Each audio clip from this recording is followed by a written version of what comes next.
Channel 42 is made possible by viewers like you supporting on Patreon. Link in the description. Hey, while you're watching Channel 42, keep an eye out for the hidden Crublins tucked away in the commercials. What's a Crublin? This is a Crublin. Count every Crublin you spot and send us your final total. The first 50 viewers to submit the correct count will receive a free Crublin sticker. Send your answer to Channel 42, P.O. Box 741, Gerald, Texas 76537. There's something new in Gotham City. Wow! It's Batman, like you've never seen him before. Hey, Joker, a battering surprise! Missed me. Time for a change. That disguise won't work, Joker. No, try this. So long, Batman. That's it. Wings out. Fire! You've got great new weapons, Batman.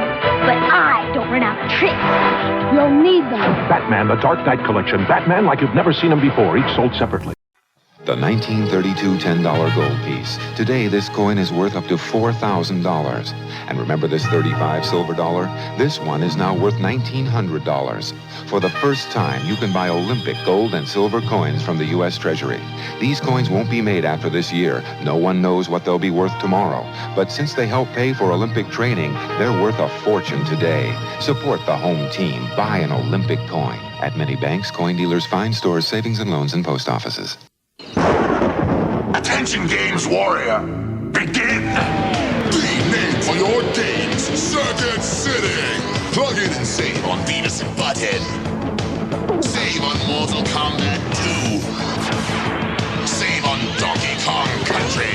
Become a Games Warrior. Buy one game and get $5 off a second. Remember the name for your games, Circuit City! Lost in an alternate dimension. Do you know where you are?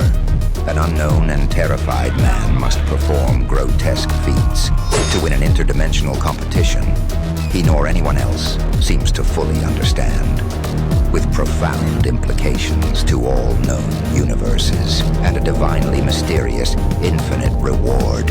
Everyone's competing, everyone's changing, most are dying to become. The Ick. Saturday at 5 a.m. on Channel 42.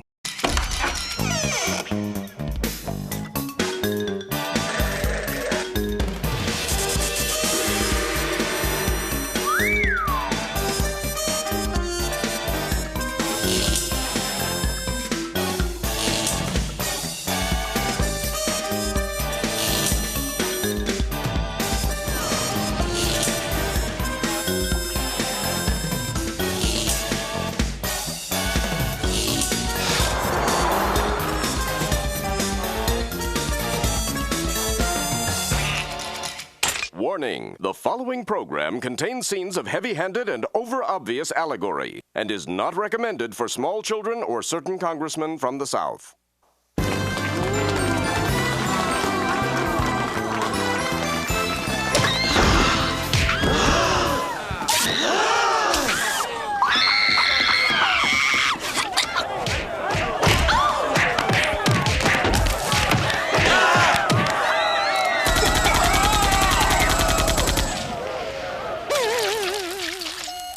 Huzzah! Once again, Miss Congeniality posted the highest body count. Look, I'm not ordering squat till you give me an answer. What part of the chicken is the nugget? That's it, boys. I did my best. If you want to eat, check that big green container out back. There always seems to be something under the eggshells. We're not hungry, Dad. We're too busy with disaffected youth's latest cable trend, unscrambling the faces of Death Network. All snuff. All the time. All right. One less geek hawking religion door to door.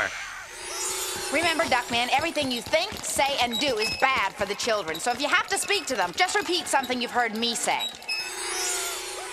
What I meant was, alas, children, has our moral compass gone so far south that we call this sort of trash entertainment?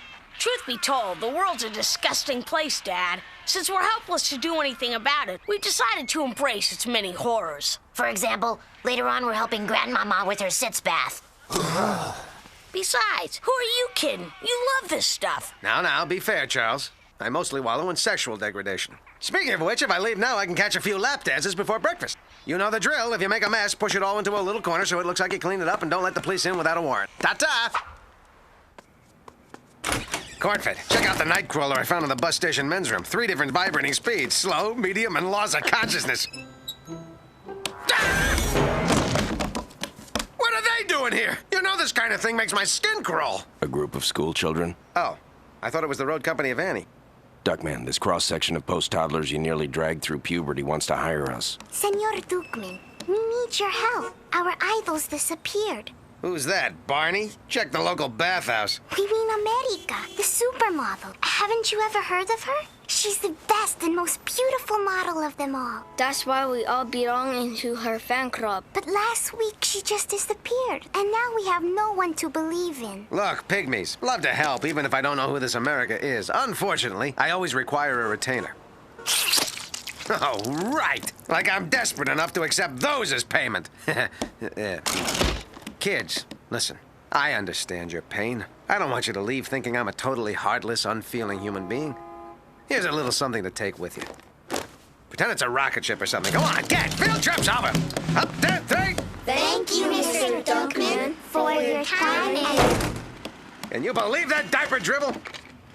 Where do you think you're going? To solve the case for those doe-eyed little tykes. In a world where hope is a dwindling commodity, this is a rare opportunity to restore some in our country's youth. Rarely do 2 detectives have the chance to make such a big difference in the lives of so many. Did I mention it gives us the legal right to search a beautiful woman's lingerie drawer? This one's for the kids!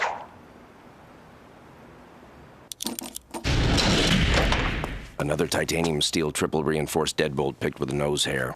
Next time, use one of your own. What do we have here? Big deal. This kind of thing's common. Who hasn't broken into an ex-girlfriend's house and left the occasional note written in blood or a small dead animal on her pillow? The placement of items on the floor in the shape of a question mark would lead one to assume that these are clues to her whereabouts. What do you think? Duckman? Duckman? It's called looking for evidence, hamhead. Let's sift through these for any signs of...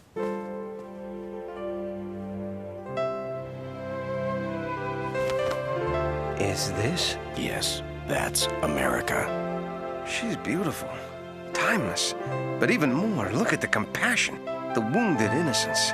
Cornfed, as the gods are my witness, I will leave not the tiniest pebble unturned in my tireless search to find America. Returning to those children the role model every youth needs in order to become a stable and mature adult. Perhaps you should start by taking off her panties. Work, work, work. Don't you ever punch out.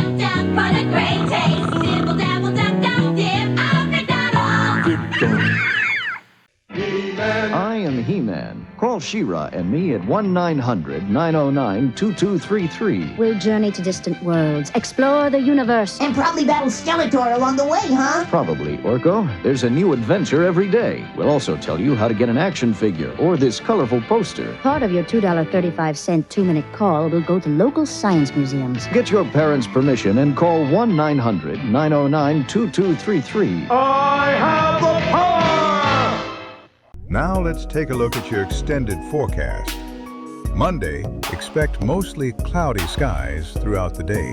Tuesday, be sure to have your rain gear ready as we anticipate steady blood rain across the region.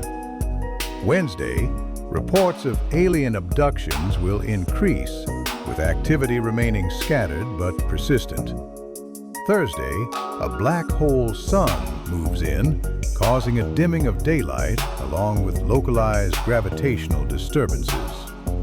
By Friday, conditions clear out with a return to calm, sunny skies. Meet the Pretenders. We're a bunch of cats who'll do anything to get out of this pet shop, even dress up like other animals. Shh. So if you see us in your neighborhood and you find out we're not what you think we are, you're the best. best bunny ever. Purr? You're not a bunny. You're a cat. Don't tell, okay? Don't worry. It'll be our secret. The Pretenders from Fisher-Price. Squeeze them, and they really purr. Join Bimmy and Boggle as they stumble into danger, mystery, and the unknown. One makes the plans, one reads the books. Together, they might survive. Bimmy and Boggle, an all-new animated series, coming soon to Saturday mornings only on Channel 42. That picture's still haunting me, Corny. It's as if I've met her before. Look, I've got a foolproof plan to find her. I took these samples from her carpet. We can match them against every shoe in the tri-state area. Oh, sure, it'll take a couple of years, but she's worth it. Or we could just locate the person whose name and address is engraved on this pipe. Yeah, whatever. Either way's good.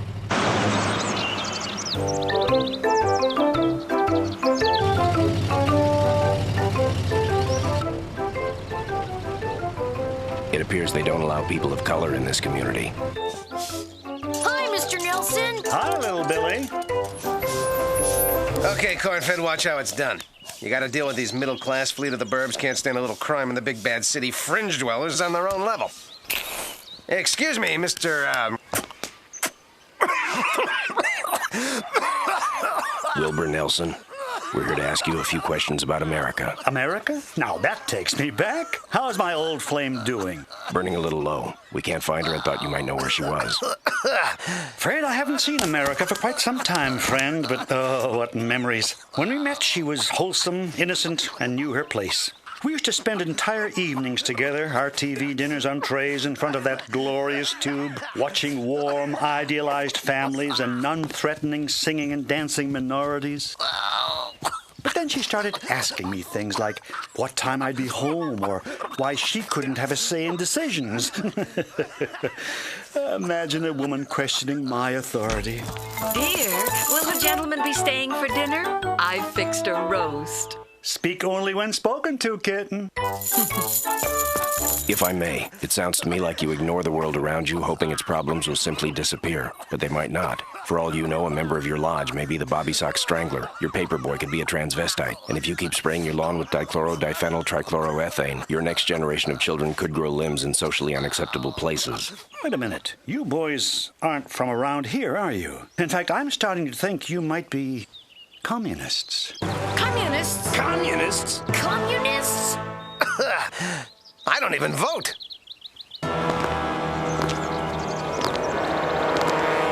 Okay, so they sucker mobbed us. He's still a prime grade A certified suspect in my book. Perhaps, but someone else may have had an axe to grind. Well, you're sure putting a lot of faith in these, what'd you call them again?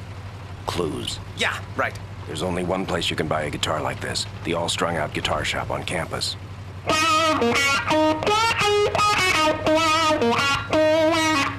I did a brief stint as Hendrix in Legends on Ice. Wow, man. According to the guitar shop proprietor, we'll find him here. I haven't seen this many flakes since the last time Ajax got scabies. Is that my guitar? Not that I remember losing my guitar. Of course I don't remember August. You think there's a connection? You must be Syncube. I must? I am he, and you are thee, and he's a she, and coffee's free with BLT and NBC and high diddle diddle lee. D. Everybody now. 86 to Hootenanny, Elvis. Oh, man. The only singing you're gonna do is about America. I don't know anyone by that name, but I know in America, when I first met her, she was yearning to be free, to break out, to experience new things. So I got her doing stuff she'd never done before, like trying to tie her shoes after being up for a week, or spending all day staring at her hand, or laying around unconscious in her own sputum. You can't buy those kind of memories. You've been sitting too close to the blacklight, magical mystery turd. What happened to her? Where'd she go? Go? She's right here, man. Well, my mistake. So many chicks around here don't shave. I'm guessing, but I'd say his brainwaves crash a little short of the beach. It's Tuesday. Time for your weekly confrontation. confrontation with oppressive authority figures. It's driving me crazy, Corny. The more I hear about her, the more I want to hear. I just wish I knew where she might have gone.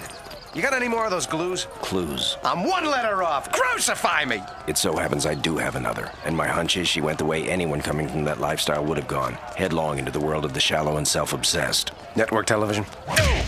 A joke that easy deserved an appropriate response.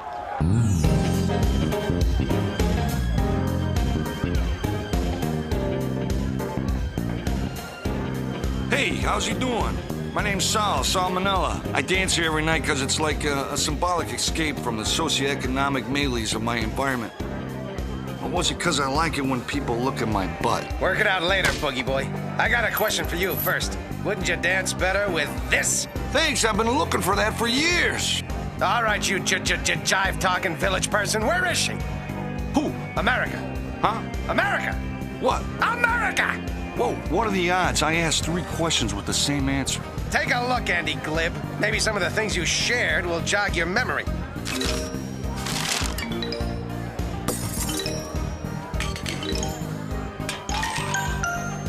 Oh, yeah, duh.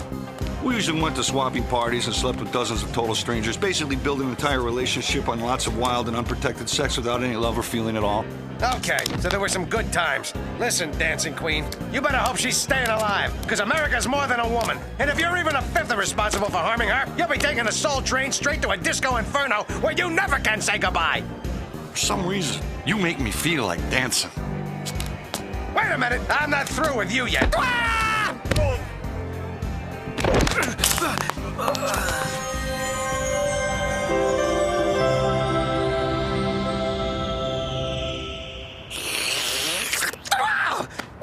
What's going on? You blacked out, and this nice wine-soaked man gave you mouth-to-mouth. Call me? Corny, what if I never get to meet her? What if I never get a chance to tell her what I felt when I looked at that picture? He could have killed her! Let's not be hasty. He does have some redeeming qualities. We took first in the hustle contest. Yes, well, before we jump to any conclusions, our next clue indicates that America grew tired of aimless decadence and moved on to something more lucrative. Wall Street. I know it's Sunday, but we planned a hostile takeover of my closest friend's family business this morning. Secretaries. She wants time off for what she insists on calling an operation on her colon. They found some sort of tumor or something. Jeez. So much for the charming patter, sushi sucker. We're looking for America. America? I'm sorry, I haven't seen her since the prenuptial hearing. I've married someone else. Valerie, my trophy wife. Before America tired of the rat race, she and I went through a great deal of personal growth, became better people together, tried to help mankind. I kid, of course. We made lots of money, blah, blah, blah. End of story. We also had a solar-heated winter home in Telluride, complete with a pedigreed golden retriever because, of course, pedigreed is good. My guess is you had everything you wanted. You revolved your whole life around being rich, but it wasn't enough for her, was it? Money is never enough to make you happy. It's all right. An obsession with a woman can often cause a temporary shock to your belief system. Listen, Duck, I'm no stranger to ideals. I sell them. $39.95. Mr. Stone, the SEC is here about that lucrative and extremely fortuitous stock payoff. Get back here, Mr. Fancy Matching Shoes! I'll trickle down all over you! I'll up your interest rate, you hear me? Get back and tell me where she is! At least this portion of the investigation didn't end in another random and misplaced act of violence. Freeze! Don't move!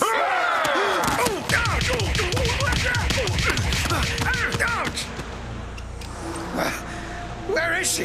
What happened? Which one of you is responsible for this? Nelson, Sincube, Sal, Stone, Cornfed. Cornfed? I thought I should hold on to the keys. I can't stand it, Corny. We're never gonna find her. And look at this. We're down to our last, Clue? I think I just bit into a squirrel. Let's see. The FDA allows a maximum of 8% rat feces, horse lips, mashed insect, and ocelot sphincter. But no squirrels. Duckman, it's a note. If you've gotten this far, you must be someone who cares about my fate. Hopefully, after talking to my ex-boyfriends, you can understand why I've given up. It's too late to save me, but I hope you can forgive me. Goodbye, America. Corny. She's dead.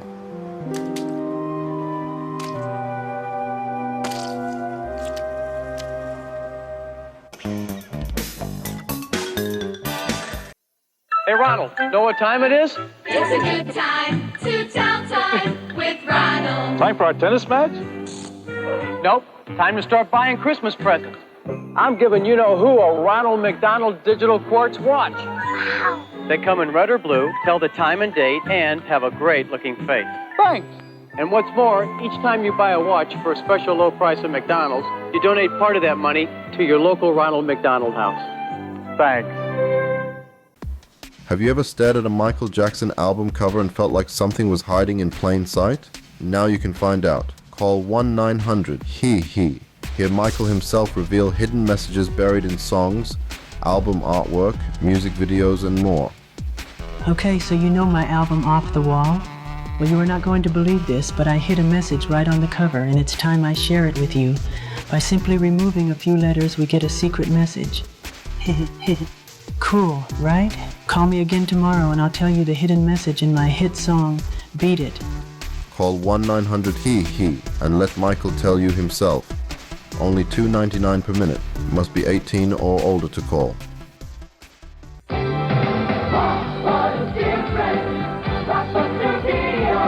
I've never seen 10,000 tapes in one store. There's so much kid stuff. And I can keep them for 3 evenings. Now this is a video store. Ordinary video stores don't even come close to Blockbuster Video. You've just got to see it to know what we mean. Wow. Wow. Wow, what a difference. Blockbuster Video. Come discover the Blockbuster difference. Wow. Blood Drive. Sponsored by Count Marrow's Family Plasma Center. Tomorrow from 8 p.m. to 6 a.m. Free cookies and juice for all donors. Count Marrow has assured the town he is absolutely not drinking the blood. This is a completely reliable and trustworthy event. Residents are reminded that dizziness, weakness, and mild neck tenderness are common after donating. Please avoid direct sunlight for 48 hours following your appointment. All donors will receive a complimentary glow-in-the-dark wristband while supplies last. The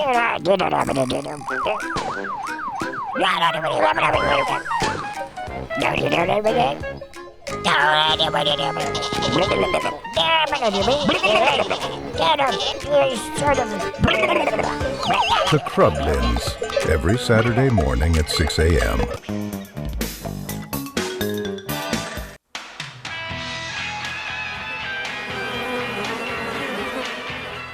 Here's where he's been hiding, corn-fed. He hasn't showered in days. Other than that, he's acting completely different. It's a classic slacker response to despair. The dull, vacant stare, the loss of brain cells, the time and effort put into looking as unattractive as humanly possible. He changed his name to Keanu. Send me 65 more microwave burritos. Just bill it to my stepmom, or my half-dad, or my first dad, or my half-step-uncle. Pay up. I didn't think anyone could atrophy that quickly. Boys, I told you not to touch your father. He looks sticky. Keanu! You have a visitor. He didn't hear the last part. Having inundated himself with music videos, he's no longer able to concentrate on any one thing for longer than a second and a half. Cornflakes! Cornhole! Ear of corn! Jimmy crack corn and I don't care. Jimmy... Ah! Ah! Wow! You hurt me! Oh, it hurts so bad! Oh, boo-hoo! You hurt my face! You hurt my little face! Oh, wow! I'm sorry I slapped you, Duckman, but I was trying to calm you down. And I guess just saying the words calm down would be considered hopelessly simplistic. The point is, I'm worried about you. We all are, right, Bernice? While becoming obsessed with a dead woman you've never met isn't a surefire sign of insanity, chances are you won't be manning any missile silos for a while. How dare you cheapen my feelings for her by implying that it's some kind of insane obsession? What's that, my dear? You say you're hungry? Eat, my love, eat! Oh, why won't you eat? Tell me why, oh, why, oh, why, oh, why, oh, why, oh, why? I'm getting out of here before the 3 o'clock drool. Let's go, children. I sure hope no one offers you $50 to smother him with a pillow. That would be wrong. You're keeping her note? That's mine! Give it back! This was yours. You touched it. The talking pig doesn't understand. Now you're gone. You left me. Me, I'm in dumps. In dumps. In dumps! In dumps and dumps and dumps and dumps and dumps and dumps! Well, he seems to be getting better. America! America! America! Ollie, ollie, oxen free! America! Here I am. America, you're... Well, I was gonna say beautiful, but actually you could stand being run through the car wash a few times. Why are you here? I'm tired, I'm sick. I don't know why anyone would want to find me. Because you're sunshine, flowers, rainbows, and daisies, all rolled into one and held together by, wad of something? Gum? No, I'm used up. Everyone I met just took from me. They gave nothing back. I was there for anyone who'd care for me. No one did. I care. Too late. You only felt something for me after you thought I was gone. I guess so. I guess I've had my share of bad luck and bad relationships. Heck, I got suits pending against me from 3 different dating services and the teen chat line. There have even been times when I've wanted to give up, but if I do, how can I expect things to ever get better? What kind of world would I be leaving for my kids? Don't give up, America. You've got to keep going. For your kids.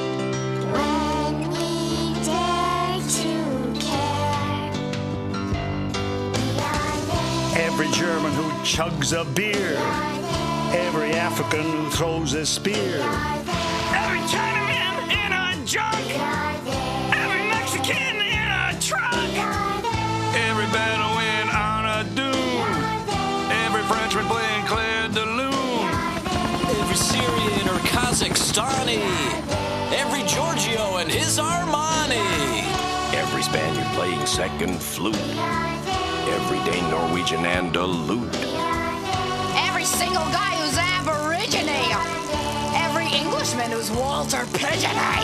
From Hollywood, home of big celebrities, to Vanuatu, the old New Hebrides. From New Yorkers eating steak tartare. To every friend of Pablo Escobar. from the Taiwanese and Cuban Pete's to the Russians with their soup of beets. Every Tamil, Tartar, Thai, Tibetan, and anybody else that we're forgetting. Everyone from Niger, Tonga, Bali, the French Sudan, which is now called Mali. Everybody up in Kathmandu. Every Canadian, 'cause we're there too, eh? You seemed even more manic and unstable than usual, so I followed you. One thing puzzles me. How did you know the smell of her note came from this particular landfill's rotting food? Elementary, my dear Conklin. I was here just last week. Don't tell Bernice, but I got her a burial plot for her birthday. Mum's the word. Duckman, you were right. I can't give up on my children. How can I ever thank you? Just take care of them. I will, I promise. You know, Carnatius, I think everything's gonna work out just fine for America. Kids, why don't we all go out for ice cream? My treat. Could someone float me a long-term loan? I'm broke.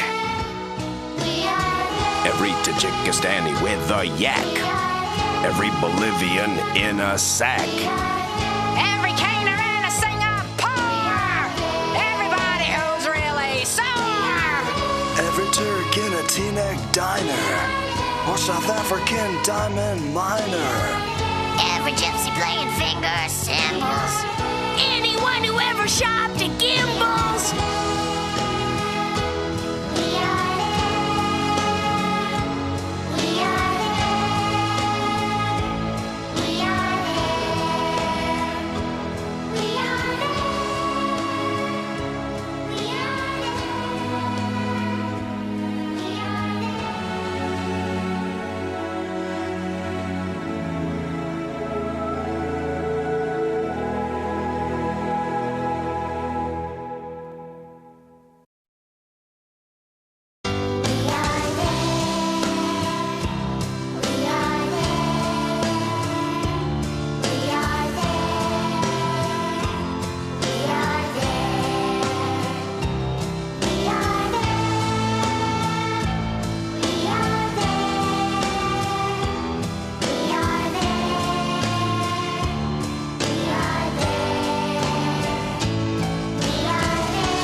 Is a mud clean really worth it? Ooh. Mud mask or new mud scrubbing mask. For a deep clean or a smooth polished clean, nothing feels cleaner than mud. Excuse me. Can I help you? I'm not sure. I'm looking for the perfect TV. A 27-inch with black matrix, 110-degree angle of deflection, computer-accurate digital access tuning, 178 channels, built-in stereo decoder, and it's got to have infrared remote control that runs the TV, cable, and VCR, even if they're different brands. You know what I mean? I know exactly what you mean. You want a Magnavox. The perfect picture, the perfect remote. Nobody puts it together like Magnavox. Dial an insult.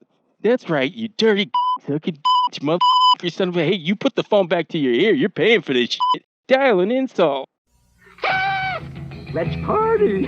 Touring in 1989, McDonald's double cheeseburger is just 89 cents. I find that hard to believe. Believe it. We're celebrating with a big taste of 2 all-beef patties and golden melted cheese. Good grub. Good double cheeseburger, and it's just 89 cents. May I say, this is going to be a lovely year. Thank you, Eddie. So start 89. Come on. With a McDonald's double cheeseburger for just 89 cents. And I get change back from $1. I think. A hot pink car that'll take you far.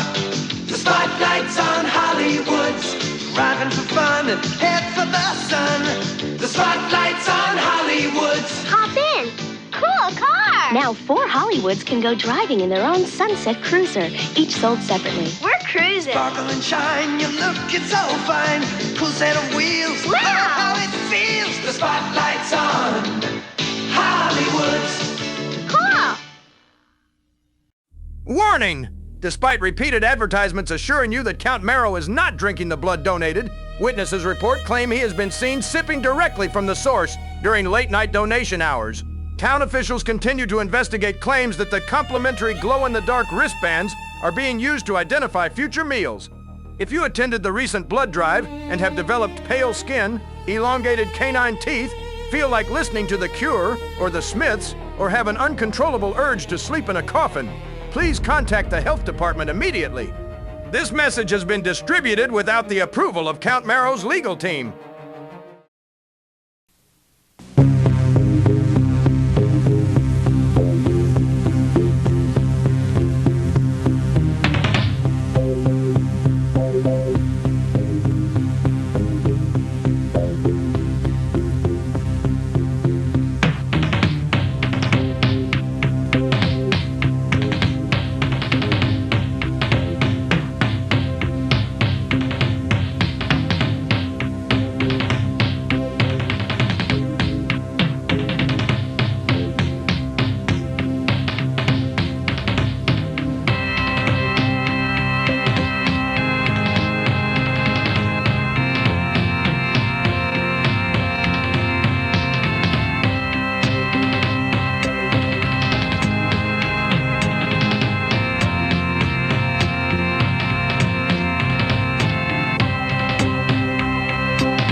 marshmallow crispy. Lots of fruity marshmallow shapes. It you snap, crackle, pop in over lots of fruit taste. Wow! Fruity marshmallow crispies. Orange, lemon, raspberry, grape. It snap, crackle, and pop in with lots of fruit taste. Kellogg's Fruity Marshmallow Krispies. Part of this complete breakfast. Mmm, how fruity. Fruity marshmallow crispies you'll be. Snap, crackle, poppin' over lots of fruit taste. Kelly Capwell. 5 years ago, something happened that turned my life upside down. Now, after I finally put all the pieces together, why did he have to come back? Santa Barbara. See it from the beginning, July 30th. Hey there, numbskull. Call me at 900-909-2233 if you're an ugly piece of you don't have any friends. Seriously, you dumb sack of nobody likes you. Call me today and we can be friends. Also, if you call every day for a month straight, I'll send you this Crublin plushie. Almost as ugly as you. Call today, 900-909-2233, you ugly sack of dog turds. Must be 18 to call. $2 the first minute, 45 cents each additional minute. Here it is, the UFO Hotline. Your phone number to the biggest cover-up ever. Call 1-900-909-UFOs. Although we warn you to be prepared. This may be the most shocking phone call you'll ever make. Hear up-to-the-minute UFO sightings and extraterrestrial contacts. Call 1-900-909-UFOs. Are extraterrestrial visitors real? Experience the contact. Call now. Blood drive. Recent accusations against Count Marrow's family plasma center are false, inflammatory, and deeply hurtful. Count Marrow has once again assured the town he does not drink the blood. Claims involving bat transformations, coffin sleeping, and midnight feeding rituals are nothing more than malicious rumors spread by individuals attempting to damage a trusted local business. Plus, who doesn't want to listen to The Cure or The Smiths? They rock! The community blood drive will continue as scheduled tomorrow from 8 p.m. to 6 a.m. All donors will receive cookies and juice. A complimentary glow-in-the-dark wristband, a free official Count Marrow's Blood Drive t-shirt while supplies last. Please remember, spreading vampire-related misinformation is not only irresponsible, it may qualify as hate speech under certain municipal guidelines.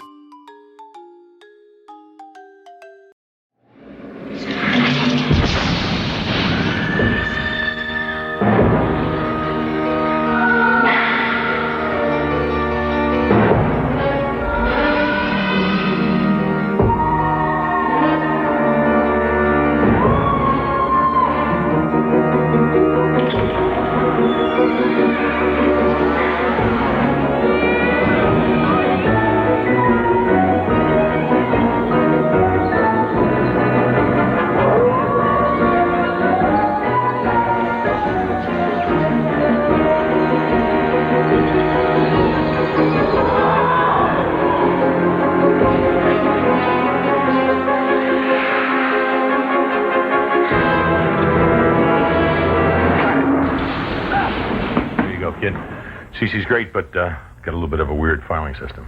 Look, Bobby, your script. Did you like it? I loved it. I really did. I mean, it's the scares come out of nowhere, man. I mean, just blow you away. We loved it. We loved it. The audience is going to be... well, I got to tell you, Bob, I never thought you had this kind of talent. Well, thanks a lot, Dick. Except for one thing, Bobcat. What? The opening. Yeah? The opening. Did anybody tell you about the opening, with the Crypt Keeper? Yeah, well, let me fly this one by you. I had this kind of an idea. I was brainstorming here. Perhaps, maybe you should get a new host? Yes! No, thank you. Excuse me, Bob. Don't get me wrong. I think the Crypt Keeper is great and stuff, but perhaps you need a host that's a little friendlier, or, a little more, Try human?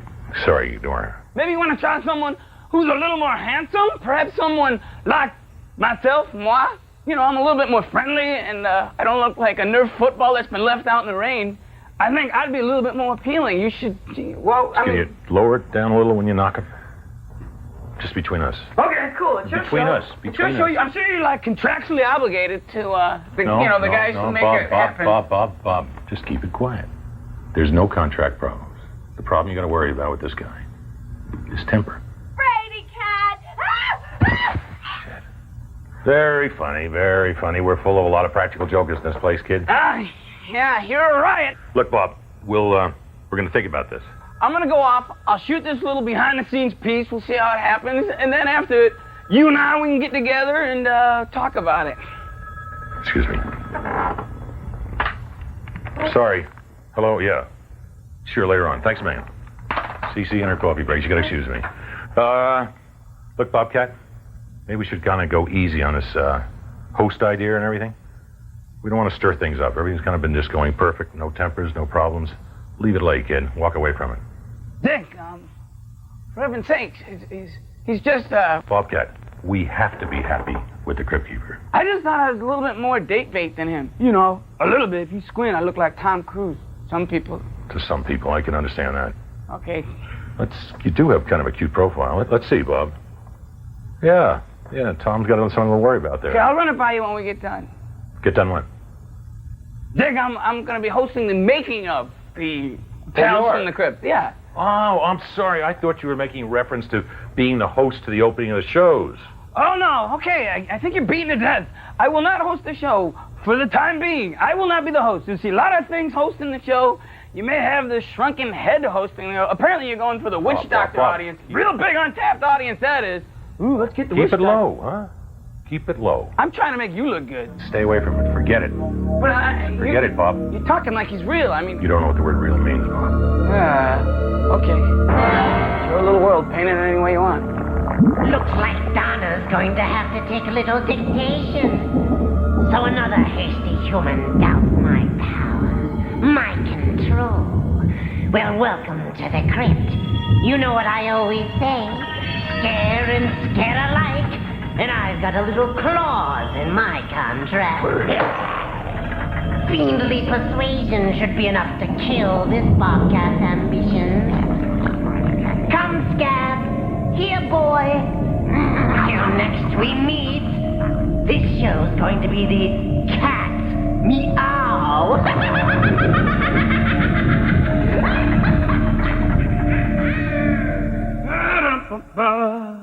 Hi. I'm Leona Helmsley. Welcome to my palace. Hi, I didn't see you there. I'm Bobcat Goldthwait, and today I'm going to take you on a little visit to the place where Tales from the Crypt get made. When you were a kid, did you ever fantasize that you were actually in the comic book stories that you were reading? Well, in real life, or television anyways, it's not that easy. In order to make these shows come to life, it takes people with all kinds of special talent and skills to bring stories like these and turn them into shows like these. There's been a rash of monster sightings in the past month. All different, all horrible. What do you think this all means? Well, Jim, I think in some crazy way your drawings are coming to life. You know, that's a really weird idea.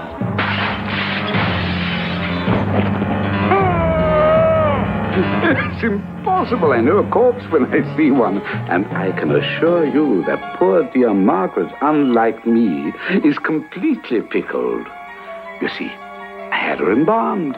That's impossible. No, it's the law. One can't be too careful in this climate.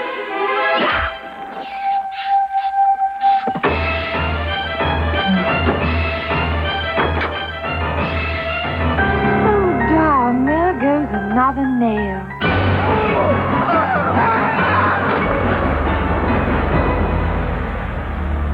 Just take it easy.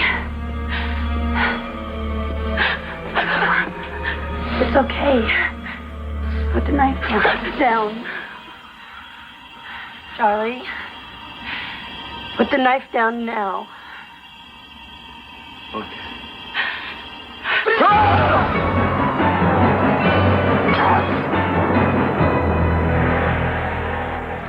$500,000 is better than nothing. It's more than I ever would have had if I stayed in this lousy business. Not that I don't have memories like this axe. Oh, no. I know what you're thinking. Don't do it, Marty. Not that. You know who gave me this guitar? No, who? Pete Townsend! I think you better go now, before Morty tries to hurt you. Morty can't hurt me. He's made of cloth and wood. He has no mind, no soul, And no head. That's right, I missed. Morty's like me. He's real. He's flesh and blood. In fact, Morty is my brother. Excuse me. I get a little emotional. It's really, was a dream come true having the opportunity to hit Don Rickles in the head with a baseball bat. But enough about me. I could just go on all day. Let's meet this extraordinary crew. People who make this show happen. The unselfish, imaginative, giving, talented people. Smart, innovative, caring people. But why talk about it? Let's meet them. First stop, special effects.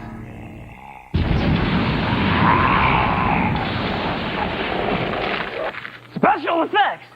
They make us believe that monsters roam the face of the earth, that it could snow in July, that Rob Lowe is a really talented actor, or that something terrible is about to happen to one of your favorite actors. Hi, I'd like to take this time to introduce my new best friend in the whole wide world. I'll try to be a little quieter. Kevin Yeager. Now, you were responsible for a lot of the effects in Tales of the Crypt. Now, what is this here? I mean, I know it's an arm, but, I mean, what is it going to do for us? This arm is a bleeder. It's one of the hands from Cutting Card episode that the character loses his fingers in a game of chop poker. You still feeling okay, Reno? Don't mess with me, Sam. What do you got? 2 pair. 3 ladies. I feel great. I'm sorry it took so long to answer the question. Well, he doesn't lose them. I mean, he knows where they are still. Just, they're rolling around on the floor. Now, this got, like, hair. How'd you do that? That's pretty cool. All the hairs are poked in with a special needle, one by one. Now, did you do this, or did you have one of your flunkies up here all night? No, I did several and had... Several hairs? You laid the groundwork. A few flunkies did a few other ones. Okay. You want to give me a hand?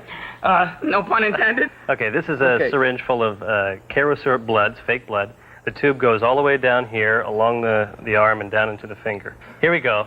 Okay. On the count of 3, you're going to squeeze the syringe. This is an effects. You're not at Benihana. And I'm going to cut the finger. I don't want to choke. Ready? Only 1, 2, 3. Okay. Don't just give me a ready. On the count of 3. All set? Yeah, I guess. Here we go. 1, 2, 3. Careful, only 1. Psych! That was just a fake out. Ugh. Keep it pumping, keep it pumping, pulsating like a heart. Oh, okay. Imagine at the beginning of Beverly Hillbillies. Next thing you know, old Jed's a millionaire. Crude oil, that is. Corn syrup. Wow, well, thank you for letting me be a part of that experiment. Kevin, there's one thing I really want to know. One of the main reasons I came down here. How do you make the Crypt Keeper work? Crypt Keeper? The host of the show, you know, that little corpse at the front of the thing that hosts it?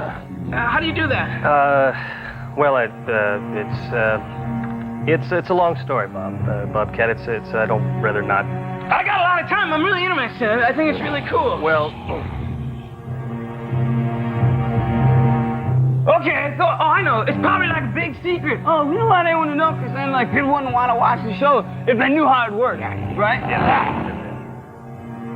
Trade secrets? I got it. If you told everybody how you made the Crypt Keeper, then everyone else would be copping how you did it, probably, right? That's right. Oh, okay. Pretty smart guy. Yeah. Thanks a lot, Bob. I got to get back to work, Bobcat. Thanks a lot. So you're blowing me off? Yeah. Oh, doesn't want to tell me how they do it. Too much glue fumes.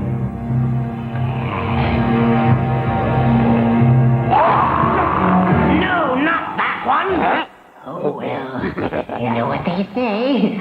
All humans look alike, and to a monster they taste the same, too. And how about these folks?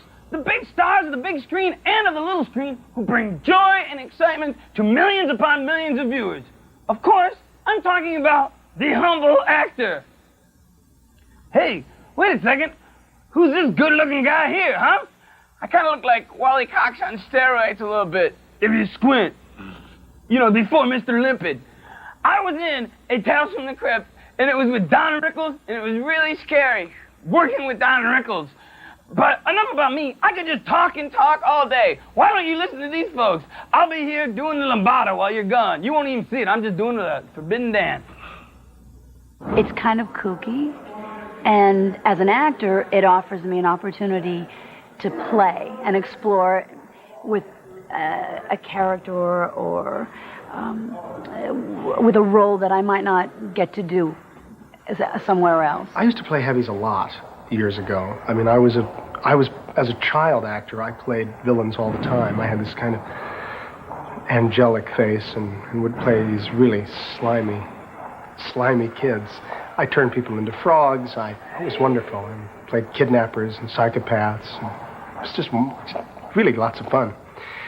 But once the Waltons came along, of course, it was too much of a good thing, I guess, and they decided I had to behave myself. I read the script, and I found it to be most challenging, completely a lot different than the Don Rickles the public knows, and I love the opportunity to play against my character on the stage. I remember being very excited just last year, finding out that Tales from the Crypt was coming on the air, because it touched something very primal and something that went back to my youth. In general, I think the stories are a little twisted. They're a little sick. I think that's why we like them, because they're sick.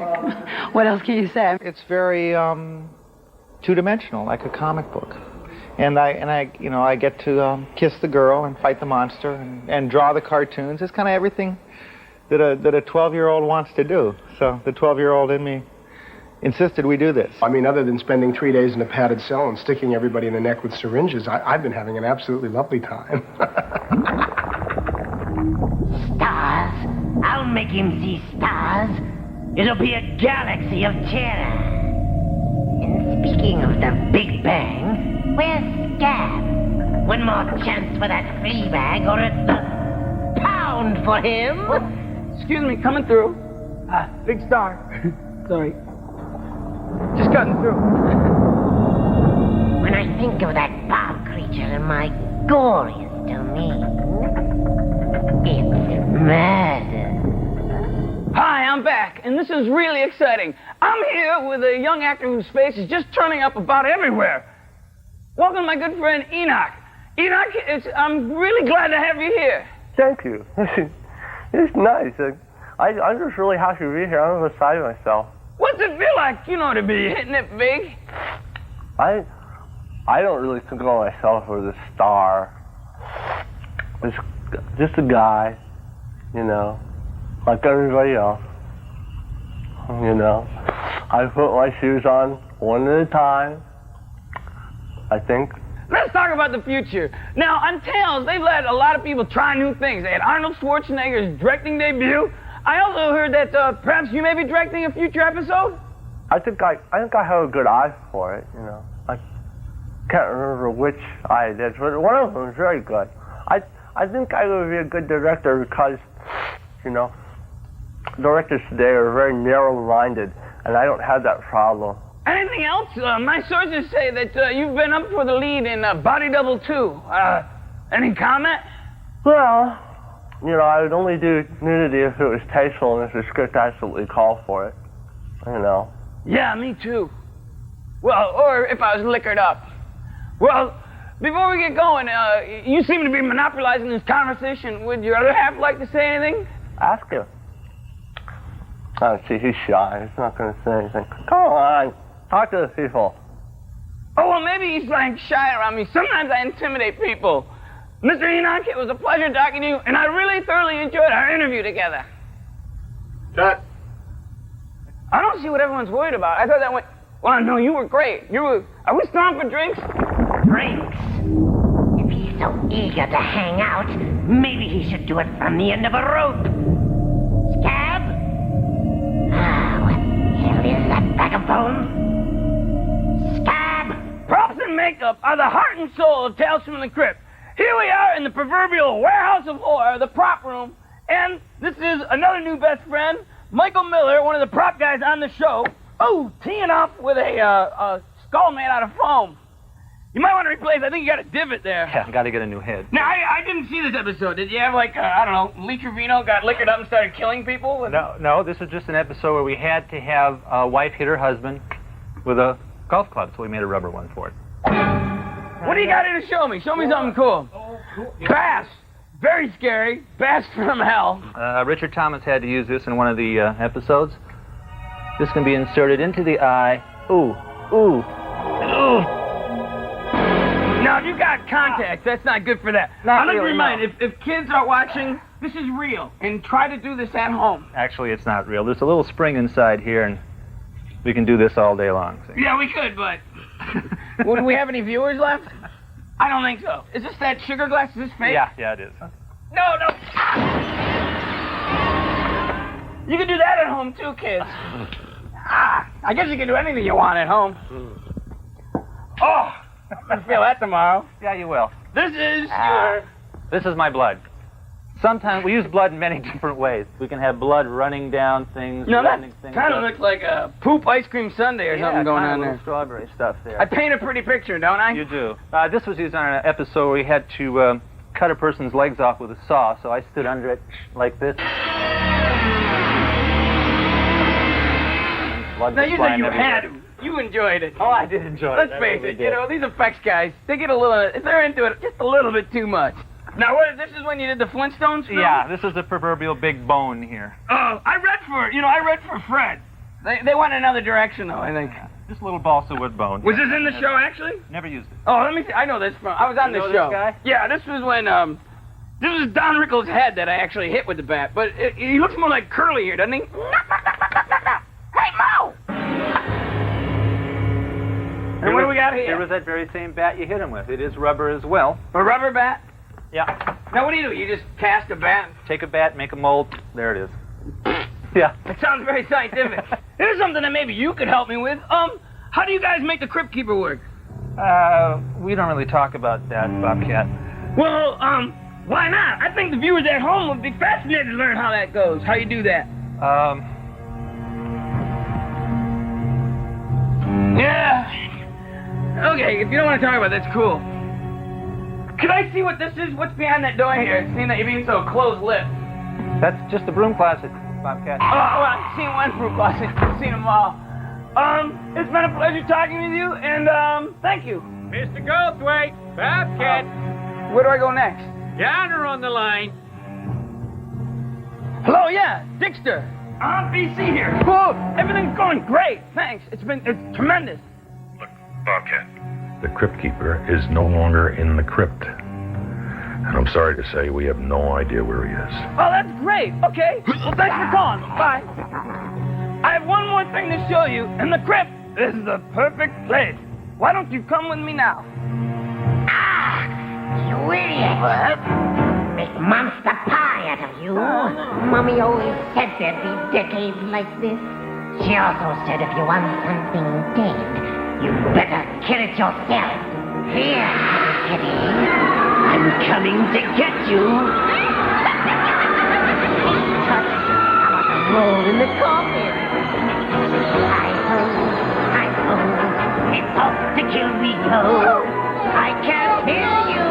Yum, yum, yum, yum, yum. Boom. Get down with your dead self. Here, ghoulies. Come out wherever you are. Here, Papa's got some work for you. I came, you saw, we'll conquer. Fiends, phantoms, and hobgoblins. Home is where the hurt is. This show ain't over till this bobcat pushing up clover. And this whole treasonous crew with him. It's big casino time. Crypt Keeper's wild. Remember Kevin from special effects? He's gone too, right after he talked to you-know-who. Look at this. The Crypt Keeper's diabolical domicile is actually nothing more than styrofoam, paint, and, ladies' old pantyhose. Not old ladies' pantyhose. I actually don't know how old they were. Who gave us the pantyhose? Nothing is real. Nothing's real. Nothing's to be afraid of. Not even the Crypt Keeper himself. The old Oh, hi! We got a really scary show for you this time. Duh! It's off. Hey, I'm out of here. Oh, thanks. You're in my light.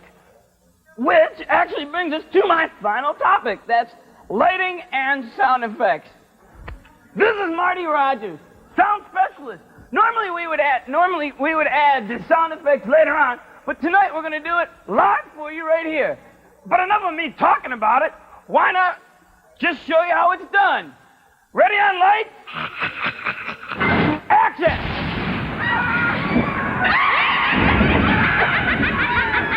Convincing scream, wouldn't you say? Excellent, Marty. Marty, kudos. There'll be something extra in your paycheck. Marty. Yeah. Whoa. Scares me. It's only effects, so calm down. These are all trained professionals performing effects for you right now. Wow, listen to those body stumps. You'd really think there's actually a massacre going on right now.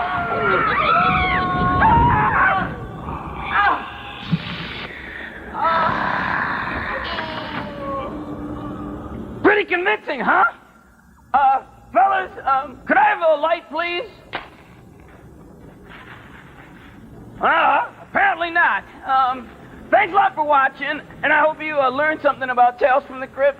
I enjoyed being your humble and lovable host. Until the next time, see you later. Where the hell did everyone go? Bobcat Goldthwait, this could be the beginning of a hideous relationship.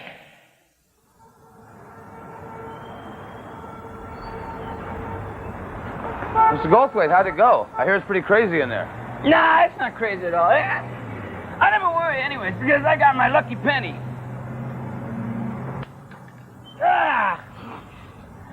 Who needs it? Hey, what's going on, guys? Stay tuned and we'll have the information that you need so that you can join the Pukey Pete art contest and you could receive some free stickers only on Channel 42.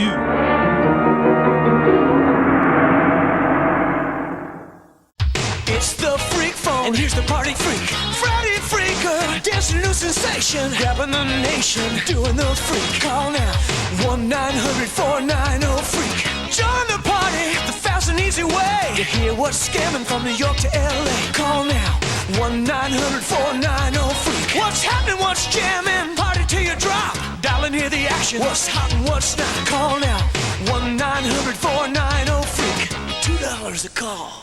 Wow, how'd you change your outfit? This is Luna's dress-up. That's how. Her outfit changes colors, so I can dress her all kinds of different ways. She's got a magical ponytail, too. She's amazing. Luna's dress-up doll. Wands need warm and ice water from Mattel. Hey, call the Rad Line today and you can talk to Rad Ronnie. What's up, Rad Ronnie? Where'd you learn all of those cool dance moves? Do you want to learn all the dance moves that Rad Ronnie knows? He'll tell you. Rad Ronnie has all the moves. Call the Rad Line and talk to Rad Ronnie today. It's totally rad.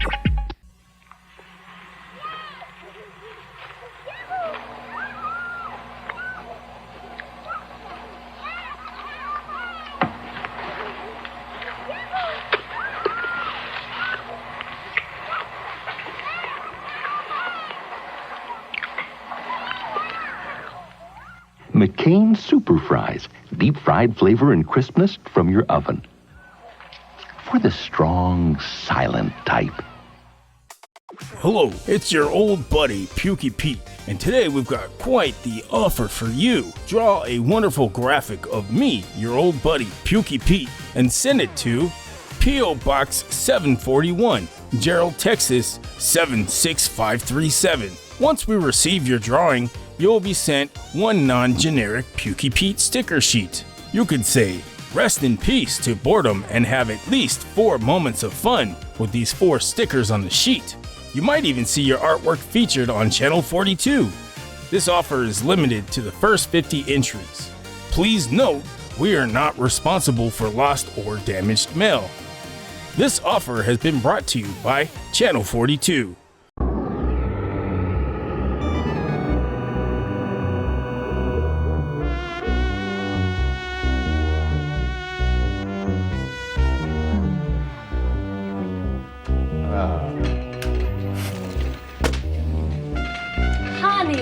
It's family hour. There must be something on.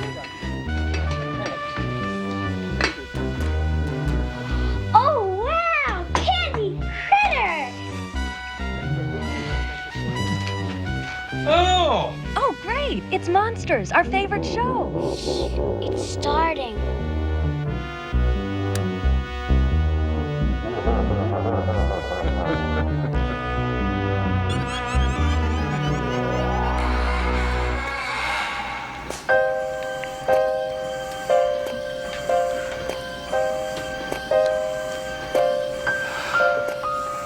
Victoria.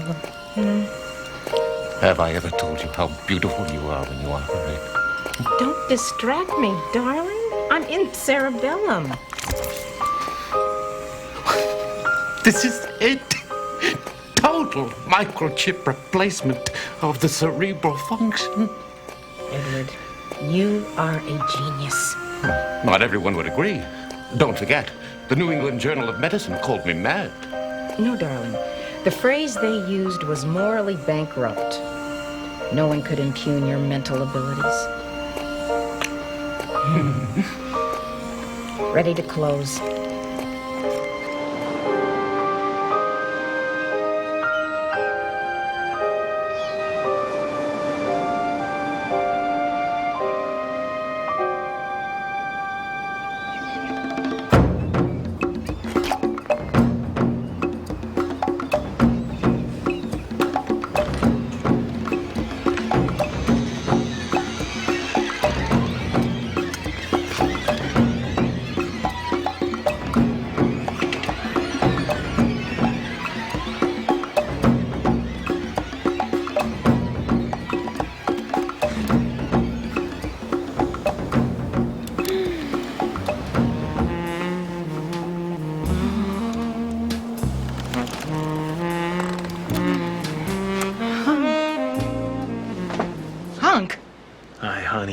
I'm home.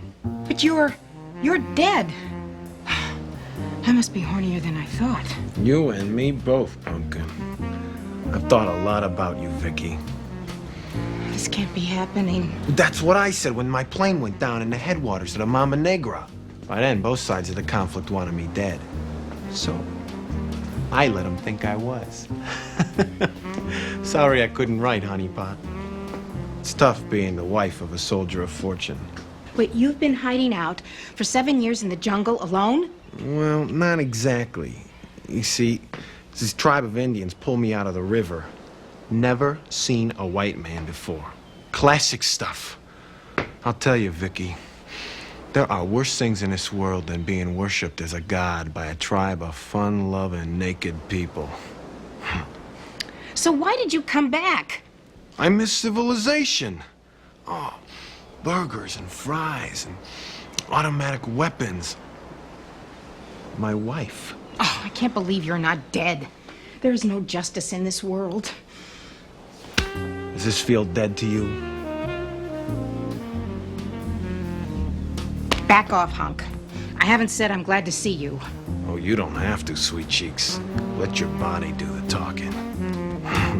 Get your paws off of me, you fat-headed dimwit. Hunk! Hunk! Hunk!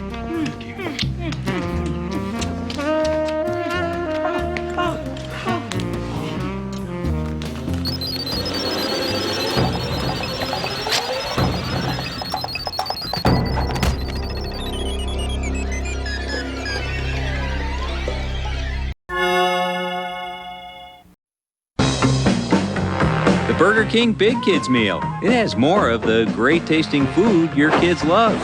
Not to mention a little something else your kids may enjoy. Pokemon. Now inside every Burger King Big Kids Meal you buy, your kids not only get more of the great tasting food they love, they get Pokemon toys and limited edition trading cards from Pokemon the first movie. Pokemon in the Burger King Big Kids Meal. Come and catch them all. Burger King and the U.S. Consumer Product Safety Commission want you to know about the voluntary recall of this Pokemon Pokeball. The ball may pose a suffocation hazard to children under 3. Throw the ball away or return it to Burger King. The safety of your child is of the utmost importance to us. Drinking Sprite, huh? You know 7-Up has no caffeine. Sprite has no caffeine. 7-Up has no artificial colors or flavors. Neither does Sprite. And Sprite tastes better than 7-Up. They proved it in a taste test where more people chose the great lime and taste of Sprite. Check. I will. You know, I just made a very smart move. It's only Sprite for you. The newest hit cartoon is now a plushie you can take home. The Crublins. Make them argue with each other.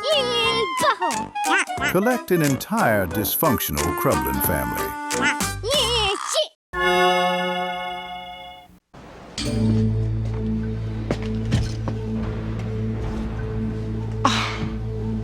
What the hell is this? This thing's got no head. Wait, did I do that? No, I did. And it's a parrot, for your information. You'd think a man who lived 7 years in the jungle would know a parrot when he sees one. Well, in a jungle, they come with heads. Too bad you don't. You're panicked, hunk. An unattractive emotion panic. Good morning, darling. Perhaps you'll introduce me to your beachcombing friend? Edward, this is Billy, Uncle. I should have known. Hunk. Eddie! Hey, Eddie, check out the bird. He's got no head. Very perceptive. In fact, Hunk, that was my bird. That's 5 years of my life skewered on your pocket knife. No joke. Well, I guess a guy like you has got nothing better to do than chop the heads off of little birds.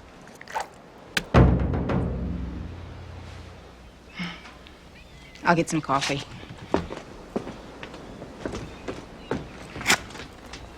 So tell me, Hunk, to what do we owe the dubious pleasure of your return from the dead? Huh? What do you want? Oh, Vicky. I want her back. Oh, I see.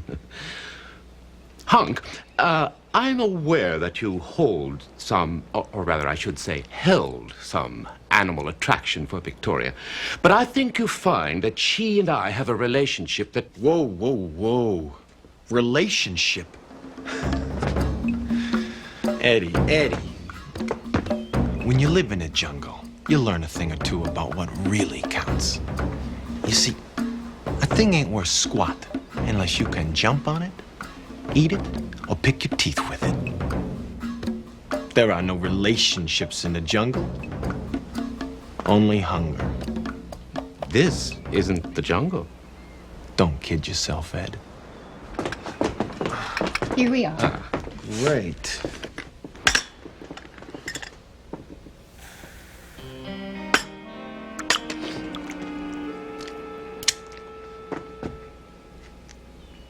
I like my sugar. Oh, Vicky remembers. Don't you, sugar?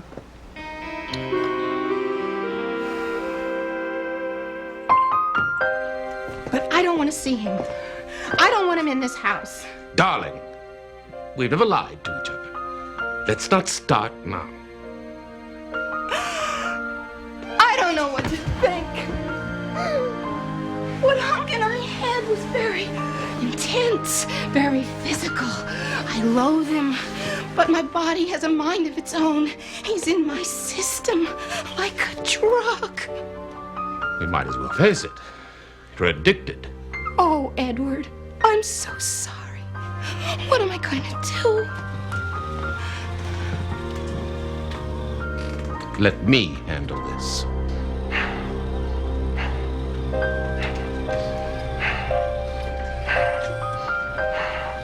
I gotta admire you. I don't know how you do it, Eddie. Going on day after day, stuck in that chair, all weak and shaky. Well, at least I have Victoria to take care of me. Afraid not.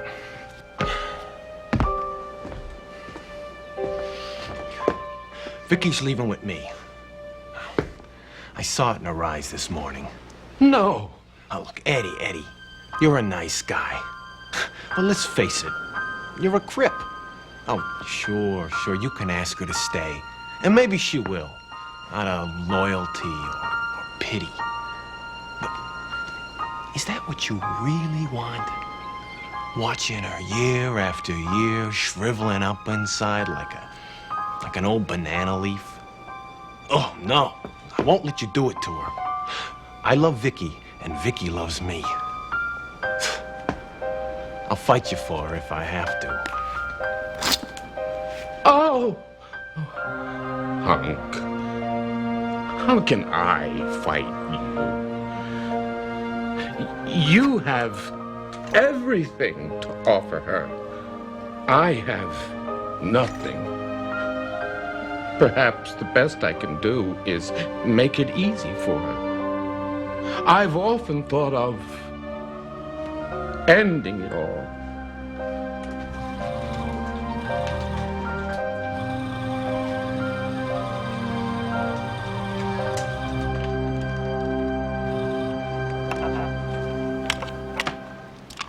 Now you're talking.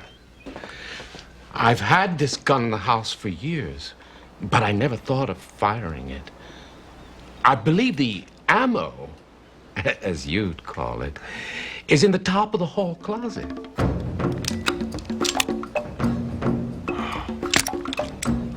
They're real easy to load. Hey, I can reach it down for you. Strange, I'm not really afraid of dying. In a way, I could welcome it. Oh, yeah. And then you'd be out of Vicky's hair.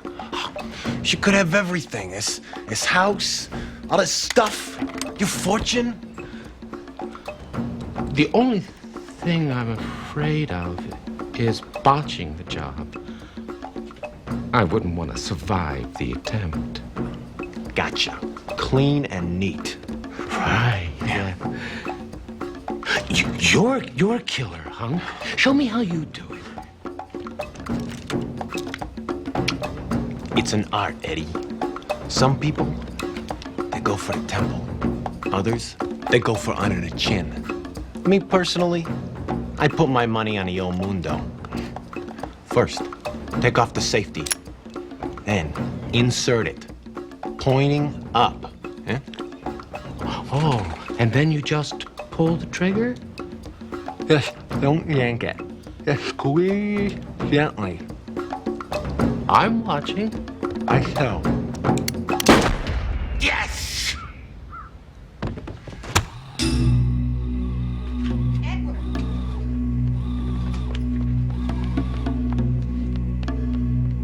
Edward? Oh, Edward, darling. I heard a shot. I thought, are you all right? Perfectly. But poor Hunk, though. Oh, my God. I tried to stop him. But why? He was so despondent. No, I mean, why did you try to stop him? This really is for the best, don't you think? Victoria, you never cease to amaze me. But what will we do with him? Well... Hurry, darling. This heat is doing Hunk no good. All secure.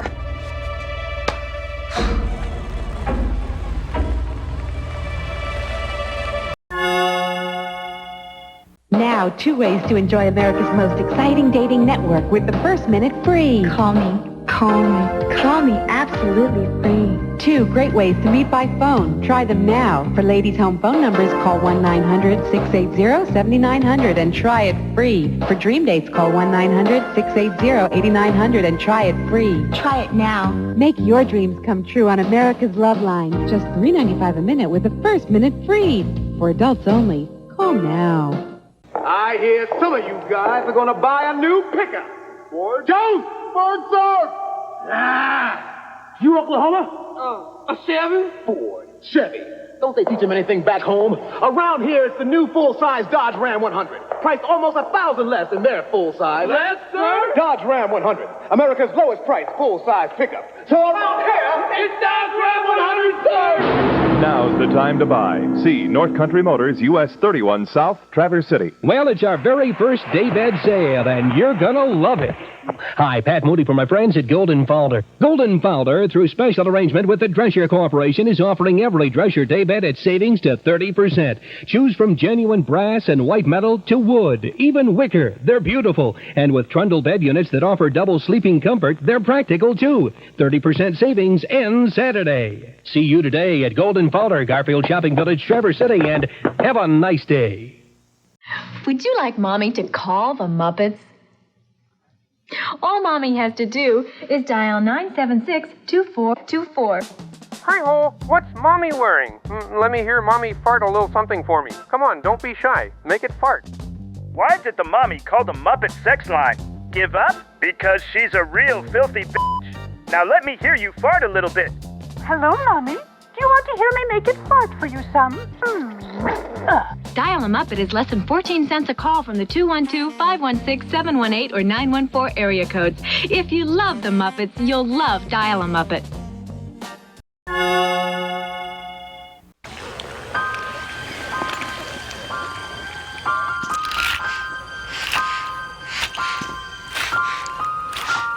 I don't think this is going to do it. No. That's it. You've got it now. All right. Well, there's a certain justice in this, wouldn't you say? Considering how he negated our work with Polly. There's so much we still don't understand about the nervous system. I hope we're not making a mistake. Oh, there's nothing more instructive than a healthy mistake.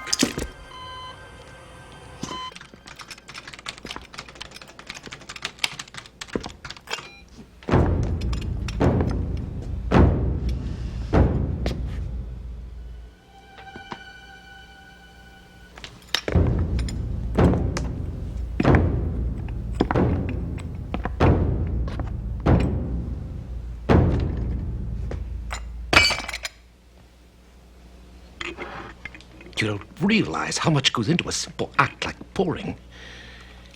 It took me a week to get that right. Hunk was always a slow learner. It's not Hunk anymore, my sweet. We should think of it as the Robo-Butler. Yes. It will be my legs, my hands. I hope he'll be a more reliable butler than he was a husband.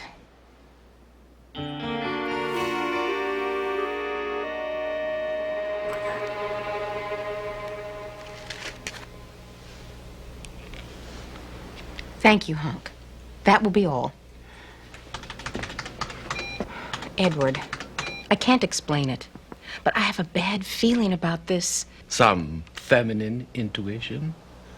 Oh, come, Victoria. One would hardly know that you're a scientist. Let me show you what I've been working on. I've got it programmed for the moonwalk. The swim.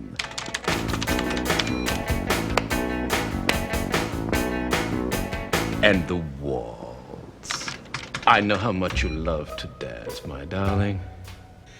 It would give me great pleasure to waltz with you by proxy, as it were. Really, Edward, I do not see the point of dancing with a... Oh, go ahead, try it out, darling. Please. All right.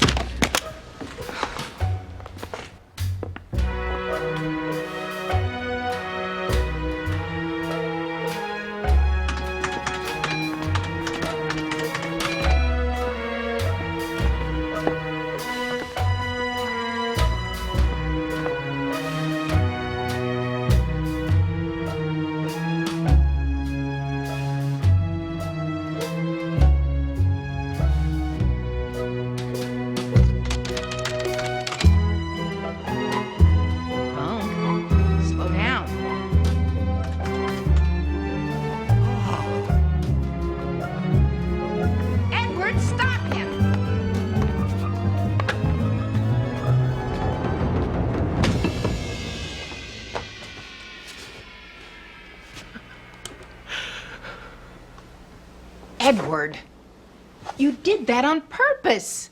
Nonsense. Why would I? Because you're jealous. Perhaps you're the one who's jealous. Jealous of my new toy. Well, there's no need, you know. As soon as I eliminate the bugs in its program, you can play with it, too. Frankly, Edward, it's the bugs in your program that worry me.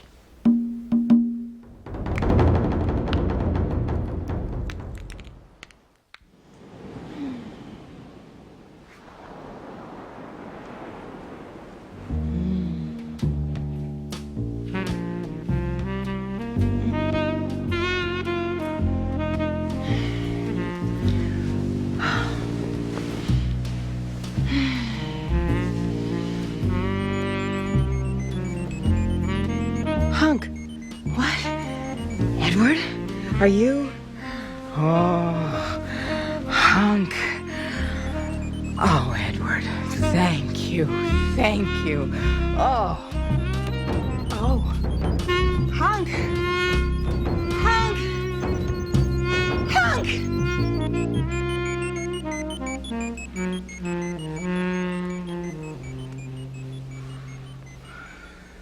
Oh, Hunk. Look at us. You've lost your head, and I'm losing my mind. I don't know if I'm in bed with my husband, or my ex-husband, or my dead ex-husband, or my butler. Well, it's certainly not me. Edward. I've never been able to bring that glow to your cheeks. But you sent him in here, didn't you? Of course not. Then that means... Yes. Somehow, even without a cerebrum, your ex appears capable of directed, independent action. His body thinks, more or less. Help me get him back on the table before he remembers how he got this way. I'll get a rope.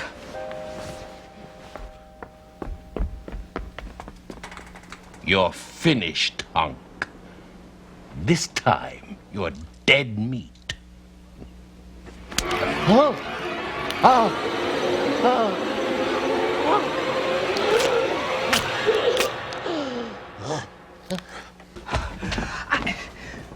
Oh!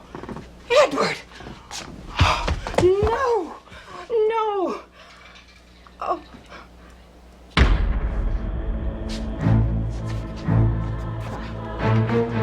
This wasn't my idea.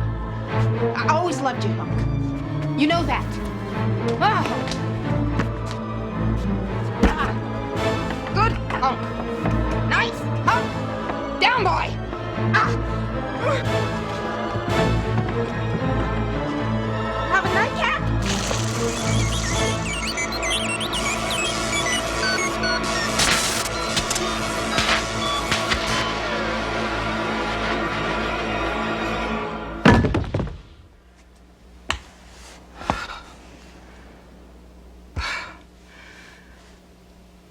You guys.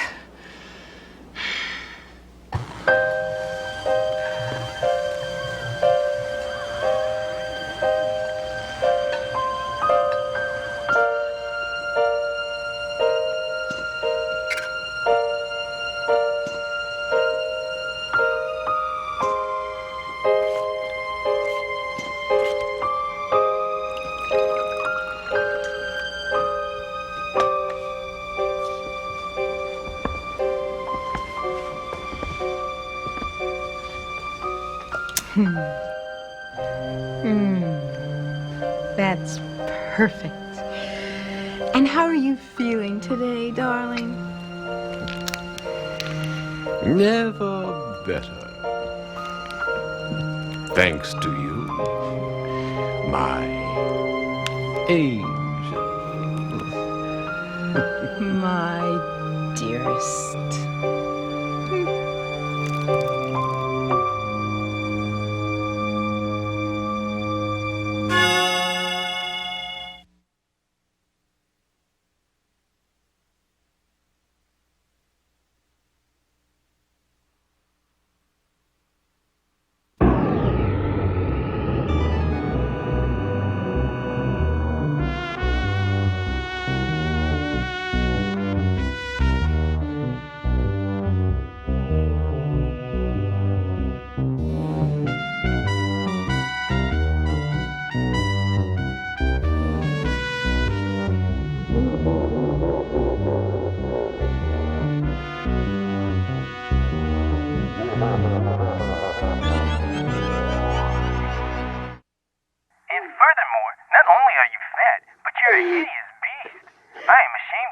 in public. I hope you're not crying right now. What makes people all over America break down and cry like this? Call 1-900-9099-CRY and hear it for yourself. Are you crying? You sound like you're crying. That's disgusting. Oh, man. If you're under 18, ask your parents before you call. 1-900-9099-CRY.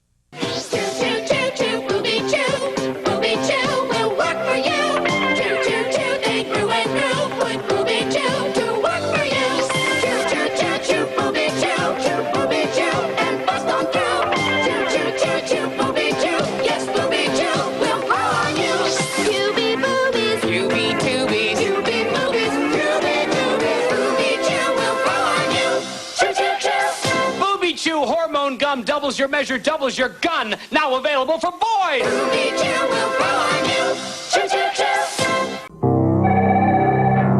Central referral. I need help. It's not easy being young. You or a friend may face problems such as teen pregnancy or drug or alcohol abuse. Do you need help solving communication problems with your parents or need information about a job? Call Central Referral Service, a United Way agency, for free confidential information about these and other services. When you need help but don't know who to call, Central Referral Service is your direct connection. If you swallow a cold pill for your stuffed nose, you have to wait for it to travel all through your body before it gets to your nose. But Dristan Nasal Spray gives you fast relief right on the nose.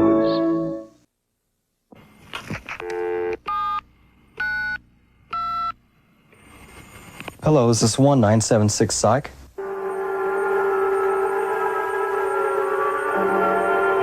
I was in the dark until I called 1976 Psych. Now I know my past, present, and my future. You can too. Call 1976 Psych.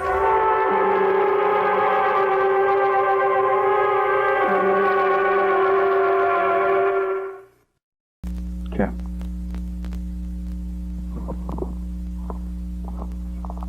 When I was around 5 or 6 years old, my mother worked at a restaurant in the Bay Area of California. After school, I would sometimes spend hours there waiting for her shift to end. Most of that time was spent alone in the banquet room. Not every afternoon was spent in the banquet room. One time my mother took me with her to the industrial park nearby. It's the kind of place you would never visit unless you worked there. Forgettable buildings, empty parking lots, no signs, no windows. Just rows of businesses hidden behind plain walls. My mother told me one of those buildings was testing new soda flavors. I remember sitting at a table in a plain, undecorated room where adults handed me small cups filled with sodas that hadn't been released yet. Flavors that I can't remember anymore.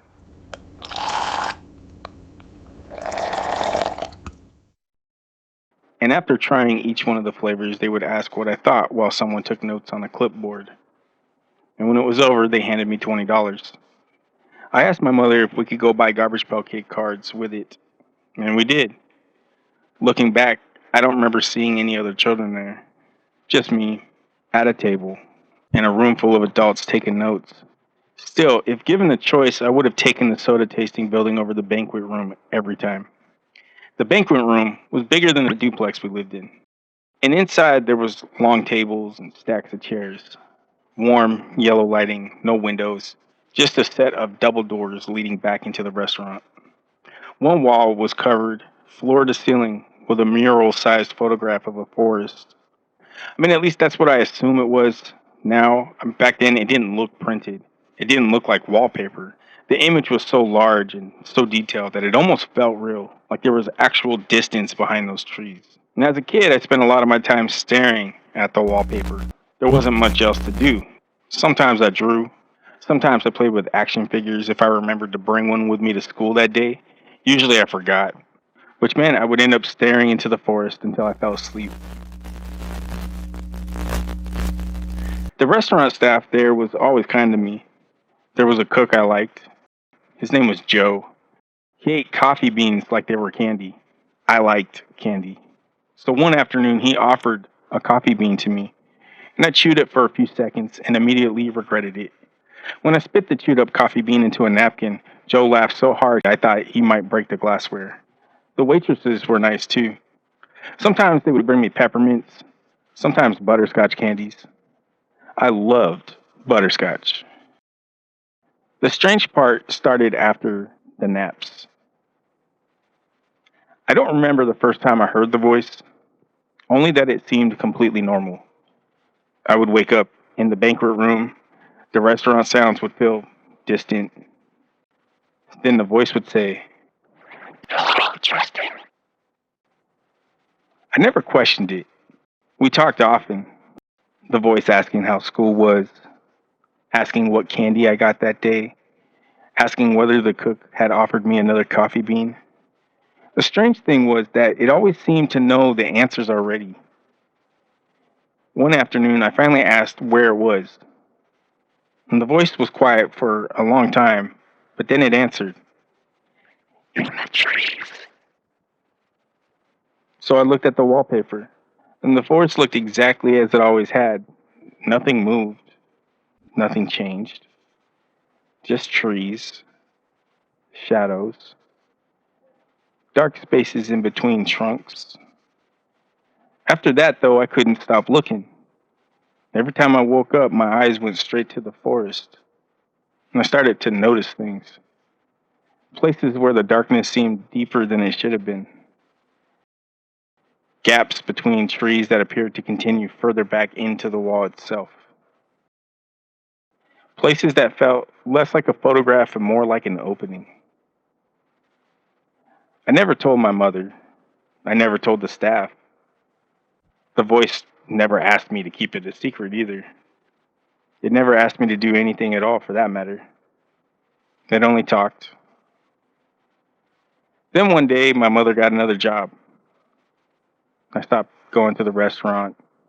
Years passed. The restaurant eventually closed and became another restaurant, and then the building was eventually demolished. Life moved on, and I forgot about the banquet room. Forgot about the forest wallpaper. Forgot about the voice. Or at least I thought I did.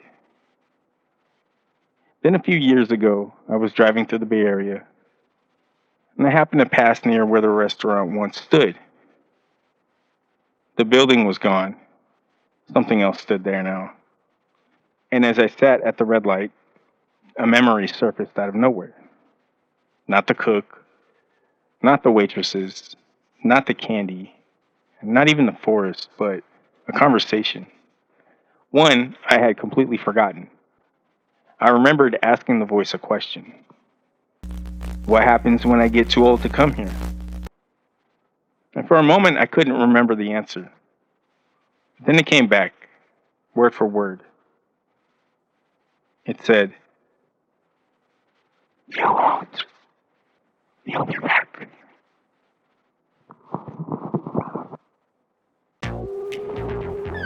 Hey there, numbskull. Call me at 900-909-2233 if you're an ugly piece of you don't have any friends. Seriously, you dumb sack of nobody likes you. Call me today and we can be friends. Also, if you call every day for a month straight, I'll send you this Crublin plushie. Almost as ugly as you. Call today, 900-909-2233, you ugly sack of dog turds. Must be 18 to call. $2 the first minute, 45 cents each additional minute. Ever wanted to talk to a real corpse? Now you can. Call 1-900-4-CORPSE. You can tell the corpse all of your problems. It won't tell a soul what you said. We're not exactly sure how he died, but we are sure that he is a corpse. Please note the corpse only understands English and Spanish. Call now, 1-900-4-CORPSE. Just $1.99 per minute. Long distance charges may apply. He's dying to hear from you. Christy Brinkley, Billy Johnson, Cheryl Teague. If she looks like Christy, then you know it's real models. She's as beautiful as the real Christy. Real models, they're always in fashion. Real models, they've got cameras flashing. Look at Beverly's awesome clothes. I love Cheryl's hair. Real models, the same faces you've seen. Real models in top magazines. Real models come with comb, portfolio, and beauty secrets book. Each doll sold separately. Hold it!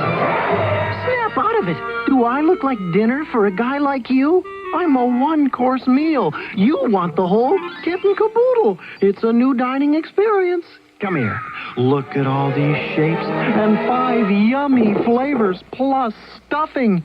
You see any stuffing here? New Kit and Caboodle brand cat food. So many shapes and flavors it makes other meals seem downright mousy. Cats. Good morning. If you work nights the way I do, you miss a lot of great TV shows, but I don't miss them anymore, thanks to Sony's Betamax deck, which hooks up to any TV set. While I am out, Betamax is automatically videotaping my favorite show for me to play back when I get home. And now I'm going to watch it.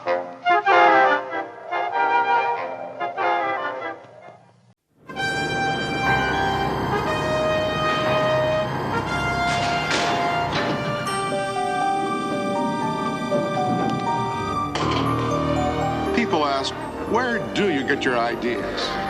Right here. All of this is my magician's toy shop. I'm Ray Bradbury, and this is...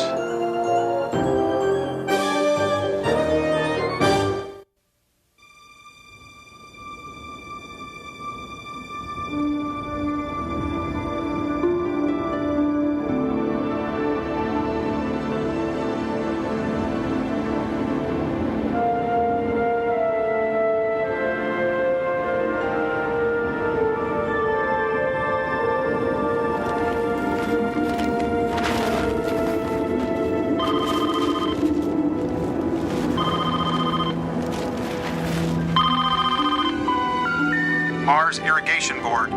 Please leave a message after the tone. Yeah, it's Water Grip here, Beltway. What the hell's happened to you guys? Been 2 weeks now. Radio equipment's still out. Relief hadn't shown. I should be off duty. I'm coming into town to have somebody's guts.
The rockets gone?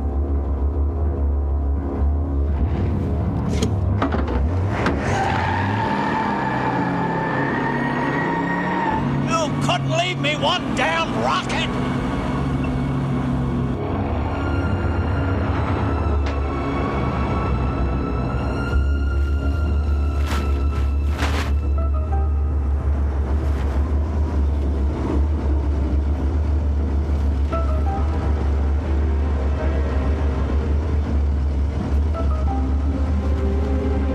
Just up and flew?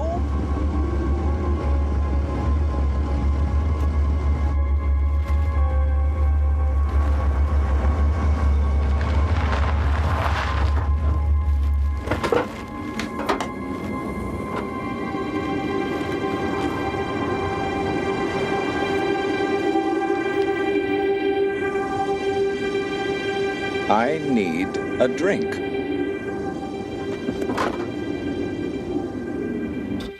Yep. Nobody waited for me. Not even my girl. You don't say. Uh-huh. It's pretty, huh? It's Clara. Clara Heaslip. Prettiest girl in Marlin Village. Yes, sir. She's damn pretty. prettiest girl on Mars.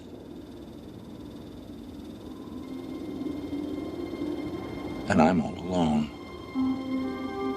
Alone. On Mars.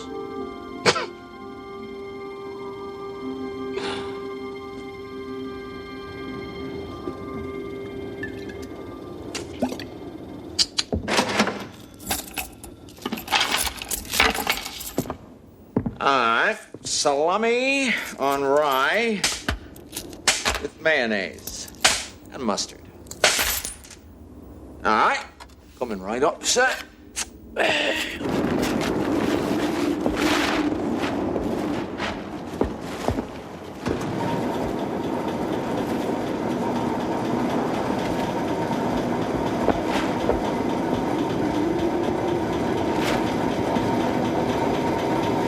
Joel?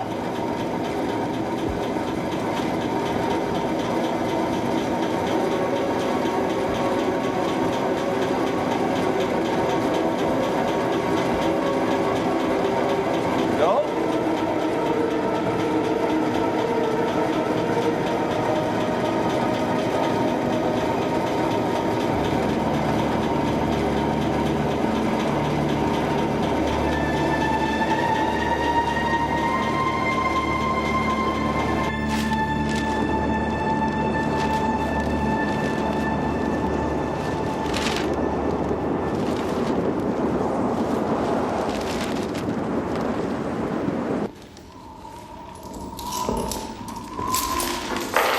One, please.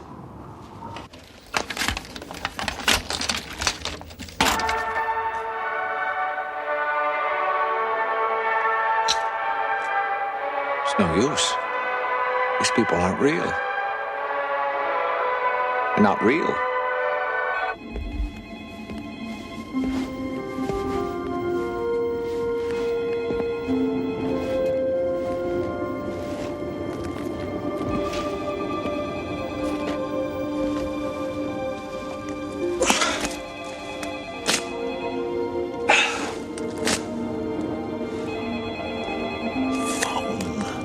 Ringing. Why doesn't somebody answer it?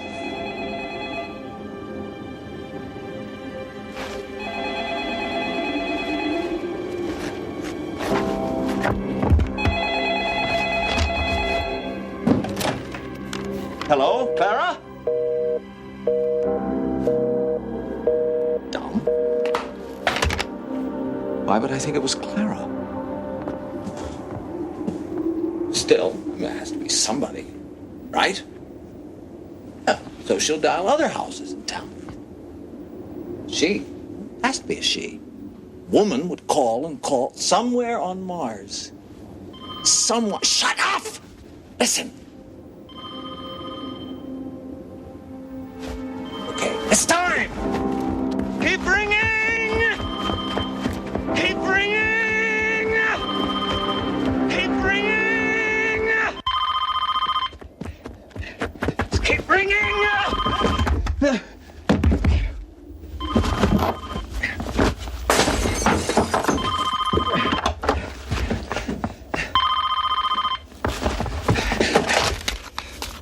Hello?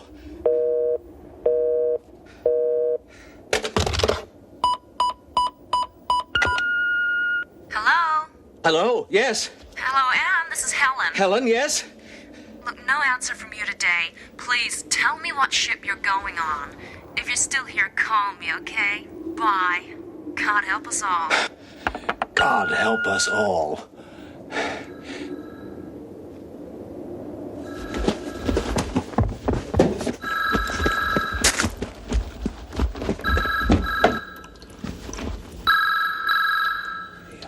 This is you. I want the real Helen. Hello? Good evening, Mr. Tremaine. No. This is Walter Mars Grip. Space Agency emergency calling. Last call. The final spacecraft departs for Earth at 1500 hours. Last call. 1500 hours. A little late, don't you think? This is a recording repeated every hour. I know. I know.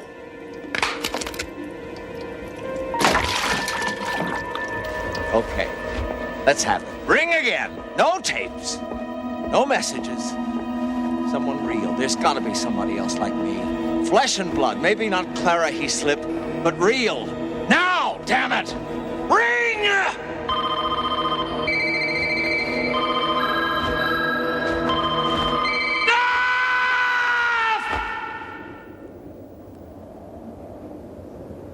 Now, what do I do?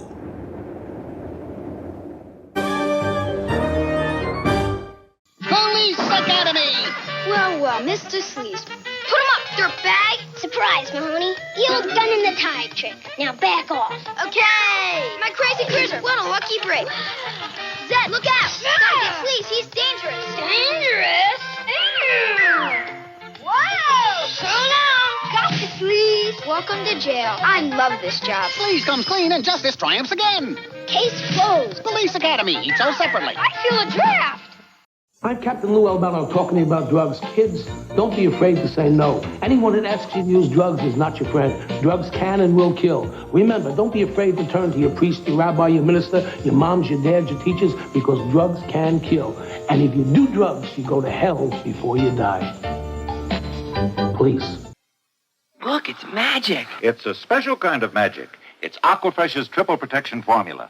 Nobody else has it. Fights cavities with all the fluoride of the leading paste. Freshens breath with all the freshener of the leading gel. Cleans stained film with gentle, effective cleaners. Concentrated in one complete toothpaste. Mothers prefer Aquafresh. I like your magic, Mr. Foster. Triple protection Aquafresh, a complete toothpaste. Just for the rock of it, just for the roll of it. Diet Coke. Just for the look of it, just for the kick of it, the real cola taste of it. Diet Coke. Just for the joy of it. Just for the just for the love of it. Just for the one of it. From Coca-Cola. Just for the taste of it. Diet Coke. Hi, Dad. Where you been? Jeff's house. New Genesis game. Kid Chameleon. 100 levels. 1,800 screens. Longest I've ever played. That's good, son. Every time I changed helmets, I was someone else. That's nice, dear. Skycutter, Cyclops, Juggernaut. I kept transforming. Everybody's saying. Can't. Later, Mom. What's with him? He's just having an identity crisis. New Kid Chameleon, the multiple personality game. Only on Sega Genesis.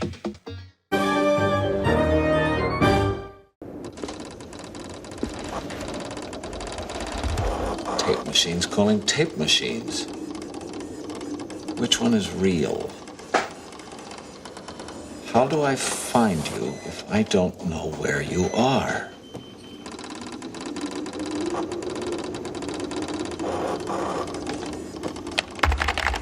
Start with the A's.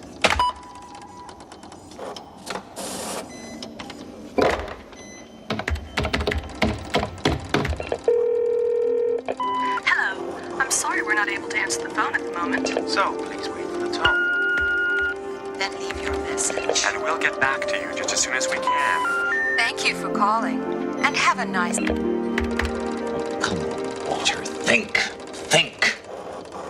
Where would Clara go? Where would she be?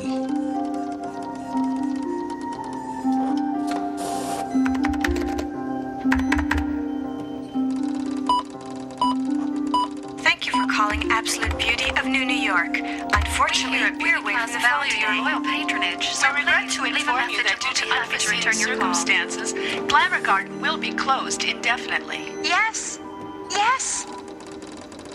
If this is a recording, I'll come there and tear the place down. Hello? This is no recording. I'm alive. I mean, I'm here. Who are you? Where are you? You're real. Yes, of course. Real. Where are you? Where are you? Don't hang up, I die. No, I die. What's your name? Genevieve. Seltzer. Genevieve. Genevieve. I'm Walter. Walter Grip. Oh, Walter. What a nice name. Genevieve sounds fine. Where are you, Walter? Marlin Village, near the Great Red Canyon. Angelito. Oh, I'm on my way. No, you stay there. I'm on my way. Copper Prospect's only 900 miles. Don't leave. I wouldn't dream of it, Walter. Walter? Yes? I'm waiting.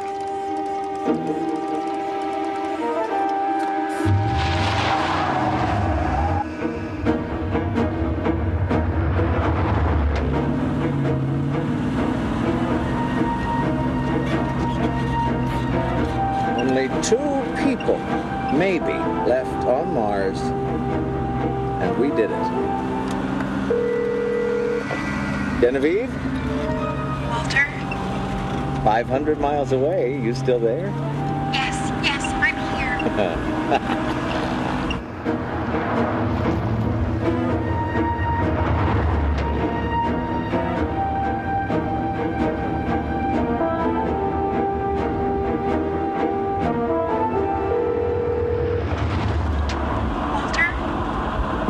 Who else? Only 50 miles. Madness. Oh, Genevieve, sweet Genevieve. The years may come, the years may go. Oh, Genevieve, sweet Genevieve.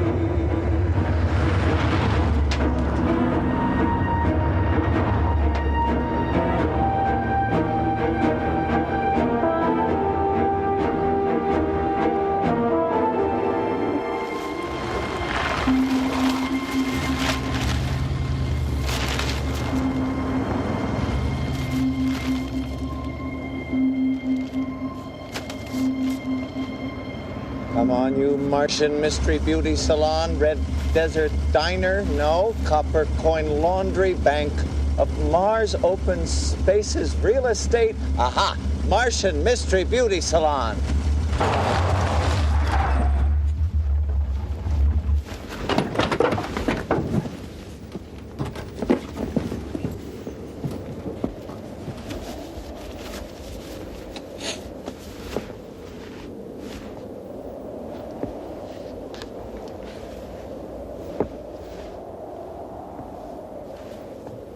Genevieve?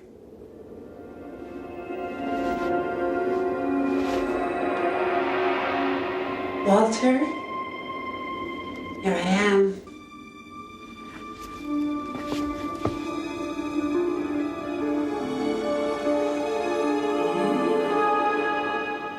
Are those for me? How sweet.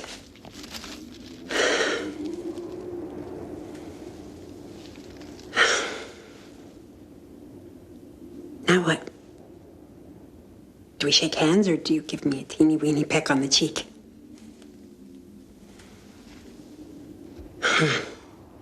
My, you are the shy one. Are you really Walter Griff? Grip. Are you really Genevieve Seltzer? In the flesh, Walter. In the flesh. I see. Now what?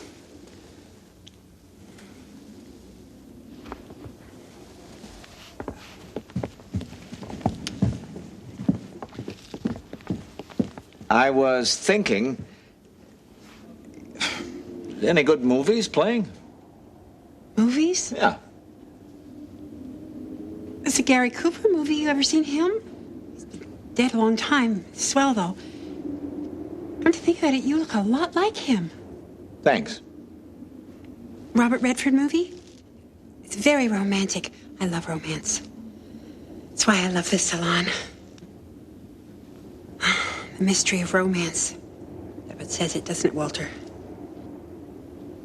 Mama always said, keep the mystery.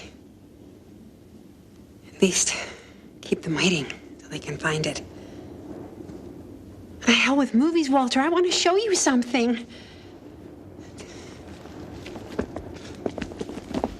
Look. I fixed this just for us. Just us? Go on. Go inside. I have another surprise.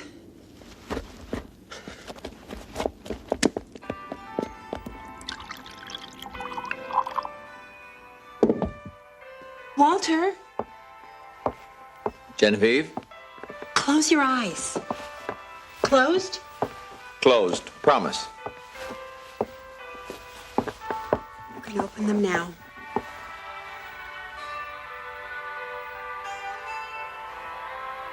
Like it? Old-fashioned. That's me. Mama always said, get your white down first, then get your man. You can pour me a glass of wine, Walter.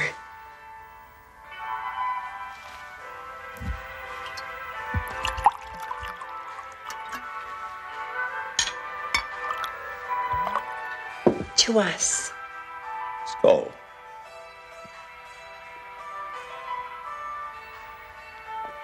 My, you were thirsty. Genevieve, how old are you? Oh, Mama always said bright girls never tell. Yes. Would you believe 32?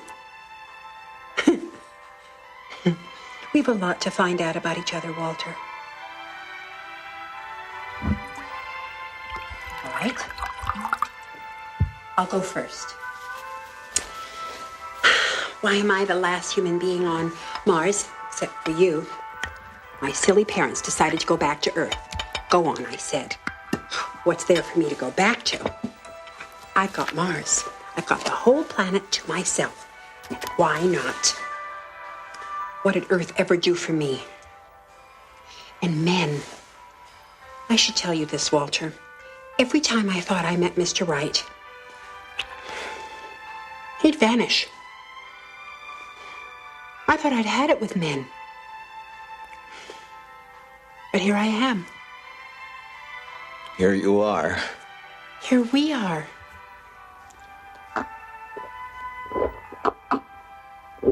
You know, Walter, I think you should try drinking a milkshake when you're thirsty.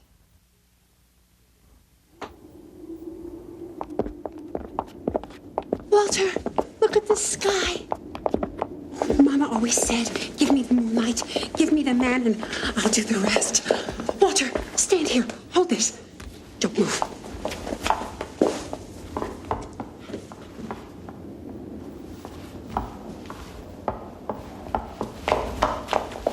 Martian seductress. Oh, it's my favorite. What do you think? You haven't finished your milkshake, Genevieve. Walter, look. Aren't these the sweetest little baby booties you ever saw? I love kids, Walter. Do you love kids? Yeah, kids are fine. It's getting late. Late? I think I should let you go to bed. Gosh, you move fast. No. Genevieve. Yes. You're a very nice girl. Nice enough, Walter. Oh, really? Sweet and lovely. Boy. Genevieve. Yes. There's something I want to say to you. It's... Yes.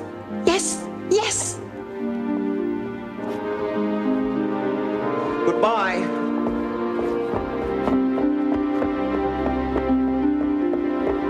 Walter Griff!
Golden Grams presents... Uh-oh. Oh, no. More of the Golden Boy. When a sweet swirl of honey hits a big bunch of graham cracker crunch, you're not just good. No, please. You're golden. Uh-oh. Oh, no. Golden Grams, the golden part of your complete breakfast. You're not just good, you're golden. Talking personal ad. Then see how many private messages you get. Plus, you can also hear personal ads from America's most romantic singles. There are hundreds of new callers every day, so call now and get private messages from exciting singles who want to connect with you. Just $2 a minute, adults over 18 only. An alien creature has accidentally landed on Earth. He's lost, frightened, and he needs a friend, somebody just like you. His name is Mac, and you can call him at 1-900-9094-MAC. Be his friend and share his adventures. And if you call Mac now, he'll send you his poster for free. Ask your parents before you call. $2 first minute, 45 cents each additional minute. Mac and Me, coming March 30th to your favorite video store. Call Mac now, 1-900-9094-MAC. He's waiting.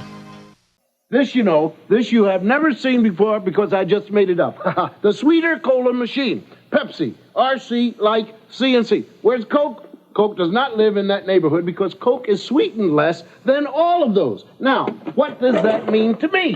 Less sweet means more thirst quenching, more refreshing, more real cola taste, better with food, better when I'm really hot, better play the music because this is going to take a while. Coke is it. Thank you. Bolder, cleaner, smarter, more delicioso.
Monster Die?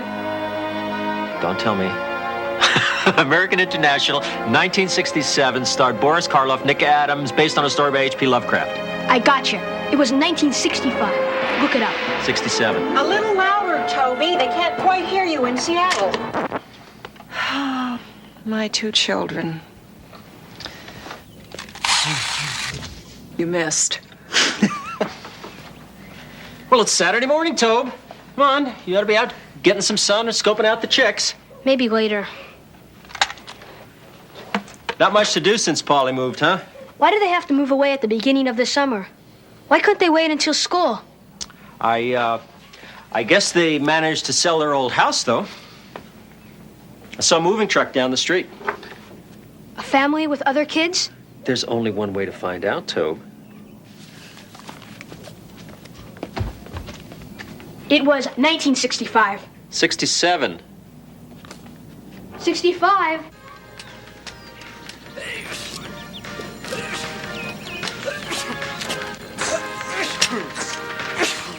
Man, my head feels like it's gonna bust.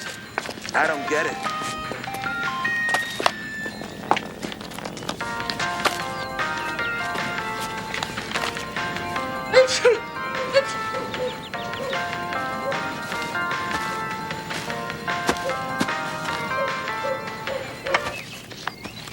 Okay, Mac, be careful. Up. Yeah, I got it. Keep moving. I'm doing it. One more step. Okay.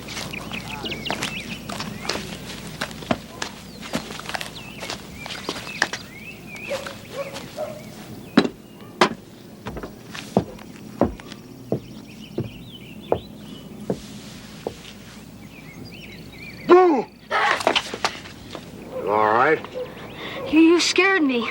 I meant to. More than one small fool has lost his life hiding under the wheels of a truck. Bless you. Is this any kind of a book for a boy to read on a summer afternoon? I've got every issue.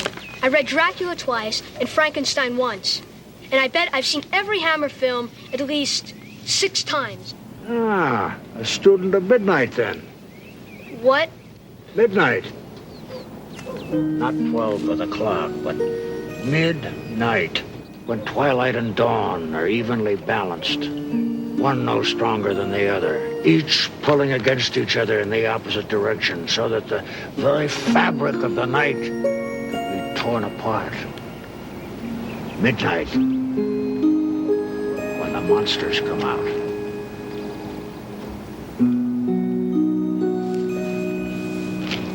What's your name, boy? Toby Michaels. I'm Emil Francis Bendixson. Listen to me, boy. You know nothing about monsters.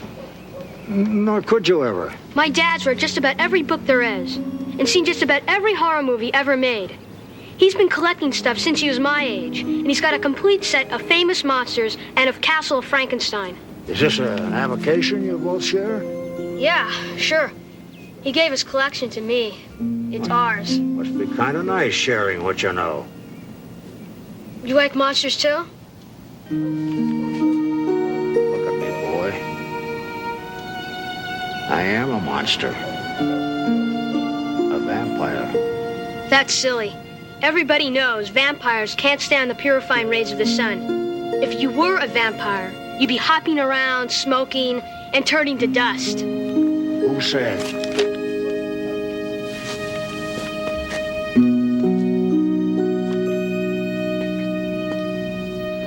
Maybe he has grandkids, Toad. Did you ask?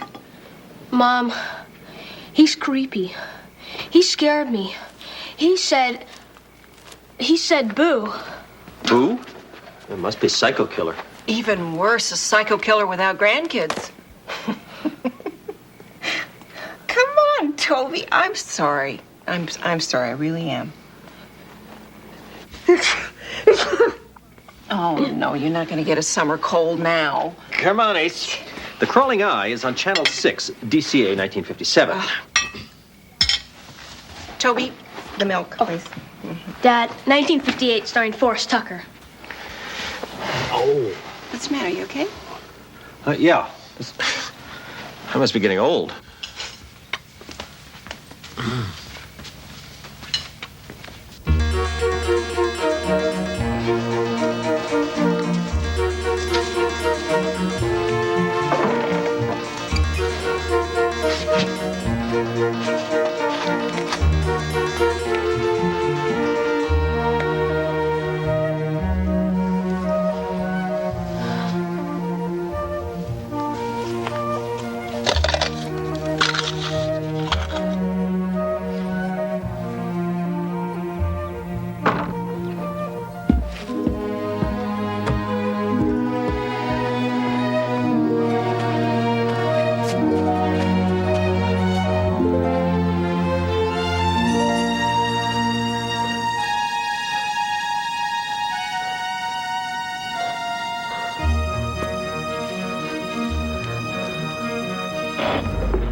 I guess this works after all. The undead! You've got the strength of the undead! There's nothing for you to be afraid of here, boy. You're gonna kill me and suck my blood and recruit me into the army of the night. Read Mark Twain, boy. Twain won't fill your head with garbage. Listen to me. Everything you think you know about vampires is rubbish. Cheap, second-hand myth. It's not like that at all. Believe me. Yeah, you're so fond of garlic. Come on, I'll take you to just the place. You're not eating any. It's the garlic. Boy, with my stomach, I'm lucky I can eat much of anything. There. You happy now? I'll bet you know hypnosis. I'll bet you made me think I saw you lift that car. On your mount, I was under your house. I suspect you've been under that house more than I've been in it. What was your little friend's name? Polly. You're living in Polly's house. My house now. Got any grandkids? I'm afraid I've been around too much for that. Africa, Asia, Europe, the Americas. A family and a home just weren't in the cards for me. So, like an aged elephant seeking the burial ground, I've come home to end my days. You're from Mill Valley. I was born here. I was a boy here. Nothing's the same, though. Except the cemetery. That's the only thing that hasn't been built over or torn down. Excuse me. If I'd had a grandson, he'd have been like you. You could have played together. I'm glad we can be friends, Mr. Bendixson.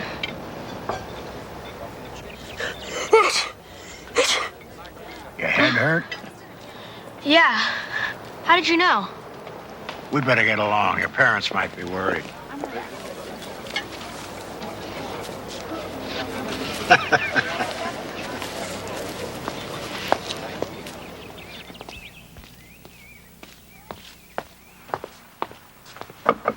Hello, Mr. Bendixson? It's me, Toby. Mr. Bendixson? Wow.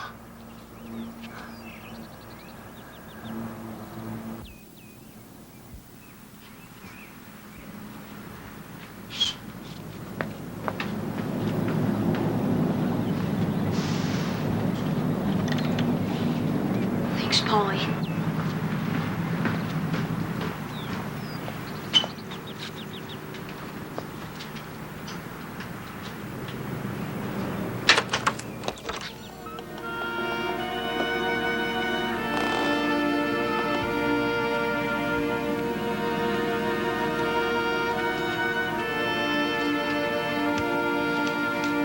Mr. Bendixson?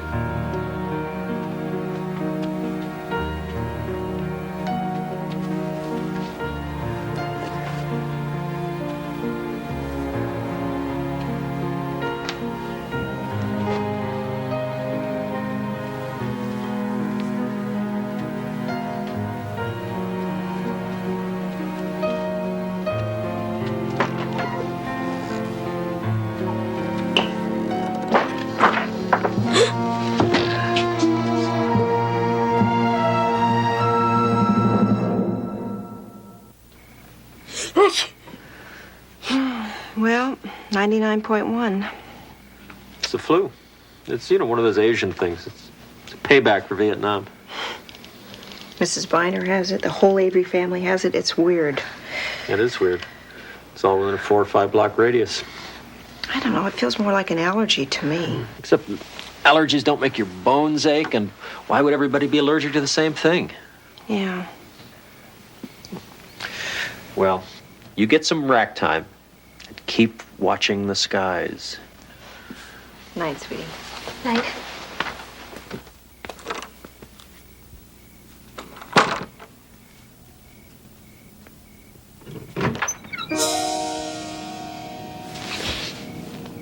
Polly's house isn't the same as it was before, is it, boy? I tried to tell them, but the words wouldn't come out. I wanted to tell them. It would have served no purpose. It'll all be over soon. Getting close to the time now. So little time left. Come on. Come on, walk with me. Into the night, you and I. What's the matter? You afraid I'm going to bite you? I don't need to do that anymore. Come on, come on.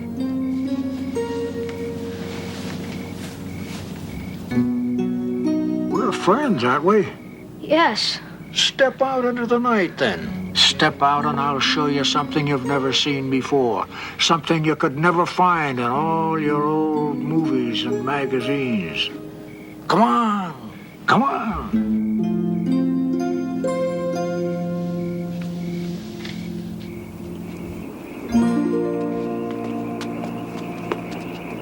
Please, Mr. Bennington, do we have to go in?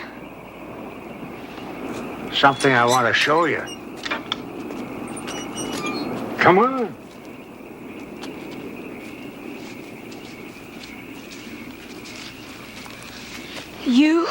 You were buried here? It doesn't work that way, Toby. You don't really die. It's like an infection, a disease, a thirst. It prolongs your life, though, but at a cost. They never found my body, of course. Just an empty grave here. But when I got changed, I started to move. I had to move, I soon found out. 147 years of moving. Always moving. It wears thin, Toby. But now I'm back. Home. I'm ready. What do you mean? I'm here to die, I told you that. No, but you are You can't die, Mr. Bendixson. Oh, of course I can. I mean, you're the undead.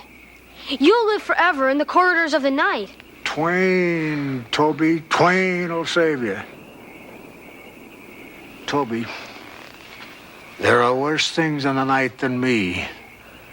Things so terrible that I have spent 147 years running from them. Things that wait and hide. And if one of my kind stays too long in a place, they come out. The real monsters, Toby. The real beasts. What monsters? What are you talking about, Mr. Bendixson? Where are they? What do you know about genetics? Mutants. I ask you a serious question, you give me giant ants. Recessive genes, Toby. A genetic safeguard to protect mankind from my kind. Here, I'll show you. Come on, sit down. You see? It's like an allergy. It's in you, too. I still don't understand.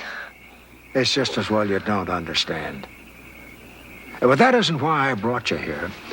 If I'd had a son, I could have shown him wonderful things. Secrets that only I know. Gifts that only I could give. Please, Mr. Bennington, I don't want to see the real monsters. You don't think I'd drag you out here to show you something ugly, do you? Look.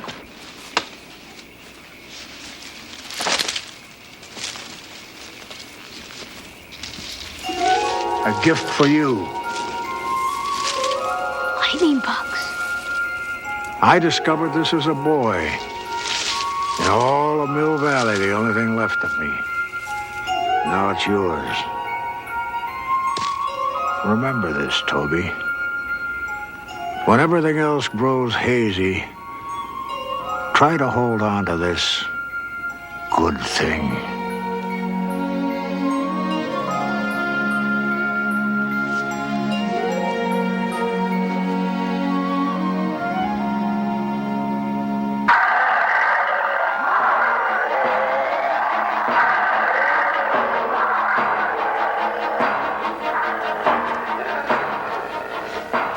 Here, honey. How does your head feel now? It feels fuzzy. Take this. How about your shoulder? Well, it's both of them now. I mean, every joint in my body, it's like they're on fire. Is it bad for you? Bless you. I think I'm gonna go take a hot bath. Maybe that'll help.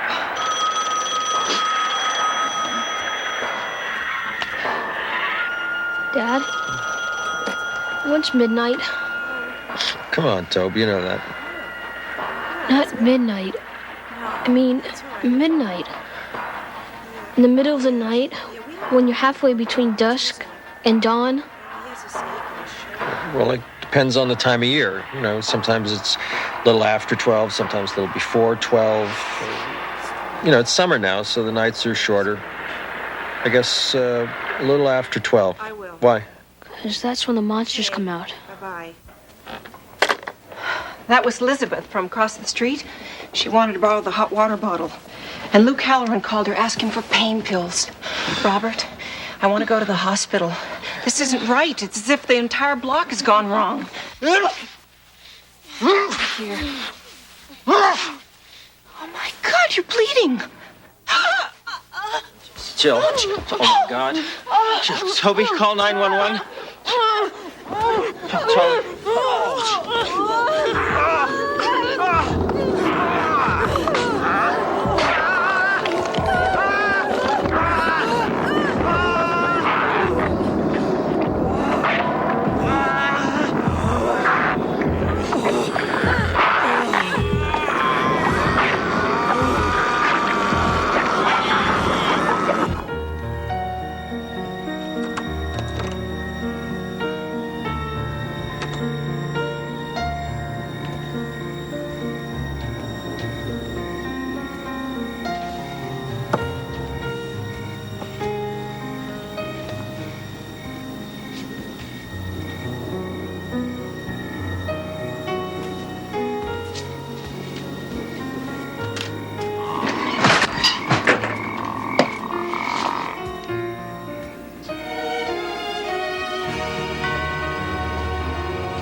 Sometime last night, between 11 p.m. and 3 a.m., tragedy struck this quiet house in the 2300 block of Clarendon Avenue, when sole resident Emil Bendixson was brutally murdered.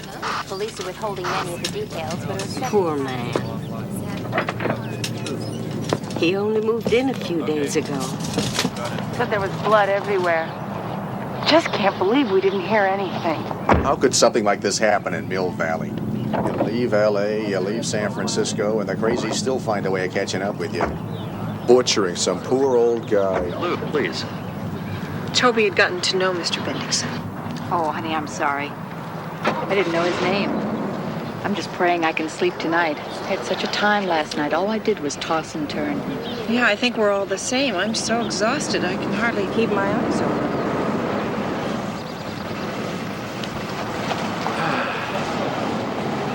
Toby. I'm trying to see him. What do you mean, Toby? I'm trying to see his face, but I can't. I'm trying to remember something. I don't know. Toby, listen to me. It's just a shock. It was a horrible, horrible thing. Sure, Toby, you're just upset, that's all. I mean, everything's turned around. In a couple of days, you'll have it. He's in your heart, right now, waiting.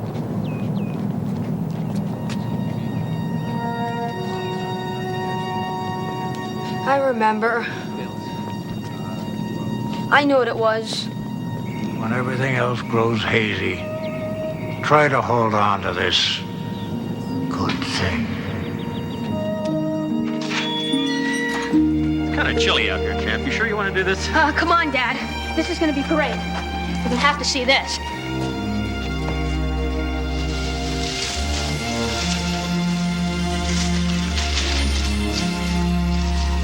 Isn't that great? Yeah, that's terrific, Ace. I like it out here at night. Mr. Bennison said, there's nothing tonight we have to be scared of.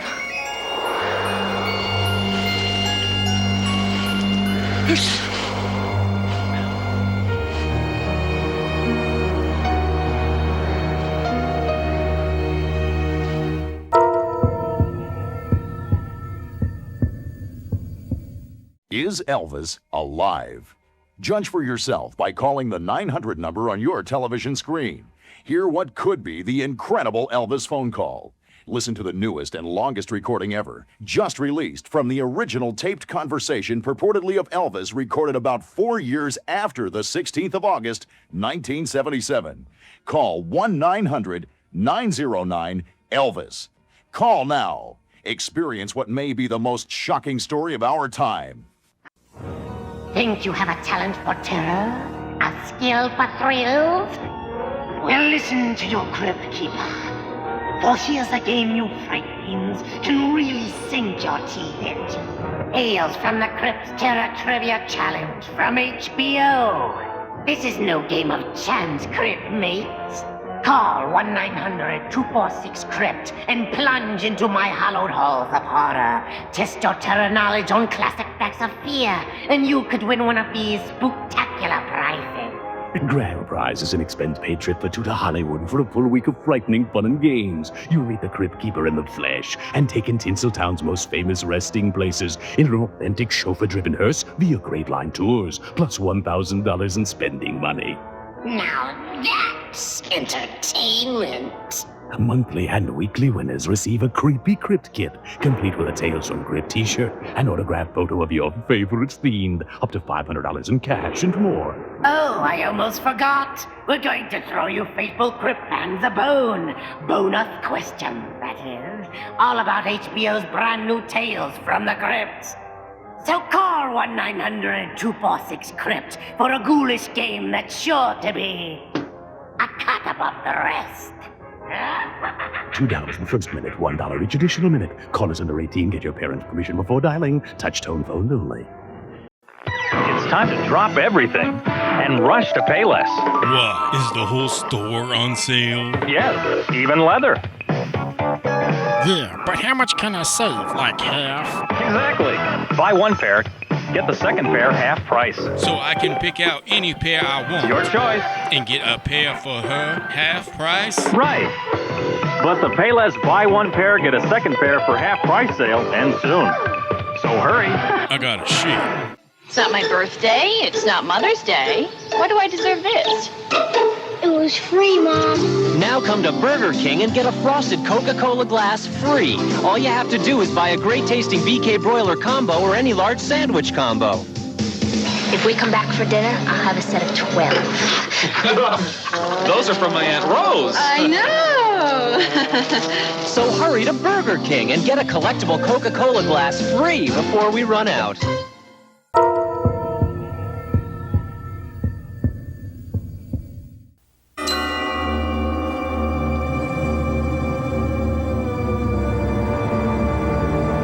This is absurd. We have no assurance that this so-called emissary is not hostile. But the radio message said he was an ambassador. How many ambassadors have preceded invasion in our own Earth history?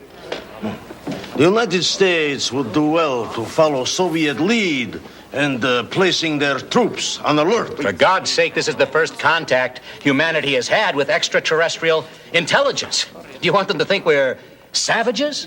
Thinking with our guns instead of... People of the Earth, attend my words. 2 million years ago, my people began a vast seeding program. We sped up evolution on several thousand planets, bringing forth life where there had been none. Your Earth was one such planet. In a sense, you are our children, and like watchful parents, we've kept an eye on you. But you have not come far enough. We see that you have a small talent for war. We've seen your primitive conflicts, your crude weapons, your petty bickering over borders, and the nuclear balance of terror, which precludes any real victory, and we despair.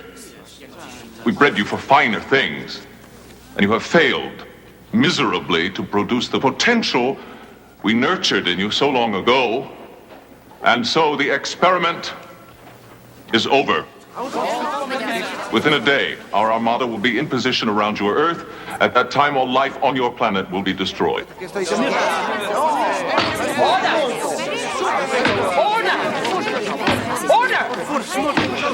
It's absurd. How do we know you can't do it? If you really need a demonstration, keep watching the skies. Sorry. Order! Madam Chairman. The chair recognizes the delegate from the United States. Mr. Ambassador, surely you don't mean to condemn our race to death without giving us a chance to speak in our own defense. Surely that's not fair. The universe, Mr. Fraser, is not fair. Do you think we made this decision in haste? We've been debating it for many centuries. Centuries? Oh, yes. We are a very long-lived and patient people, but even our patience has limits. You must give us one more chance. You've had your chance, many of them, over the centuries. Yes, that's true, Mr. Ambassador. It's true, but we've never had this much motivation. You say what? Your ships are arriving in a day. Give us that much time, one day. What do you think you can accomplish in so short a time? I don't know, but you must give us one chance. At least let us show you the potential you saw in us at the dawn of time.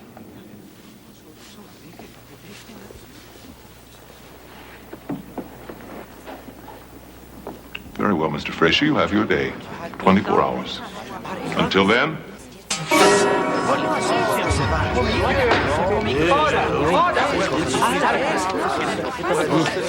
Order! Please, if ever there was a time for us to put aside our differences, it is now. I am not convinced. Before we enter into peace negotiation, I must have proof that this threat is real. Proof? Proof? You've seen their spaceships. You just now saw him disappear. What else do you want? Excuse me. The Royal Observatory in Greenwich. They say it's urgent. He said keep watching the skies. Halley's Comet. It's gone. We've got to find everything we can. Disarmament, aid complexes, League of Nations, World Court, SALT Treaty. Sure, everything that's never worked before. Why should it work this time? Damn it, we don't have time to start from scratch. It'll work. Because it has to work.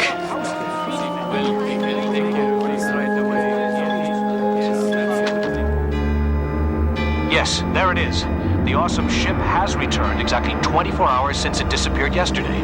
But we have confirmation from UN sources that an historic accord has been reached among the 15 members of the Security Council and approved by acclamation of the General Assembly. There is today total peace among the peoples of the Earth for the very first time. Good luck to us, my friend. Good luck to us all.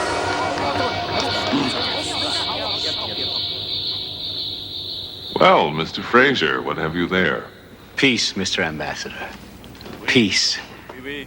Within these pages lies the framework for worldwide unilateral disarmament.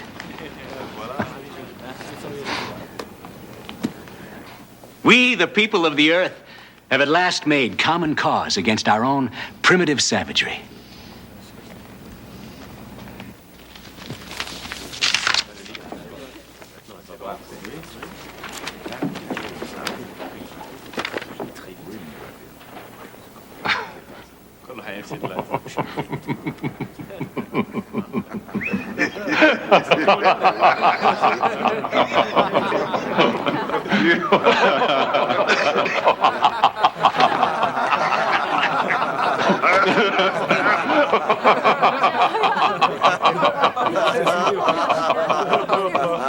I fear you have misunderstood me. Your savagery is an issue, that's true, but You see, on the thousands of planets under our control, we breed warriors, gentlemen. Warriors to fight for us across the galaxy. In your case, your savagery has not bred true. You are woefully backwards in the art of war. You fight erratically and clumsily. Your weapons are shockingly crude. And worst of all, in your hearts, you long for peace. A small talent for war. Too small to be of any use to us. It's no matter, we'll just have to try again elsewhere. But I thank you for a most amusing day. You people have a delightful sense of the absurd. You might take some comfort in that. After all, as one of your fine Earth actors, Edmund Gwynn, once said, dying is easy. Comedy is hard. If we are pawns of dark powers, then even our highest aspirations become a grim joke. But if not, then no one will goad us toward world peace, or take it away once we've achieved it. Doubters, please note, you've just seen it achieved once, however briefly, in the Twilight Zone.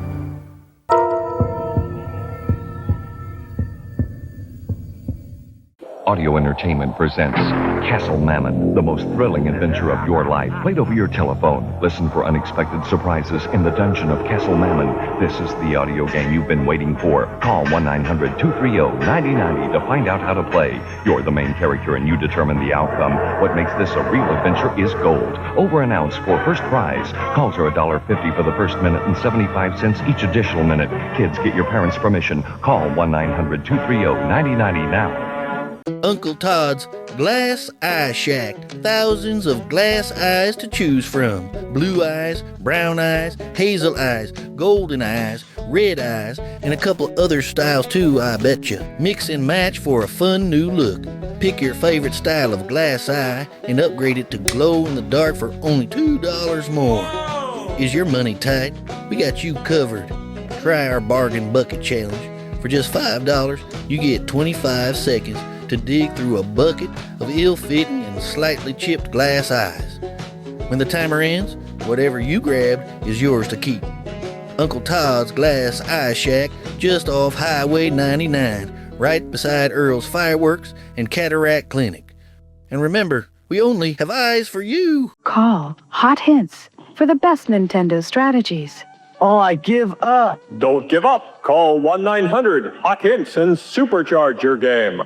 Cool, I can select all my favorite games. There's hundreds of action-packed hints, full of secret passwords, on all the latest Nintendo games. Hot Hint is fast, fun, and is $1.65 a minute. Now I have the power. Ask your parents before calling. Sometimes I think, Brooke, would you like him to get a little closer? And then I think, yeah, I'd like him to get a little closer. That's when I'm glad I've got Arid Extra Dry Spray. Arid helps stop wetness before embarrassing odor can start. You can win $1,000 in toys from Toys R Us. Bikes, kites, personal computers, video games, dolls, and scooters. It's the Great Toy Giveaway, and you could win. Because in every box of my Cap'n Crunch cereal, there's a secret decoder. And if yours says you win... I won! Instantly! To enter free, write Great Toy Giveaway, Box 4735, Young America, Minnesota, 55399. Thousands will enter, 100 will win. It's the Great Toy Giveaway. Steve, Jack.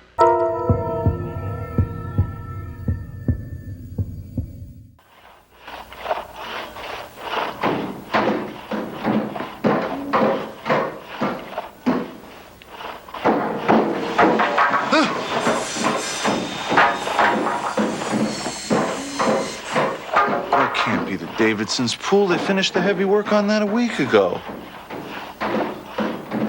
Don't tell me the Harpers are making another room edition. Can't be. Patty Harper would have been bragging about it for weeks. No, whatever it is, I hate it. What time is it?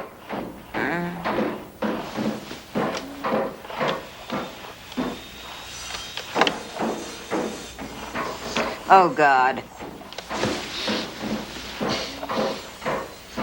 11:37. Oh,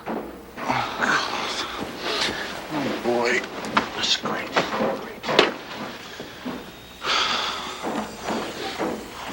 Wait a minute. Hold the heart attacks. It's only a little after 7. This thing must finally be losing it. Well, another average day begins in the right household.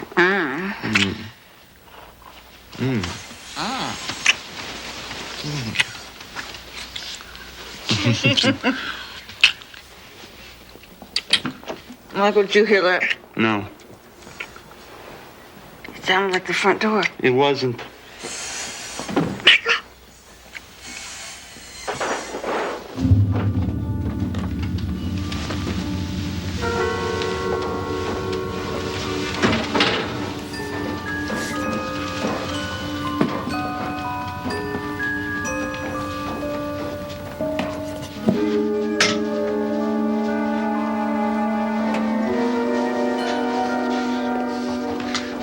Stay behind me. Stay behind me.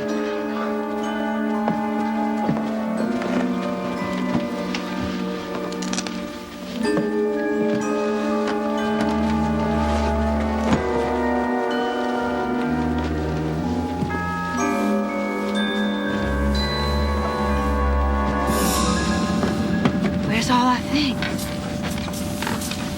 Michael, what are we gonna do? Hey! Out! Get the hell out of my house, you creeps! I'm talking to you!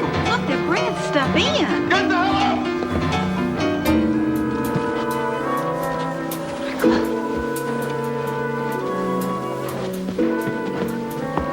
I said, get out!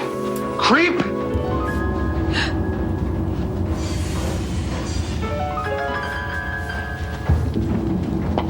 Get up and get out now!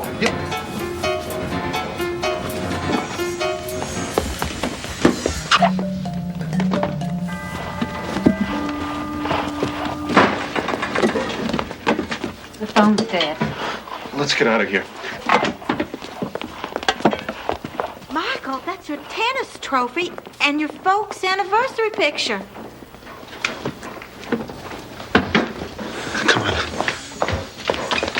Why are they bringing things into our house?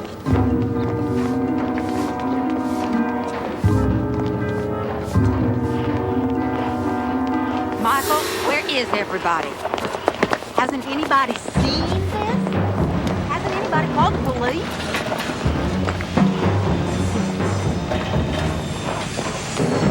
Oh, Michael, the Turners are on vacation. Yes, but we can use her telephone.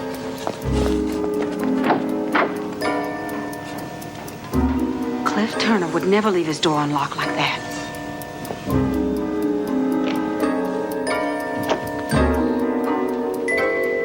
The phone's in the family room. Michael? Stay back, honey! What is going on? I don't know. I don't get it. They're building things that have already been in this town for years.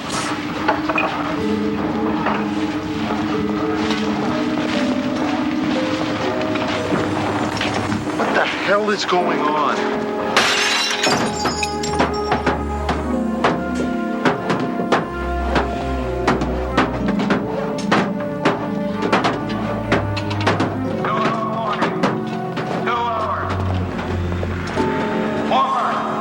There's supposed to be more mud here. Michael, who is that? Get that bookcase out of the alley. Careful getting it through the doorway.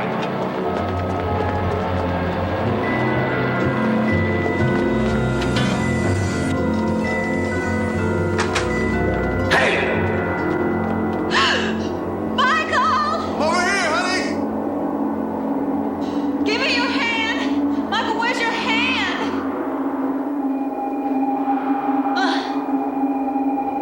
Excuse me. Excuse me. Please don't move. We need help. Would you mind telling me who you are and what you're doing here? Oh, thank God we found you, or that you found us. Whatever. You have got to tell us what's going on. Well, do you people live near here? About 7 blocks from here on Collins Avenue. Well, is there someplace closer you'd be more comfortable? Well, there's my office.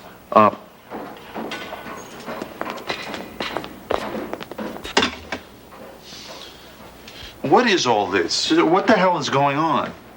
You're, someplace you're not supposed to be. And where the devil is that? Well, it's not so much where, really, as when.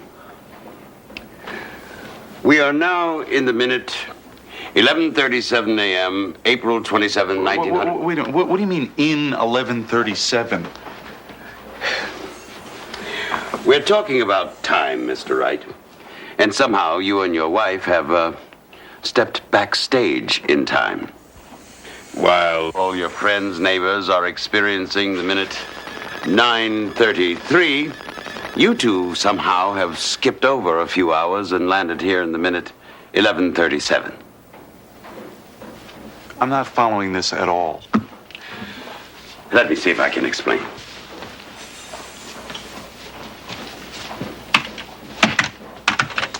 Now, think of time as an infinite series of boxcars, all linked together. Like this. Now, each boxcar represents 1 minute, and people like yourselves move from boxcar to boxcar as time moves forward. Now, each boxcar is totally empty, like that white void you stepped into in the alley back there. And it's up to me and my crew to build something into that boxcar. Now, the boxcar we're standing in right now is 11:37. Meanwhile, everybody else, all your friends, are experiencing the minute 9:34. And in 1 minute, they'll be in 9:35, then 9:36, until eventually they reach 11:37. They'll spend their minute here, and then move on to 11:38, 11:39, and on and on. Understand? So you're saying that each minute of time is a different place? That's right. Why? Why what? Why does time work like this? Because that's the way it works. You're saying that the house that we woke up in this morning is not the same house that we went to sleep in last night? No, it's not the exact same house, but made to look identical to the other house. And if I and my crew do our jobs well, you'll never know the difference. And you do this for every minute? You build everything? Makes you want to stop taking your minutes for granted, doesn't it? How do you do all that? Well, I've got quite a few workers, and we work quite a ways in advance. Here.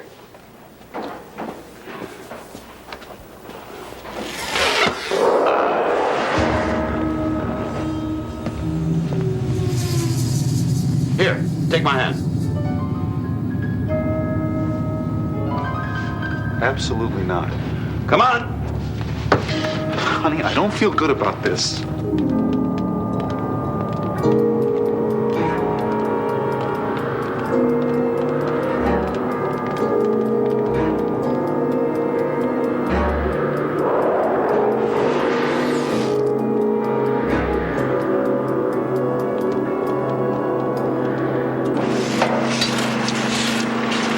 This is next Christmas Day, 5:06 a.m. About 8 months from now. As you can see, we're just beginning work.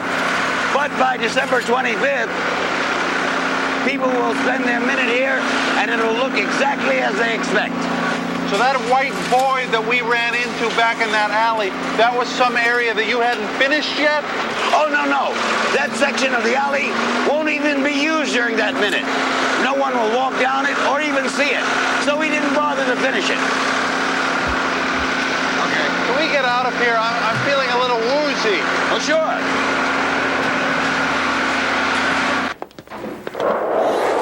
Here we are, back at 11:37, April 27th. More dust up there. I've been meaning to get to that. Do you ever make mistakes? Have you ever gone to where you swore you left your car keys or your tie tack or your earrings and they weren't there?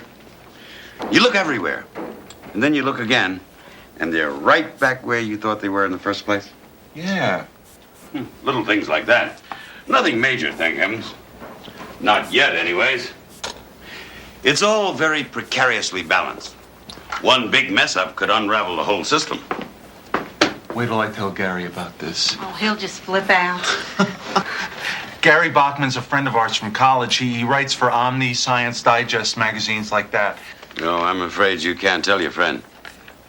Well, I'm not certain we'd know how to explain all this, but you can't expect us not to try. I mean, the way time works is one of the supreme mysteries of the universe. It's supposed to be a mystery. And the balance of things demands that we make certain it remains one. How? I mean, how are you gonna keep us from... By keeping you here, with us. No. Oh, you're not the first ones to have slipped behind the scenes like this. It happens every once in a while. I'm afraid you simply cannot be allowed to return. The repercussions of such a move could prove cataclysmic. And to be honest, I'm not certain you'd even be able to return. Well, you could at least let us try. Sorry. There's simply no choice. Michael? Come on. Hey! Wait! Come back!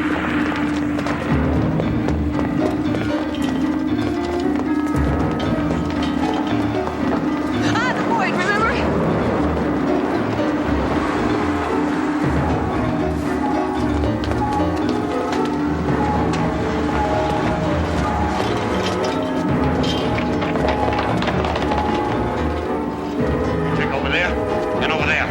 Take back his office.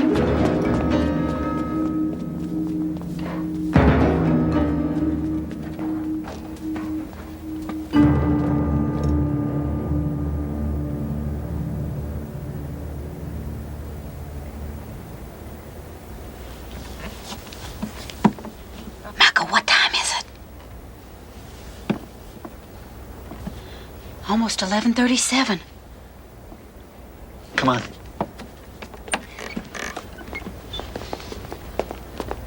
How do you know it's safe? Well, we haven't seen or heard anybody in over a half an hour. Now, I figure they can't risk being caught here when actual time does arrive, so they just had to leave us and hope for the best. What's going to happen when actual time does arrive? We'll know that in 45 seconds. What if 11:37 comes and goes and everybody else goes with it and we stay here? I don't know. I'm just here. This is my first time. Mr. Wright! Mrs. Wright! You must come with me. Now! No. Actual time is almost here. 20 seconds. No! Go! You've got to go. Now! What's that noise? It's the sound of actual time approaching. 10 seconds.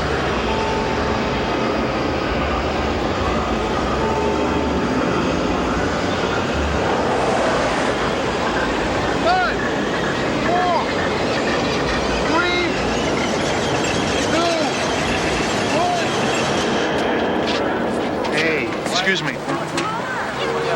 Terribly sorry. I've got like 4 more feet and then I'm clear of your... That magazine's written back here.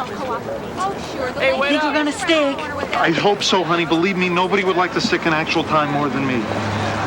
20, 19, 18. What if we don't? 17. You're starting again. We'll know in 10 seconds. 8, 7, 6, 5, 4, 3, 2, 1. We did it! We're back!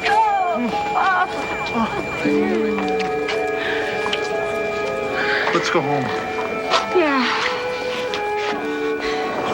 Gary Bachman is never going to believe this. Never. Michael, look.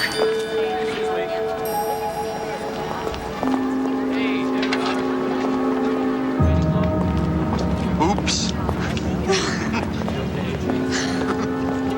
Time. A handy fiction to explain why everything doesn't happen all at once. Or maybe we're the fiction, moving minute by minute through the Twilight Zone.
Don't be alone tonight. Call 550-LOVE. That's 550-5683. You'll be connected with up to 8 friendly people who want to meet you. Don't be shy. Call now and listen in. No one will know you're there until you say hello. Call 550-LOVE. That's 550-5683. Just 15 cents a minute. Not available in New Jersey.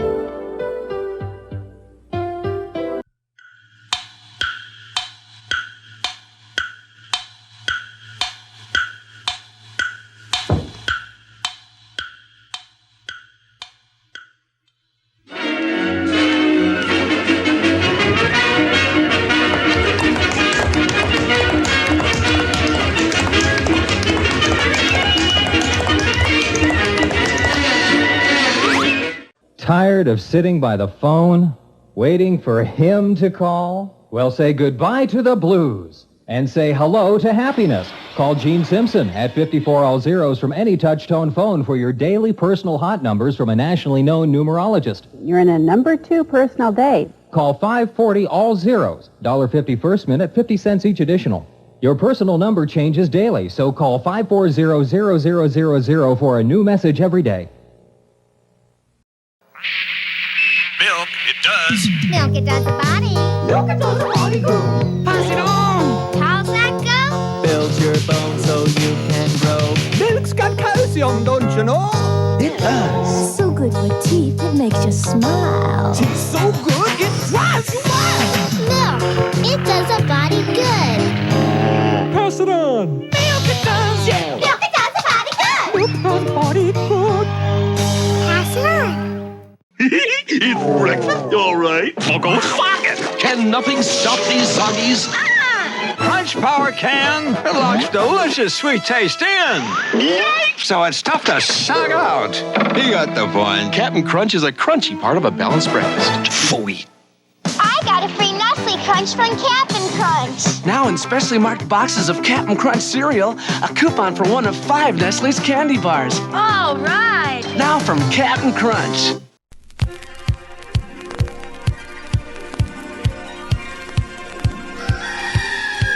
It's a cookie, but it's not just any cookie. It's Ookie Cookie.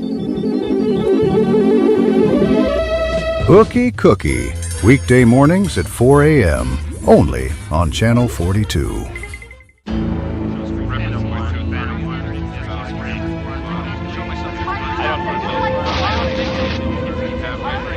That was the scene in California's Mojave Desert 5 years ago. Our historic first view of the newcomer's ship. Theirs was a slave ship carrying 250,000 beings bred to adapt and labor in any environment. But they've washed ashore on Earth with no way to get back to where they came from. And in the last 5 years, the newcomers have become the latest addition to the population of Los Angeles.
about it, George. You're not going to catch anybody by sleeping with the ding-dong. We are not supposed to sleep. We are on a stakeout. Yeah, well, 6 nights in Mini-Mart land is enough. But he's already held up every store within a 6-mile radius. Sooner or later, he has to come to us. Well, I'm coming up with a new plan.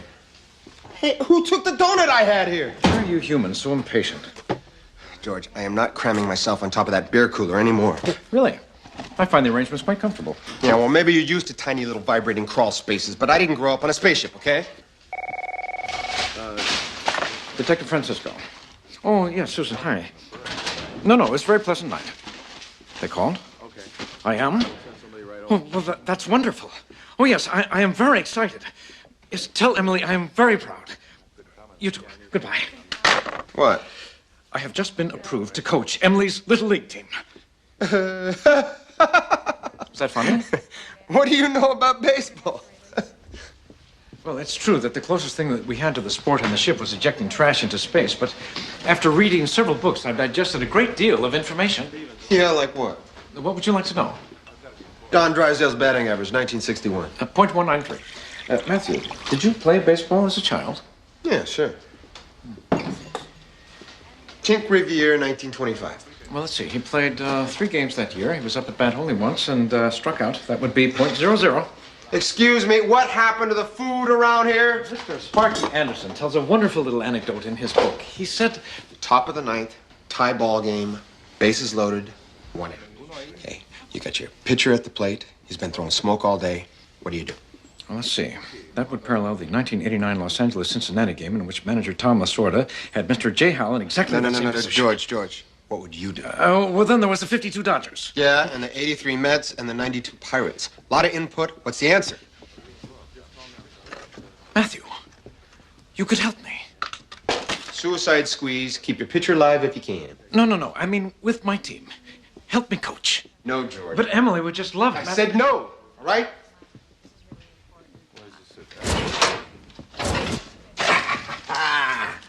Want to know how many hot dogs were sold in the 1987 World Series? Yeah, tell me that one. 373,923. Great. You hungry? Let's go for breakfast. Sykes, Francisco? Ignore him. We're going for food. Sykes. Sykes! You're going to the ambassador. Hey, come on. We've been up all night. Yeah, somebody else was, too. Check out the body in the swimming pool. The ambassador, it's been closed since '88. I believe it was purchased by a Lubov sect. Or what? It obviously was a ceremonial cremation of one of their members. Obviously. What are you talking about? You're looking at a pile of soot. There are crystals and artifacts mixed in with the remains. Sella. Votum tarpegi quictyrek. We're investigating a homicide, lady. Just stay back. Matthew, she's a spiritual leader. Perhaps we should step out for a moment. How do you know she's a spiritual leader? By her markings. What, you got built-in sunglasses? We're finding we're adapting quite well to your sunlight. Got anything else up your sleeve? It's just my arms. Thank you. Clysene has not yet completed his journey. Yeah, well, I gotta disagree with you on that one. There must be some mistake. Please let me help you. I am Rokno. Venda crystals. They are too. Guide us on our journey. You are welcome to keep one if you wish. Look, there's a hunk of toast down there, and if you can't come up with a good explanation, we're gonna have to open a homicide investigation.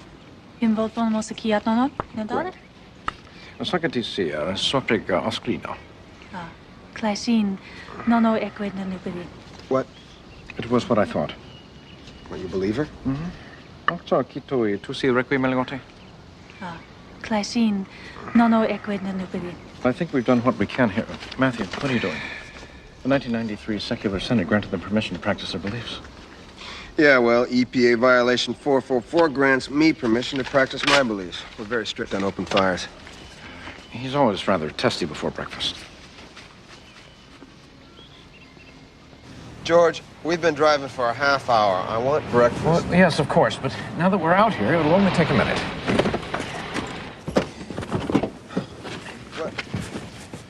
I'm really so excited. Emily and I have been practicing out here all week on my lunch break, working on the fundamentals. I think I'm getting the hang of it. Where'd this come from?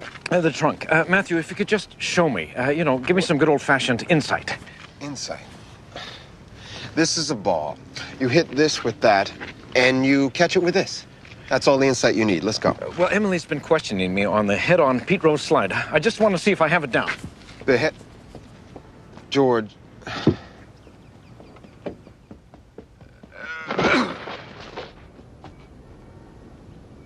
Well, I started a little too soon, but how was my form? Nobody cares about form. If they get you out, you were out. Oh. Well, that's not good, is it? Look, George, it's been great. Let's go. No, wait, please. I'm quite good at catching. Watch this. Willie Mays, 1954. Roberto Clemente, 1971. Bo Jackson, 1994. Pretty good, not bad. What do you think? That's great, George. That's really great. Can we go now? I'm starving. Oh, Matt. I'm going to be the coach. It's a very, very important position of responsibility. Emily is counting on me. So what do you want me to do about it? Well, just give me a few pointers. I find batting the most difficult, but it's very important. Yeah, you could say that. I've almost got the hang of it. If you could just, hum me a few, please. We do this, you buy breakfast. Ah, wonderful. As many of those little chicken placentas as you like. It all happens right here at this little Pentagon, doesn't it, Matthew? All right. Carl Yastrzemski. Pete Rose. Rod Carew. Just hit the ball, George. Yes, of course. All right, hit one for the Ripper. Swing, batter, batter, let her rip. Hey, batter, batter, batter. Hey, batter, batter, batter.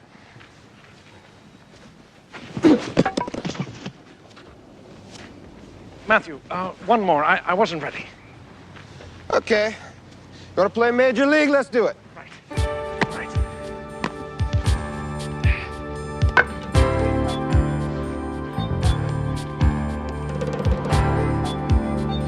All right, here we go. Hum, babe, hum, babe.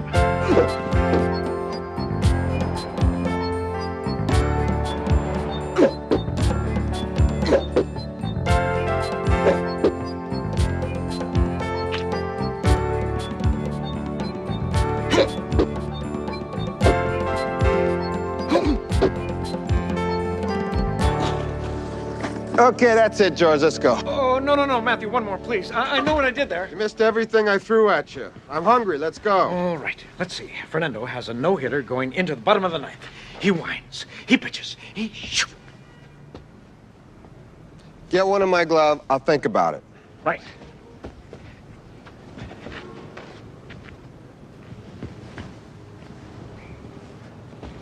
Aha! Now that was a Nolan Ryan split-fingered fastball. You see, I overcompensated with my right wrist.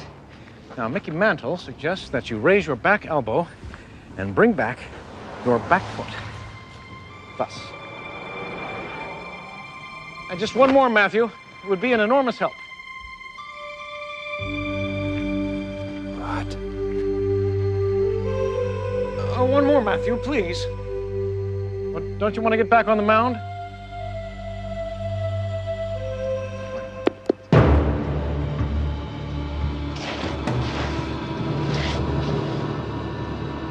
Matt, are you all right? Yeah, I'm fine. All right. Then fire away.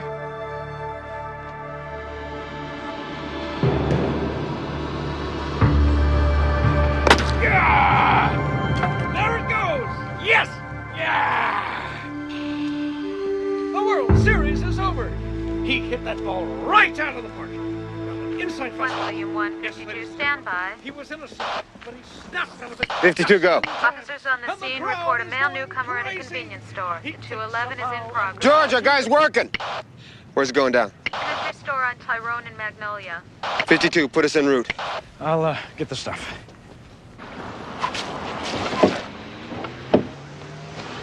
What's the situation? Nice to see somebody. Place emptied out when some guy pumped it full of tear gas. That's where I'm at, Matthew. Your partner covering the back? I'm by myself, guys. And you're the first backup I've seen. All right, I'll get around there. George, you run it from here. All right, Matthew. Gas mask. All right, thanks. I'm gonna get closer. Cover me. Gotcha.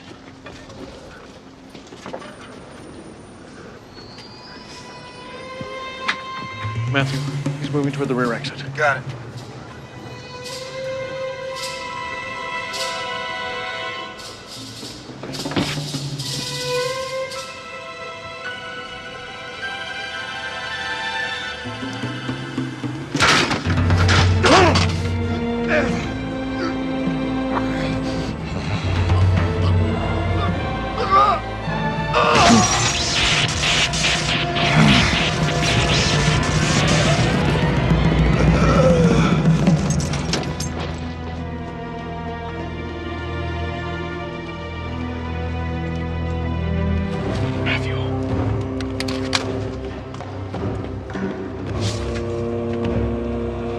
Get an ambulance. Do it now! He doesn't have a pulse. Come on, Matthew.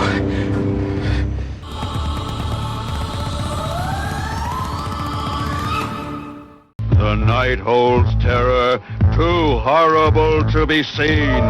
From out of the shadows, something's coming. Do you think you're really safe all alone in your nice warm house? Well, look outside. It's at your door, and it's coming to take you away on a journey into terror. Call now, $1.50 for the first minute, 35 cents each additional minute. Where are you going with those stripes? That's Aquafresh for kids. Just follow me. Toothpaste? I hate to brush. Aquafresh for kids makes brushing fun. It's got a zingy taste kids love. Fluoride, too, and it's easy to pump and has a neat top. Great, but how are you going to get those stripes in there? Watch. Aquafresh for kids. I make brushing fun. Dragon Blaster. One more paralyzing Dragon Blast, and one. Freeze, Fisto! Roboto, attack! Your Dragon Blaster can't stop the most powerful robot in the universe. Freeze, Roboto! I said freeze! Dragon Blaster Skeletor, new from the Masters of the Universe collection. Other action figures each sold separately. From Mattel. The ultimate threat to the universe. The evil horde. Coming soon, very soon. My brother told me to watch his chicken nuggets for a minute so no one eats them. But when someone gets nuggets, it's hard not to try one. Now get 5 all-white meat Wendy's chicken nuggets for 99 cents. Who ate my nuggets? Steve Thomas. He's Barnaby, the talking party dog. You've seen him in the pages of horrible headline news. And you've seen him in other 900 commercial ads. Now talk to the dog himself, Barnaby. Call 1-900-BARNABY. Tell Barnaby all your plans for the evening. He's a real party animal. Barnaby wants to know what you're drinking tonight. Are you going to be smoking cigarettes? Barnaby wants to know. Call 1-900-BARNABY. Only $1.99 per minute. Must be 18 or older to call. Call me today.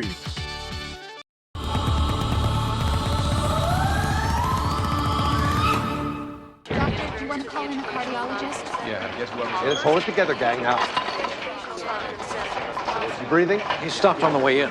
Blood pressure. I'm not getting anything. Call code blue. Hook up the leads for an EKG. What happened? He must have been pushed against the wall. It must be his head. He's ready, Doctor. Okay, hold up on the CPR. Sinus bradycardia. Give me a half amp bicard. Let's get him out of here. Please, Detective, you'll have to wait out in the corridor. Yes, of course. Does it look bad? The doctor will be out as soon as he can.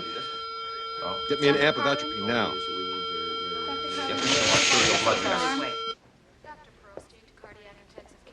Dr. Pearlstein to cardiac intensive care. Jumbo. Click or two. Emnak Simka Twivod. Natash Matthew Blackburn.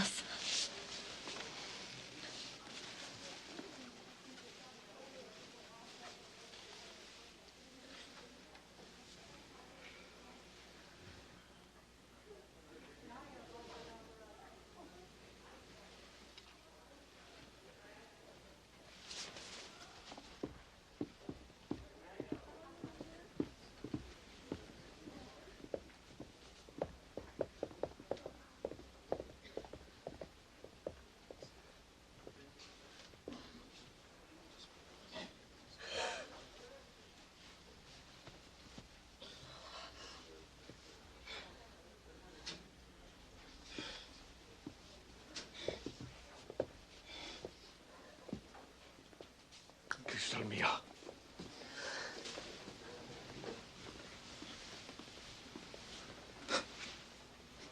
My friend is gone.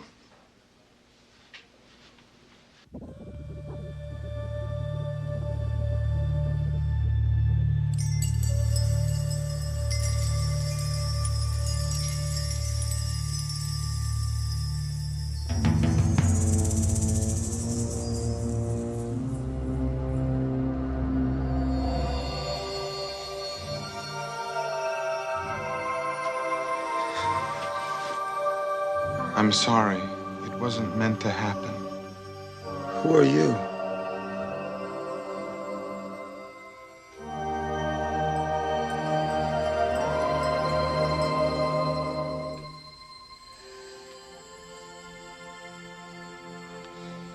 Look, I want you to take a couple of days off, George. I would rather stay busy. Yeah, I guess we all would. Is there anything I can do? Thank you.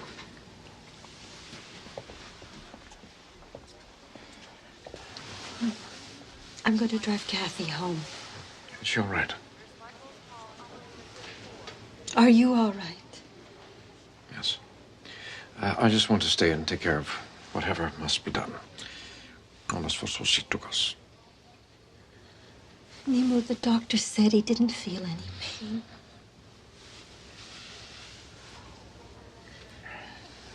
It was good that we had a chance to know him.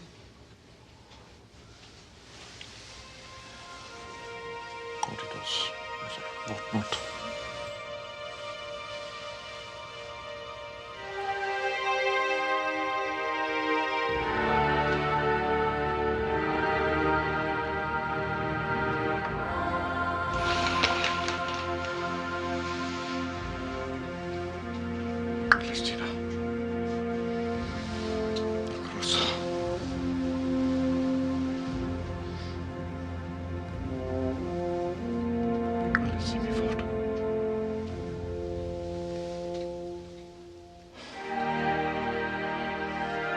Alles wird auf dem Mond.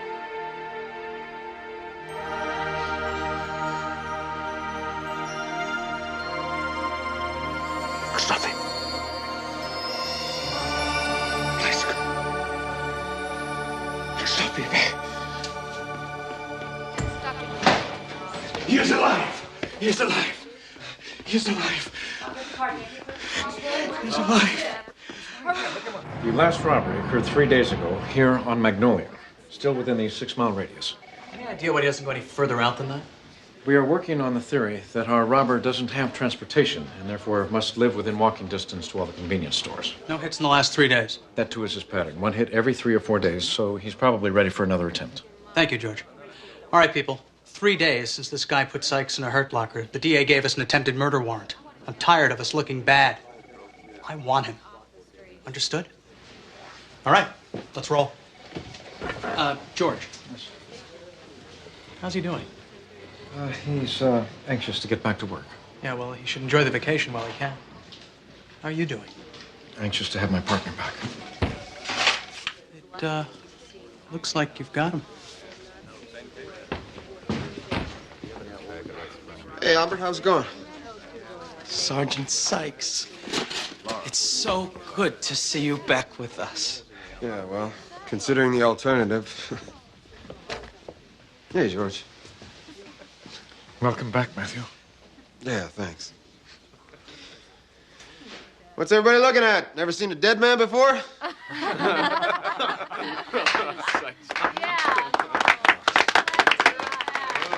Need to talk to you. Not here. Come on.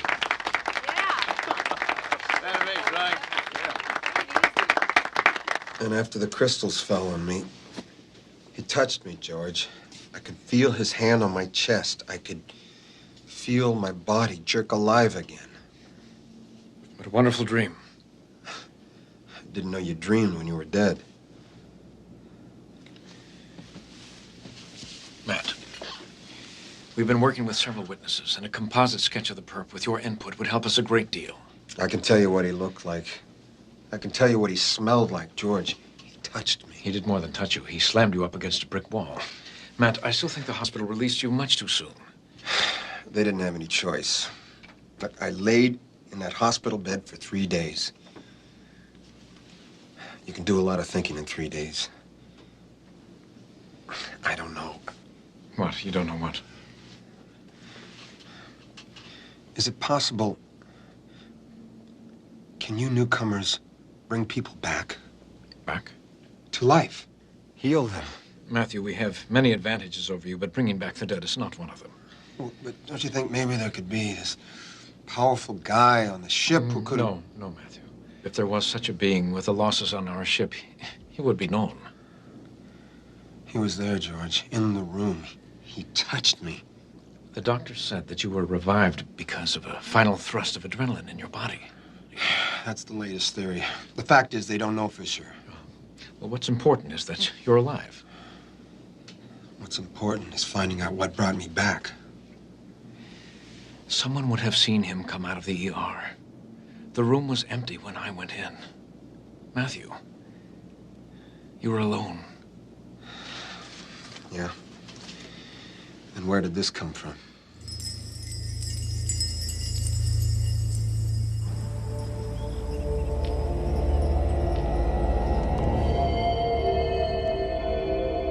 And so his journey is complete.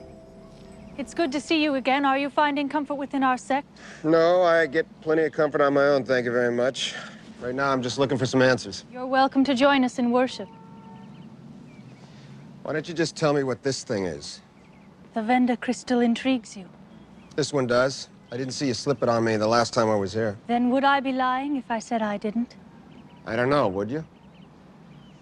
The people of Luboff give these crystals to one another to help them through difficult passages.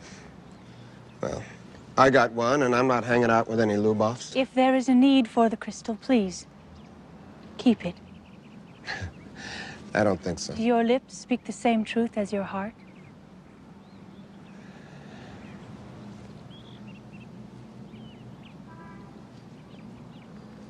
Look, you ever heard of any newcomers raising the dead? One of you once wrote it is the human who is the alien. The human who has no cousin to the moon.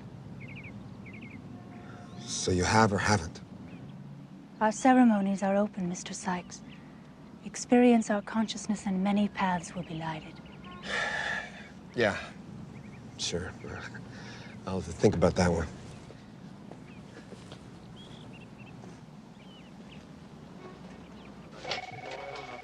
There goes one theory out the window. Doesn't make sense. 6 hits, all within a 6-mile radius.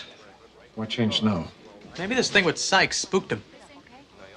Nothing spooked him before.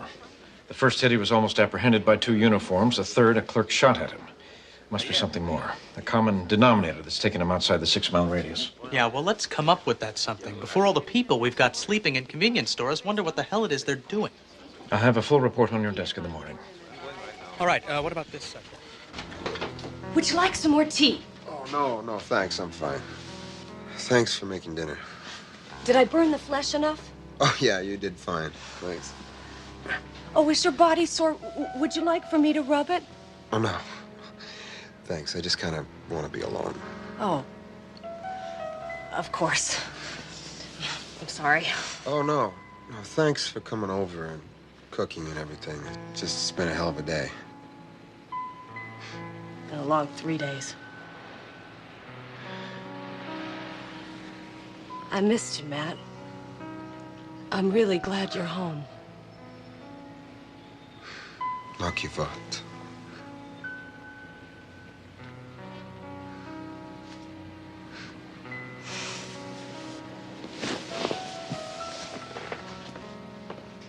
You know, if you need anything. Thanks.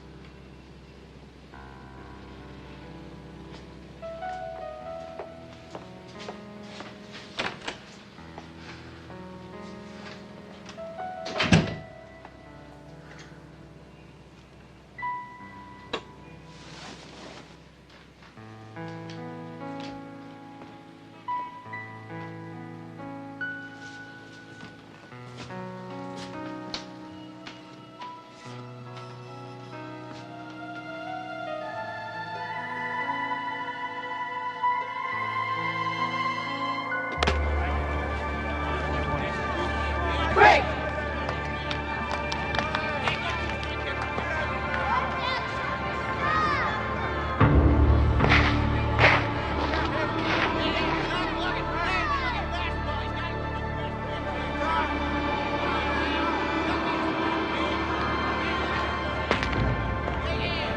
Richard!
AIDS is very difficult to catch, yet people with AIDS are being treated as if they have something as contagious as the common cold. Get the facts about AIDS. So you've got cold bug symptoms. With some of those old cold remedies, you can get rid of your nasty symptoms for a little while, but then... The cold comes back.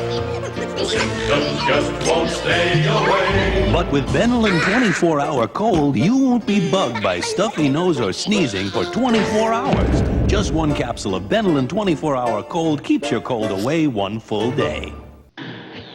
The foam zombies are very, very dead. But they're not in their graves. And they're not walking the night. They're in the phone lines and they've got your number! Want theirs? Dial 1-900-490-DEAD. Randomly selected callers get to talk to me live in the flesh. When you reach me, you'll wish you never called. Only $2 a call. You can pretend. Sweet bee glows in darkest night. Entraptor weaves her hair just right. Down comes her long, long hair to trap a sweet bee unaware. Dolls each sold separately. Sheeradol sold separately. Sweet bee flies circles in the air. Entraptor gets caught in her own hair. The fate of the world's in the hands of these beautiful girls. Princess of power. Sweet bee and Entraptor dolls each sold separately. Sheeradol also sold separately. New from Mattel. In days of old, mighty tales were told of the sailing ships and the sailors bold. Call 976-6000 for an exciting tale of a brand new hero. Call 976-6000, that's all. Get your parents' permission before you call. $2 per call plus possible toll. Children, ask your parents' permission before calling.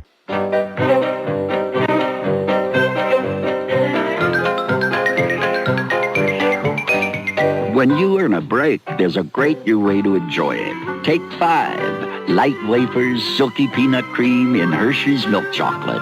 The richness of a candy bar without the heaviness. So it makes your break fulfilling without filling you full. Hi, how'd everything go? A little slow. Take 5. You earned it.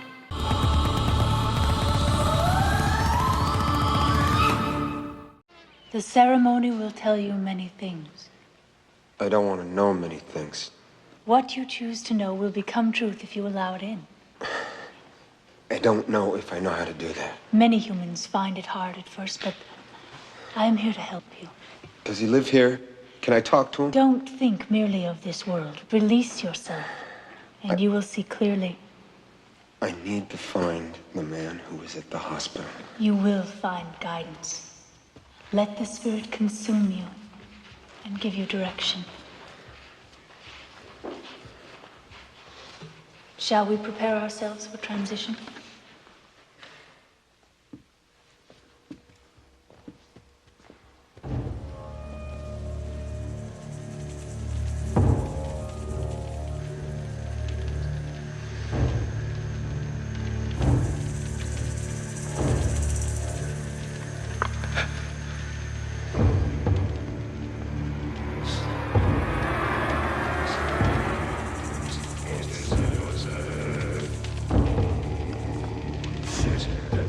Our bodies are clean, and our minds are open.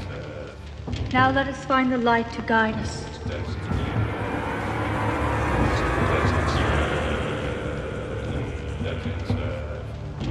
As we mark our bodies as Lubov guides us, let us look into our minds to guide the hands that mark us.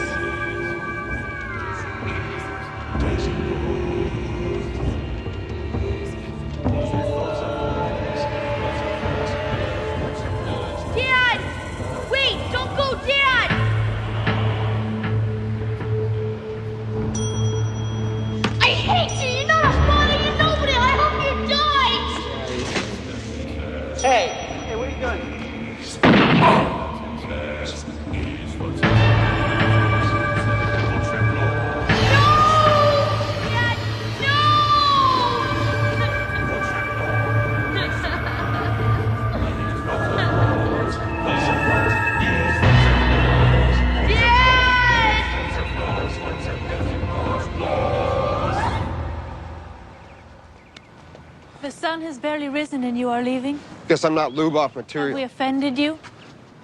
No. It's been a hell of a trip, but the stuff you fed me in there isn't what I'm looking for. What are you looking for, Mr. Sykes? A little truth. Then let us help you. You dish up bad memories, lady. I can do that all by myself. Thanks for slipping me the rock.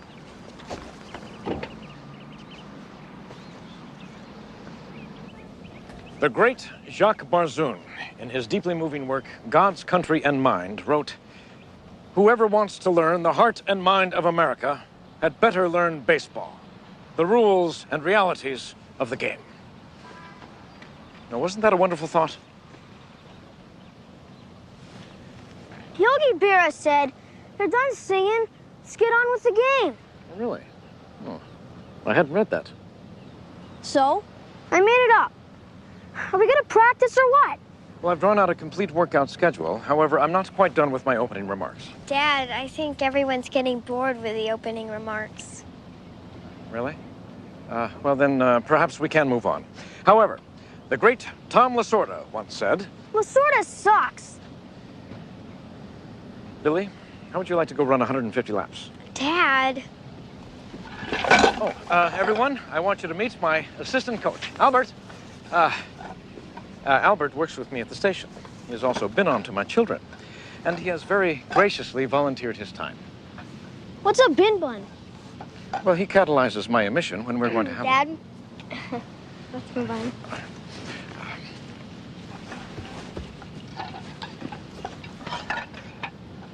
Say hello to what is going to be the #1 Little League team. Hello. Albert has done his homework as well, and I think you'll find him very knowledgeable about the game. As the great Jacques Barzun once wrote... Albert, we're moving on from the opening remarks to the drills. Very well. The Mr. Tommy Lasorda exercises? No, we better make it Sparky Anderson. Go with the champ if you want to be a champ. All right. Everyone, onto the field for calisthenics. Watch George. Roberto Clemente. Very good. Willie Mays.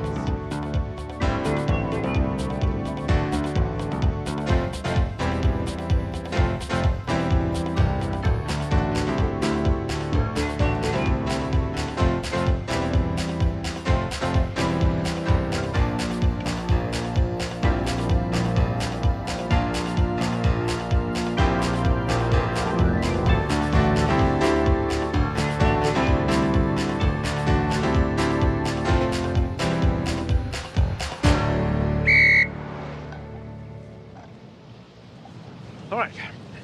I thought today was an excellent beginning. I hope you did as well. Yes, well, just remember what Mr. Sparky Anderson says. Can we go now? Yes. Well, thank you all, and I'll see you next week. Why does that little boy remind me of my partner? Dad, do you think you're doing this right? Oh, I don't know. Something seems wrong, doesn't it? Everybody's just doing what you say. Well, that is what they're supposed to do. The coach is the leader, the one the team looks to for direction. Yeah, I guess. Well, you don't think that's right? I mean, you're real good at explaining and everything, but... So why can't we hit home runs like Babe Ruth and steal bases like Willie Randolph? Well, I don't know. I'm sure it's in the books. 1 William 152. 1 William 152, go ahead. Your partner has requested you back at the division. Did he say why? He's about to roll in your 211 suspect. Put me en route. Roger. Oh, Emily, tell Albert what's happening and to take you home. I'm not sure how late I'll be. Okay, Coach. Peter Rabbit. What makes you so sure he's our man? Just a gut feeling. I've been backing up all morning. Madison, I want you to coordinate a hit on his apartment in case he didn't come to work today. Matthew, I ran these same profiles 3 days ago. I've been checking each one out. Yeah, well, I took a little shortcut and came up with something interesting. These photos that the computer kicked out, they got a lot more baggage attached than all the others. Look at this. No record with the DMV. Means he doesn't drive, right? Fits right into our theory. We have another one. Outside the 6-mile radius. Yeah, I saw that when I came in. So how's he get around? This one here put us right back on square one. Hell, that's the one that nailed our guy. Matthew, what are all these lines? The city is a grid of routes. Bus routes, garbage routes, and look at this. Recycling route? Right. Look, he worked the route on the 3rd. The noon to 6 shift, convenience store was hit at 4:30. He was probably on a break then. And then here on the 7th, the midnight shift, it all fits together, George. We got him. And I'm gonna bring him in. We're going to bring him in. Okay.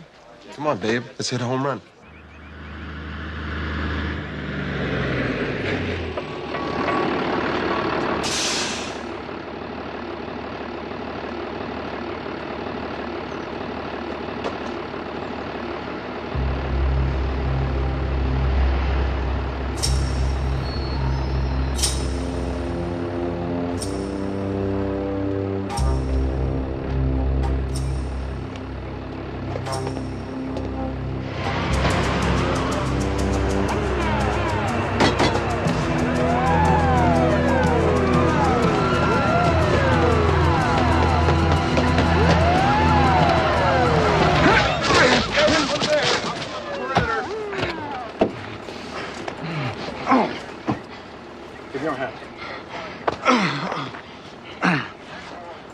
Nice work, Matthew.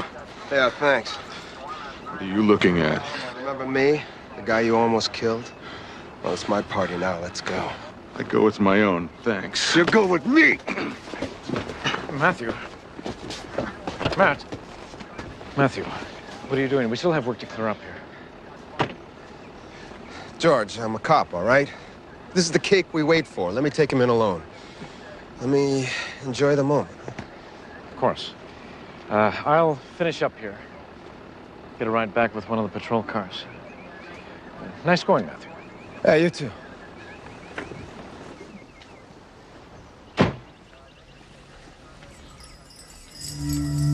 You killed me, and you brought me back, didn't you?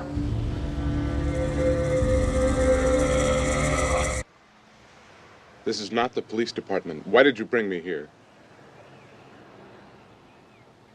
You're gonna tell me what's going on? I know all about you, man. I saw you. Then what are we sitting here for? Just tell me. Tell me the truth. What you said to me. You said it wasn't meant to happen. I heard you. You can do it, can't you? You can bring people back to life. You can heal people. Come on. What the hell's a big secret? You humans cannot deal with all that we have within us. I am to take from those who have more than they need and give it to those without food or clothing. But you broke laws. Laws on paper do not mean as much as the laws of existence. Some of us are chosen to remind the world of that.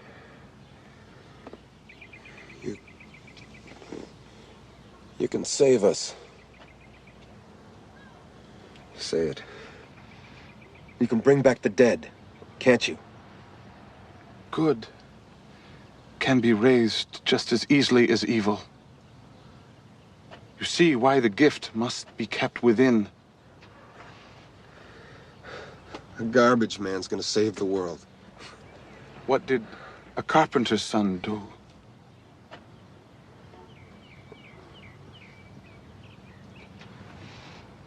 Why don't I show you?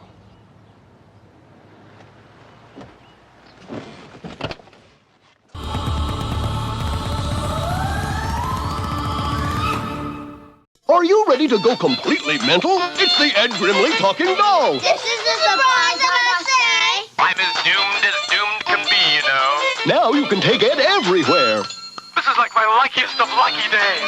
Pull his string and he says 6 completely mental things. Oh, is this not like the best vacation or what? Oh, give me a break. Bedtime already? Who knew? I'm going completely mental, I must say. Talking Ed Grimley. He's more than a talking doll. He's Ed Grimley. Got a hunger for 2? 2 juicy flame-broiled burgers for $1? That's right, 2 Burger King burgers for $1, each with 25% more beef than a McDonald's burger. We do it like you do it. 2 burgers for $1 at Burger King.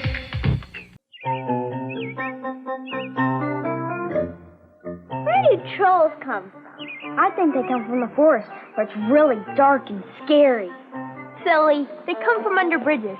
That's where they live. Girls, look. Troll pose. Look, I got a troll on my head. But where do they come from? Troll bows come from American Innovations, Target, and other fine retailers.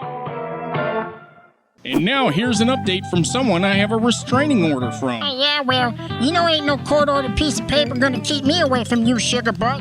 Anyways, like, check this out.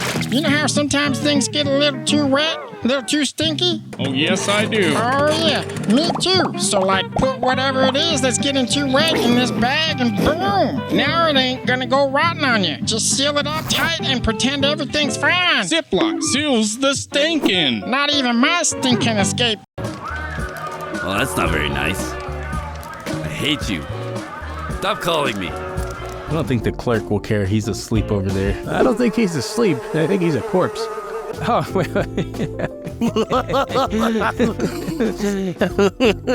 Huh? Time's up, buddy. Mondays at 3 p.m. Only on Channel 42.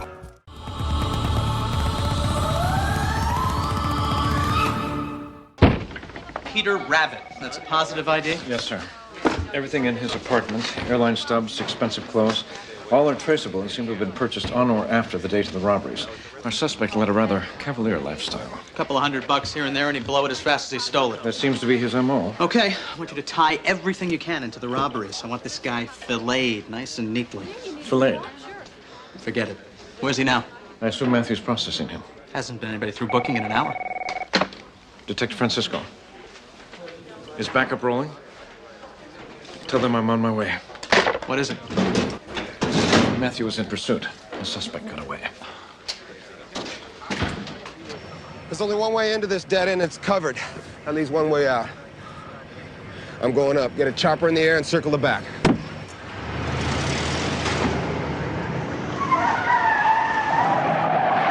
Matthew, what happened? What's it look like? The creep got away. The second he had a shot, he took it. He was cuffed in the back of your car. George, we'll talk about this later. Right now, I'm going after the son of a bitch. Talk to me now.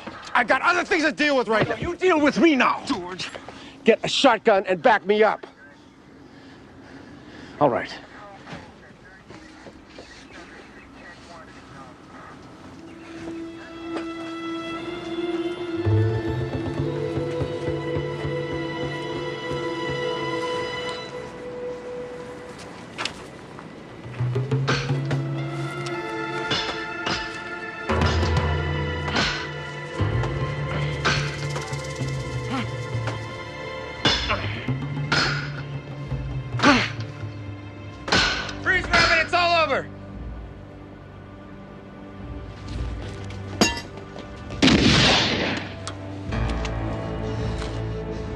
I believed you, man. Look, it's over. I lied. I'm just a garbage man. Matthew! This Melanie. You have the right to remain silent. Get away from him, George! What are you really angry at? Get away from him! What is it? What is it, Matthew? I believed him. He said he could do it.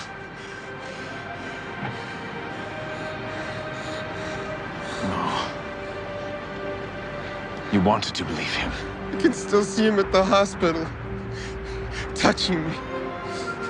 Even now. How's that for gullible? He was at the airport buying a ticket to Las Vegas when you were in the ER. Why not? That's perfect. It was all me. Yes.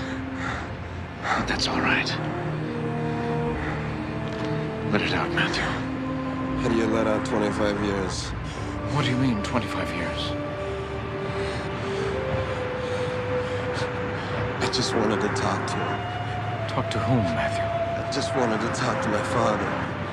Your father died when you were a little boy. No. Yes. Yes, he did 25 years ago. No, he didn't. He didn't.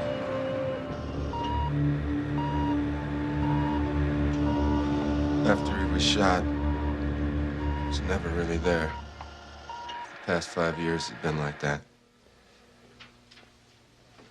I'm sorry, Matthew. He's been dying for 25 years, and all I ever wanted him to hear.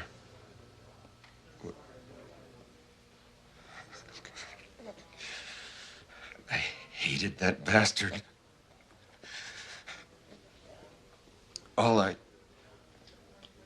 ever wanted him to hear was, I really didn't want him to die. Then tell him. Look at him. He hasn't heard anything in a long time.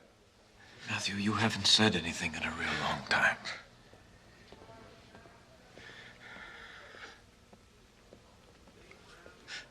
I want him back, George. I want to tell him. Then you must tell him.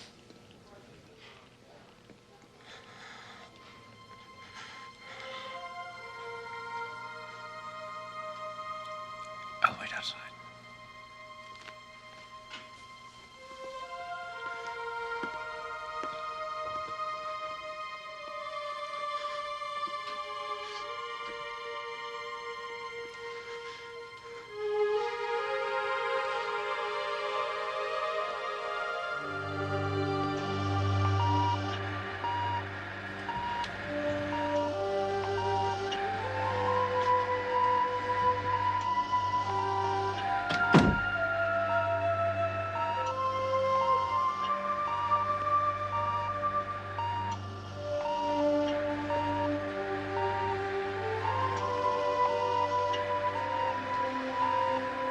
Hey, Dad.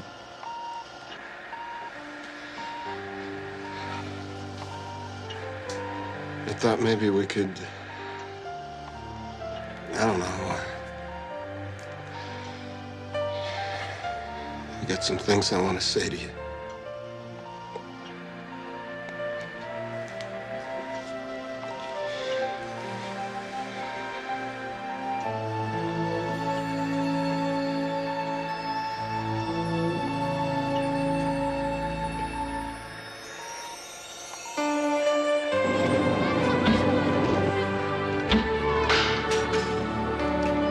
So how are we doing over here? Real good. No problem. I got the Carew stance down. It's your turn. You want me to use the Rod Carew stance with the Carl Yastrzemski? I want you to do whatever feels right inside. Really? Well, even the best didn't get there without making a few discoveries of their own.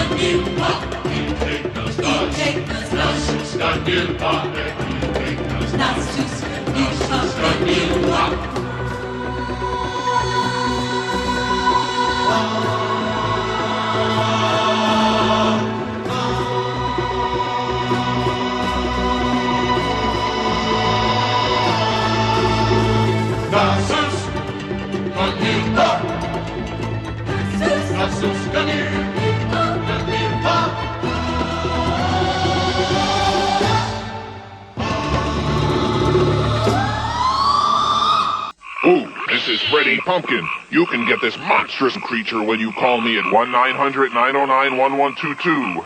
I'll tell you a horrifying tale, and randomly selected callers will talk to me live from my haunted pumpkin patch. Plus, I'll tell you how to get these monstrous creatures free with your 2-minute, $2.45 call. So get your parents' permission to call 1-900-909-1122. Oh, you're not scared, are you? I had to try this to believe it. Generex tingles. Tells me it's doing more. Selsun Blue, no tingle. Both Generex and regular Selsun Blue have dandruff medicine, but Generex adds an extra anti-itch medicine. So long, Selsun Blue. Hello, Generex.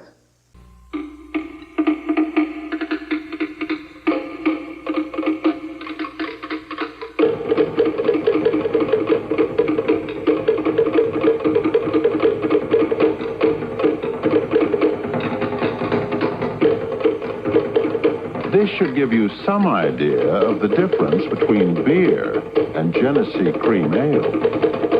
Smooth Genesee Cream Ale. It's not the same old brewski.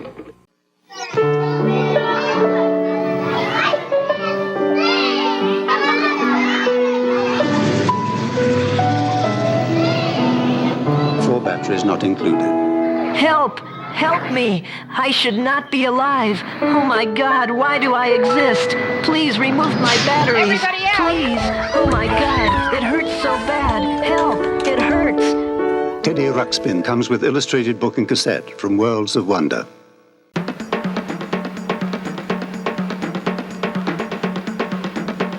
Wild California at the California Academy of Sciences.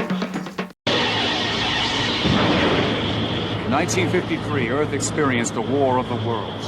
Common bacteria stopped the aliens, but it didn't kill them. Instead, the aliens lapsed into a state of deep hibernation. Now the aliens have been resurrected, more terrifying than ever before. In 1953, aliens started taking over the world. Today, they're taking over our bodies.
What would your name be?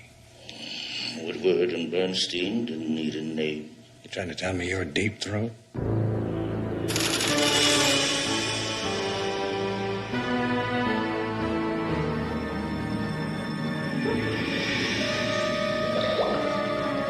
They are dying. And our future dies with them. Why is this happening? It is the heat of radiation from this cavern, Advocate, left over from human atomic bomb tests. Then the same radioactivity that is a blessing to us is a curse to our firstborn young on this planet. To our sorrow. If these eggs all die, we must wait 9 more years for mating. And the circle of life will be broken. This cannot be. We must move the eggs to a safe environment we can control. We hear your command, Advocate, but where? Someplace very cold. A place where our children may come naturally to life, as on our planet. Retrieve the unborn one.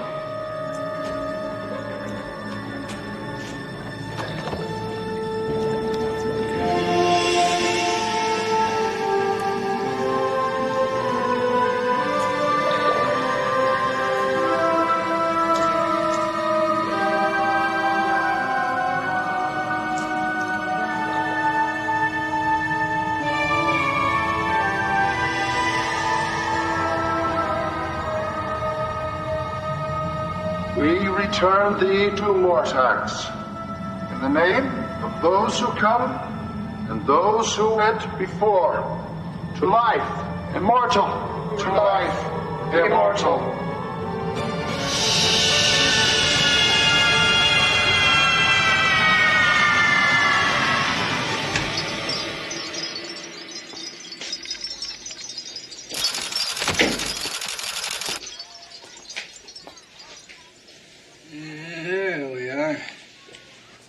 Meet somebody.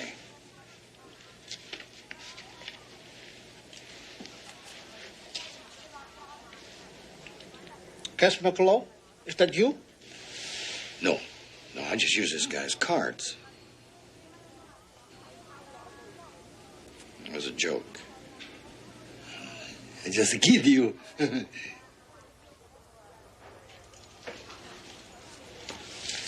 Number 23. Gotcha, Pappy.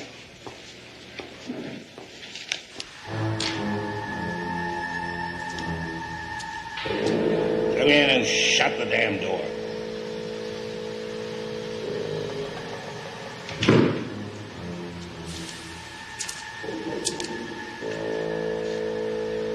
Sit down, McCullough.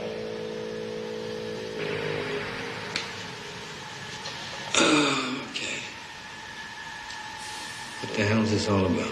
Won't take long. It's not a bunch of hot air. Give me a break, will you?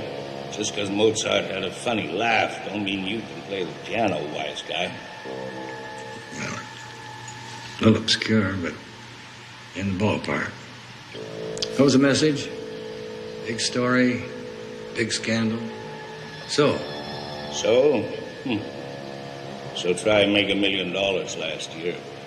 Secretly funneled by the shadow government into one small 4-man operation. Nobody's ever even heard of it. Well, what's this operation called? The Blackwood Project. Beside this, Watergate is Bupkis. How high up does this go? Try the president. He may have slipped out of Contragate. This is a hell of a lot stickier. Oh, I got facts, figures, you name it. What'd your name be? Woodward and Bernstein didn't need a name. You trying to tell me you're Deep Throat? You're asking too many of the wrong questions and not enough of the right ones. No, Mr. Throat. Tell me, what does this Blackwood group really do? They're killing illegal aliens inside the United States, making them disappear. Death squads here in the U.S. Yeah, hotshot. You interested? Sure. But why me? Why not Woodward and Bernstein? Oh, don't get me started on those two ungrateful bastards. You're good, McCullough, and you're hungry. Besides, the guy who writes out the checks for this project is General Henry Wilson. I believe you were related to him for about 20 minutes. Yeah. Yeah? About the longest 20 minutes of my life. That's close enough. And this is your lucky day. To be worth a Pulitzer. Here, take a look at this.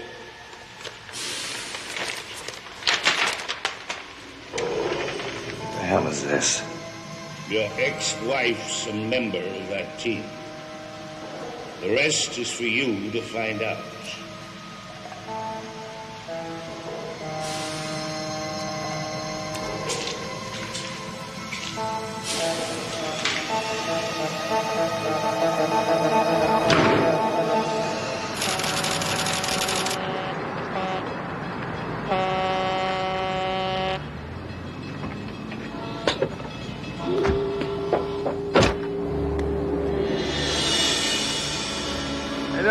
Cold enough for you? We like it like that. We're not open today. It's Sunday. We'll wait. You plan to wait here all day and all night? That's the idea. I wouldn't do that if I were you. Sure you would.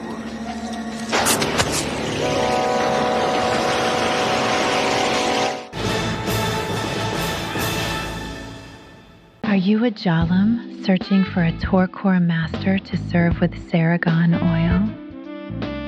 Are you human, obedient, and able to obtain Saragon oil with relative ease?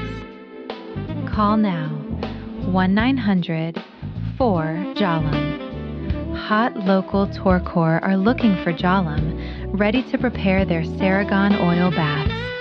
Call and tell us how devoted you are to Torkor. Yes, cease your prattling and get on with it, Jolam. 1-900-4-JALAM. Call now. Each call costs 1 bottle of Saragon oil per minute. Must be human to call. City Mattress would like to help you with your New Year's resolution. Have you sleep better to make you feel better, which will help you live better. This year, we resolved to give you a good night's sleep with 89-cent box springs when you buy the matching mattress at our regular low price. A good night's sleep for 89 cents. One problem resolved. I won $5,000. Now you can win $5,000 playing Spell It, the new telephone spelling bee. Call this number on a touch-tone phone. Listen and spell 21 words correctly in 2 minutes or less, and you win $200 instantly. It's easy and fun to play. Spell the word cash. C-A-S-H. That's right. I won $200. Grand prize $5,000. Call 1-900-SPELL-IT. Oh, well, I went to the movie and what did I see? I saw lots of legs sitting next to me. I saw one in my locker. Safe. And one on third base. There's lots of legs all over the place. I saw lots of fun on a bus. Lots of legs. A storybook and funny looking. Lots of legs. Rest my head on the bed. Lots of legs. Lots of legs caterpillars by Commonwealth. We're travelers from a parallel world. We come to you to seek guidance in a prophecy that's unfolding as we speak. Oh, okay. Join Shermie and friends for wild adventures, Saturday morning at 9 a.m., only on Channel 42.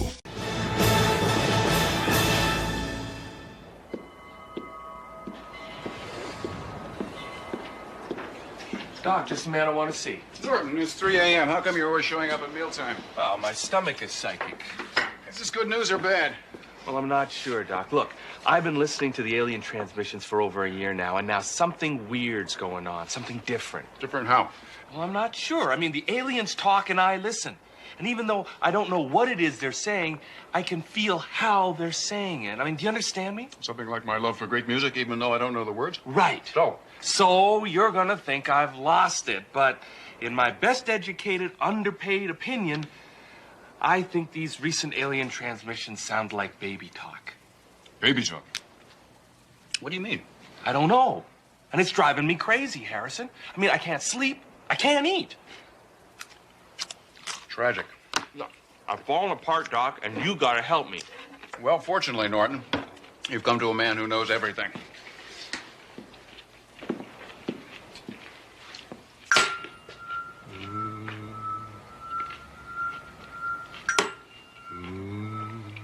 Doc? What is it, Doc? It's middle C, Norton. Middle C? Uh-huh. Now, about this other stuff, I don't have a clue. But the kitchen is that way. For crying out loud. I don't even know why I bothered to talk to you. You know, I start to think I'm going insane, and then I look at you, and I know I'm saner than you are. Boy, you burn your eyes out all day long.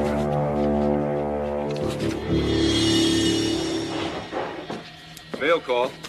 I'll take one. Present company excluded, of course. Excuse me? Oh, Paul, why is it my jokes always send you into denial? Am I missing something here, Suzanne?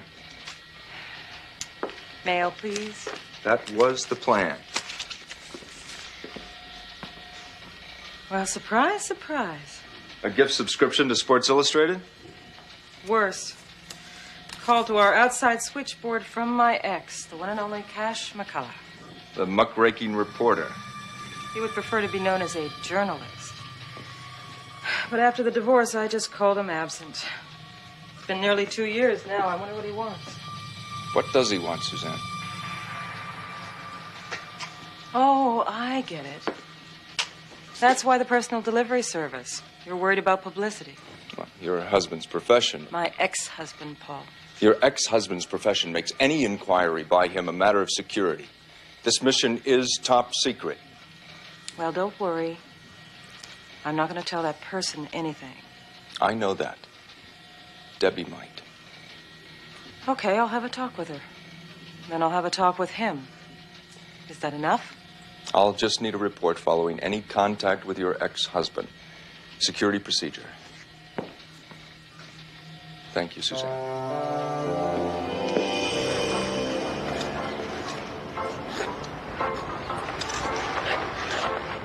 Mom, is that Daddy?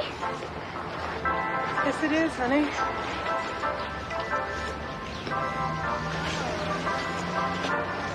Now, you remember the talk we had?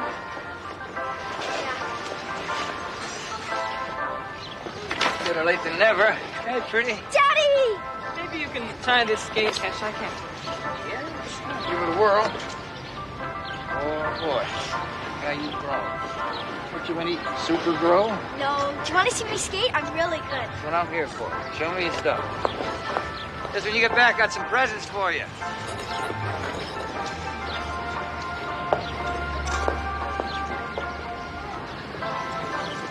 Don't appear out of the blue, spoil her, and disappear. I don't get to see my kid that often, Susie. It's not my fault, Cash. It never was. Don't call me Susie. You know how my job is, Suzanne. It's almost 2 years, Cash. Not a call, not a letter, not even a card on your daughter's birthday. Do you have any idea how that made her feel? I've been back all of 2 minutes, and you make it sound like the Nuremberg war trials. What do you want, Mr. McCullough? I just wanted to see my kid. And it's good to see you. How are you? I'm okay. You? Oh, I'm tired. Tired of running around the world looking for bad news. Tired of competing with those idiots for it on TV. And I'm tired of being alone. Alone? Cash McCullough, the big man who never slept alone in his life? Well, I'm not that guy anymore. I'm sorry I ever was. And people change. I wish I could believe that. Well, let me prove it to you. I'm in town for a couple of days, following up on a story. And if it's not much of a problem, I'd like to spend as much time as I can with you and Debbie. What for? I don't know, lunch, dinner, movie, you know, whatever. Sounds pretty dangerous, Cash. Well, you just trust me. Oh, boy. What do you think? I think Dorothy Hammer better move over.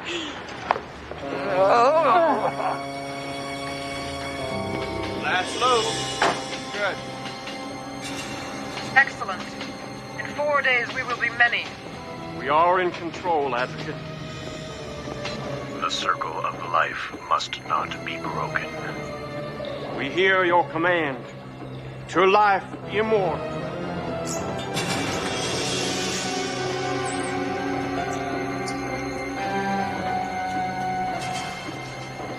They're safe here at this steady temperature.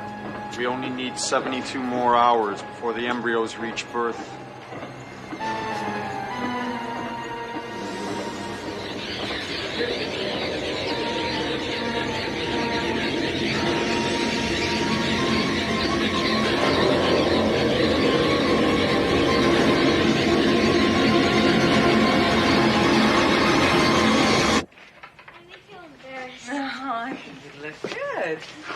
That was so much fun. Can I see Dad again tomorrow, please? Oh, honey, I don't know.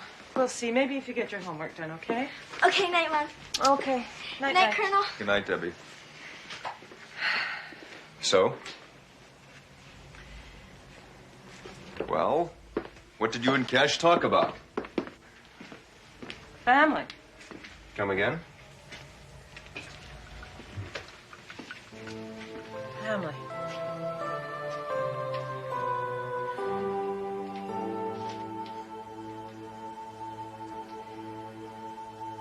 He said he was on assignment in the Soviet Union covering the Armenian earthquake when it suddenly hit him that he was all alone. That if he should die right there, that nobody would know and nobody would care. No family? No, just Debbie and me. So we decided to get in touch with us. Get in touch with his family. Do you believe that? Too strong. Let's just say I accept what he said. He's in town on a story. I know. Here's his file. His file? What are you talking about? What is this? You have a need to know, Suzanne. General Wilson requested that I check him out for security reasons.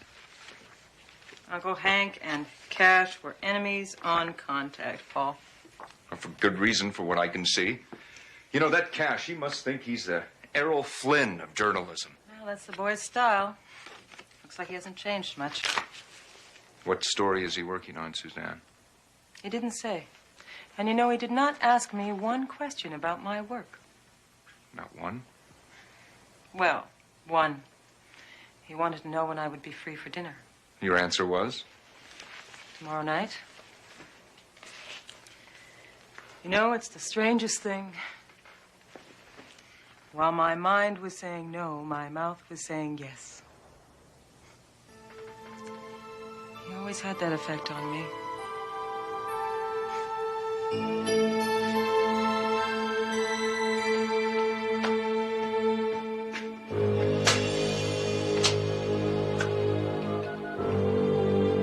Mr. Vakos, I'm going to need an ear for tomorrow night. You see? Baby talk. You've been listening to these transmissions a little too long, Norton. I know that, Doc. But you gotta admit, we've never seen anything like this before, right? Right. I've been trying to get a fix on their location since last night when they stopped moving. And thank you, Jeannie. Yes. Which is where? Well, triangulated to the 10th power, I'd say somewhere in our own industrial quarter. Okay, you get me some specifics. I'm going to tell Iron Horse we're heading into town.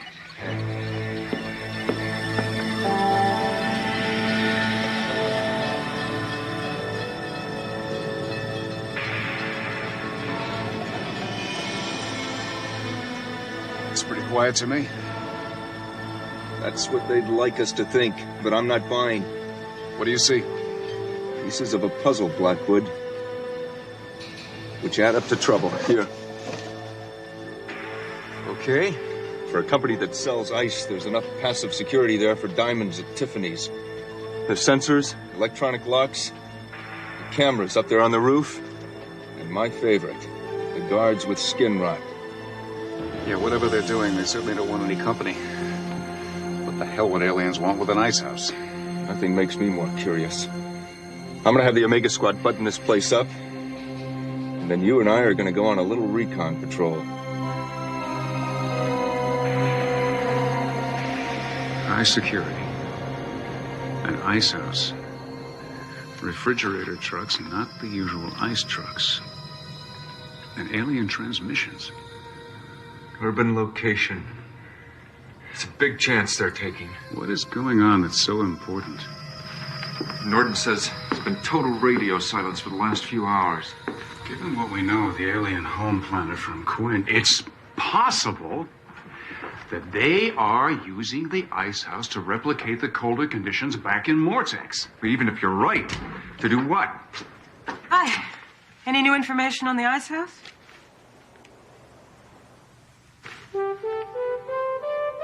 I said anything new?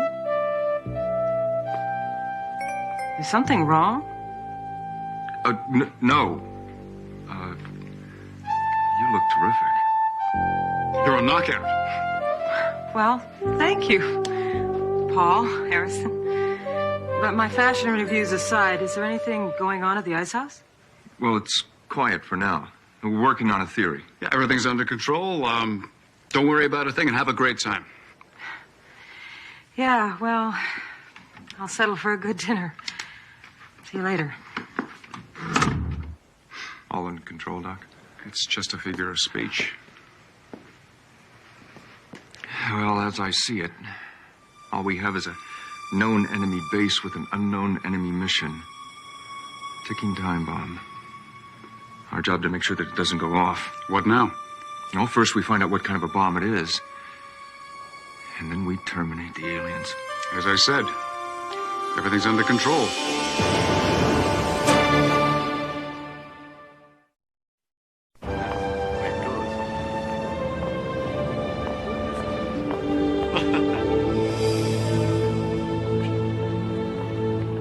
Well, here's the family, wherever we may find it.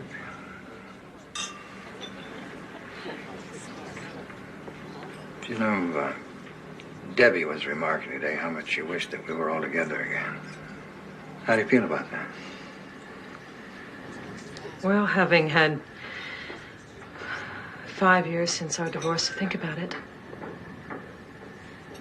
No. Well, I said I was sorry. Sorry. Cash, we needed you. Debbie needed a father. I needed a husband, not postcards. I'm sorry, I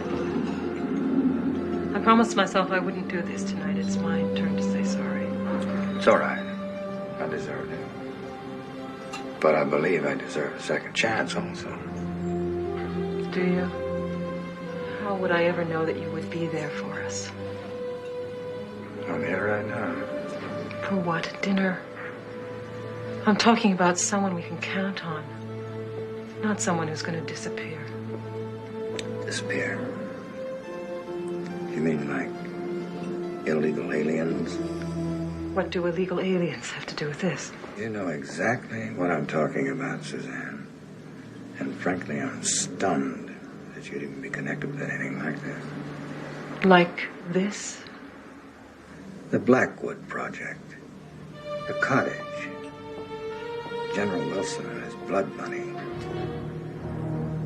All the endless streams of slush funds being funneled from U.S. dummy corporations and foreign banks. And all the dirty little trails that go right back to a Dr. Harrison Blackwood and his merry little band of killers. Killers? Oh, it's too harsh. Let's try executioners. A little better? Well, I'm sit down if I were you. Not for your own sake, for that of your daughter.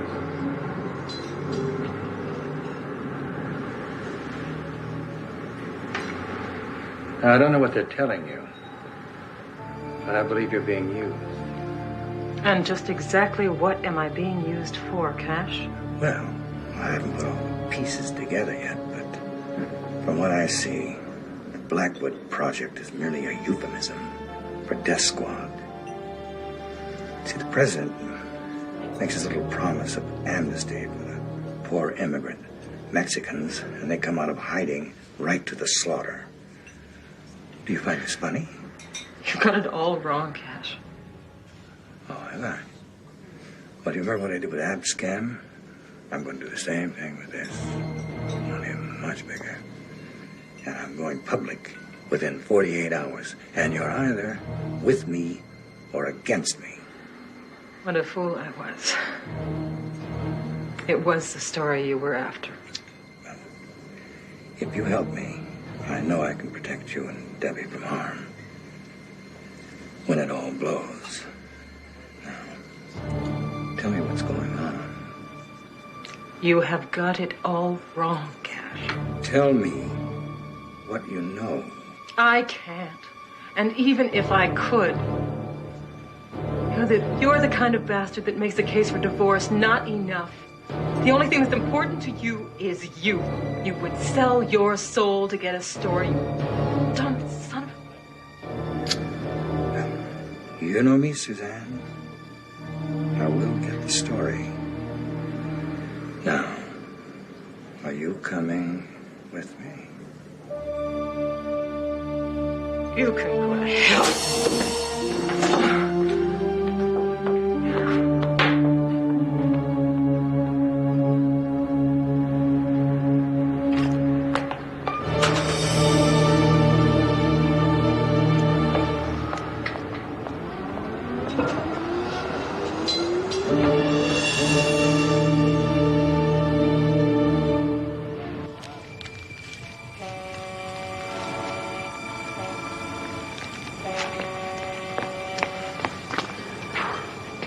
All units ready, Colonel. Report back to your post, soldier. Let's go.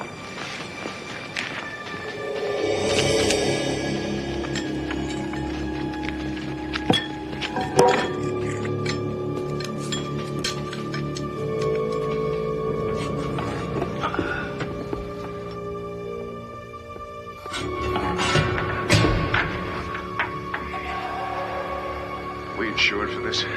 Of course. By Uncle Sam. Let's go.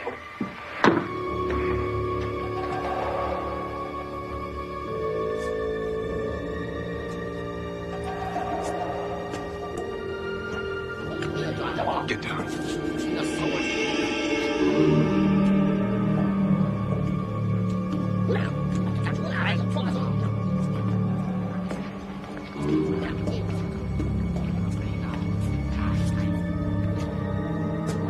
Come on.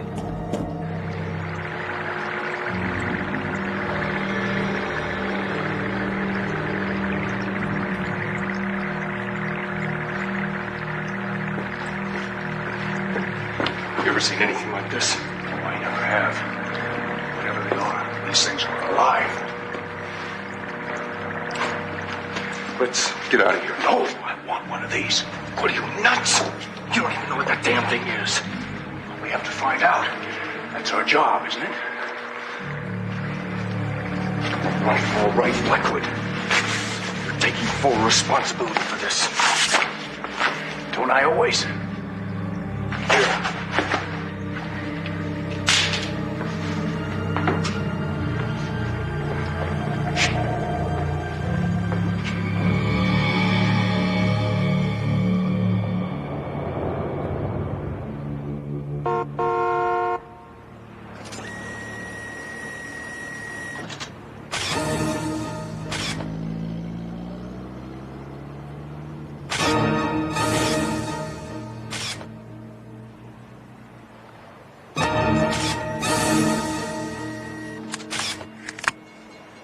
Piece of cake.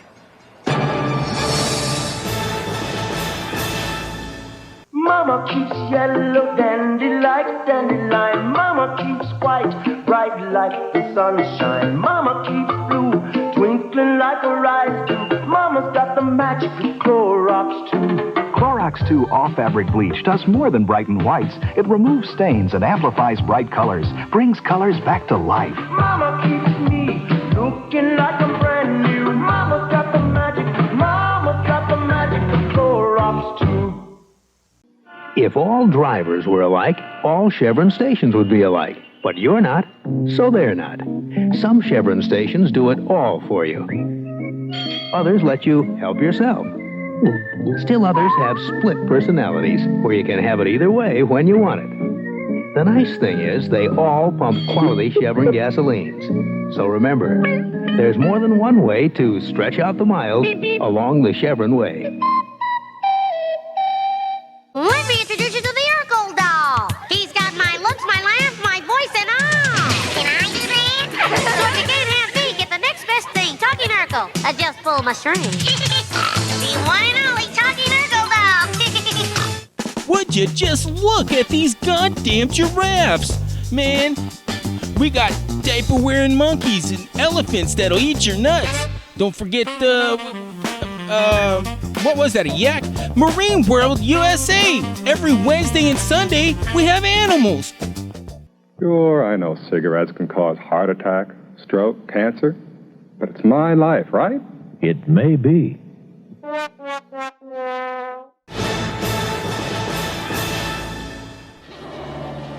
What is it, Suzanne? I don't know. Some kind of pod or cocoon. Would be my guess. Okay, ready for the side view?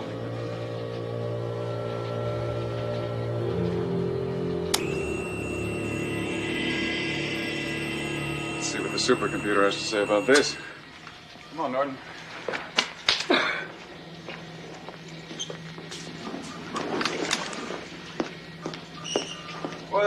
Well.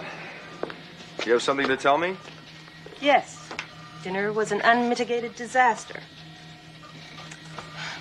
And besides that, somehow, someway, Cash seems to know all about us. Except that he's got the story all wrong. He thinks we're killing Mexicans. Mexicans? Mm-hmm. Illegal aliens. Whoever the leak is, they don't seem to know we're dealing with creatures from another planet. They think they're from Tijuana. That's terrific. What's he plan to do with that story? Same thing that made him famous. Publish it. Now, wait a minute. I'm just going to have a talk with this Cash. Oh, he'd just love that. He didn't get anything out of me, though. I know. What? I had your table bugged. A security procedure, Suzanne. Need to know. Has the whole world gone insane? Yo, guys, come and take a look at this.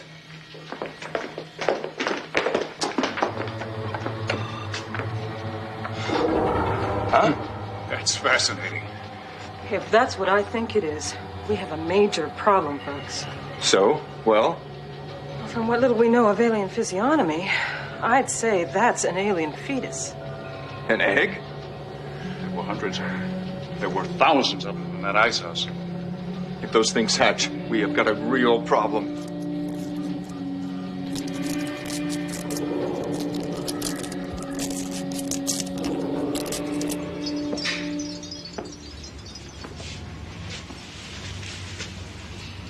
Have you missed me?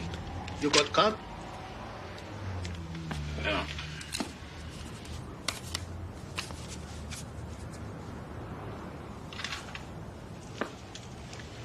Number 23. Funny guy.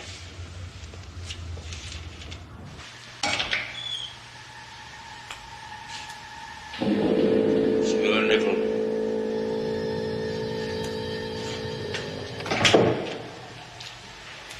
Thanks for coming.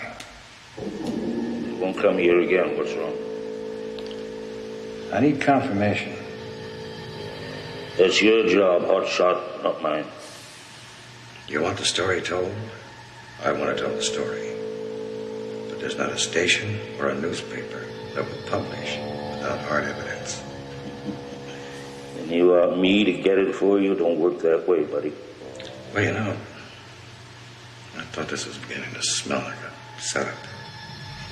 Sit down, McCall. Exactly what hard evidence did you have in mind? You have to get me inside the cottage. Not possible, then they'd have to kill you. I need you alive. How reassuring. You're going to have to inform me of the next move, then. Why? So I can film it and put it on the 6 o'clock news.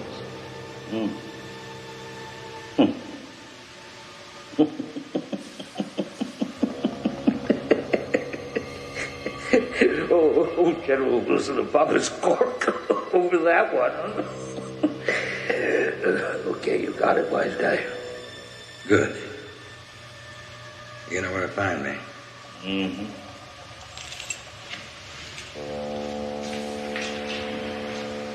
I gotta ask you something. Hmm? Why'd you tip Woodward and Bernstein? Hell. One term of Tricky Dick was bad enough. Two was impossible. But this is personal. How personal?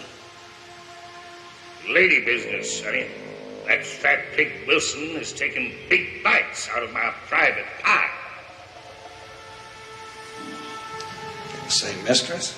Mm-hmm. Boy, I wonder you knew so much. This'll keep him busy, huh? Nail his butt to the wall. Be a pleasure.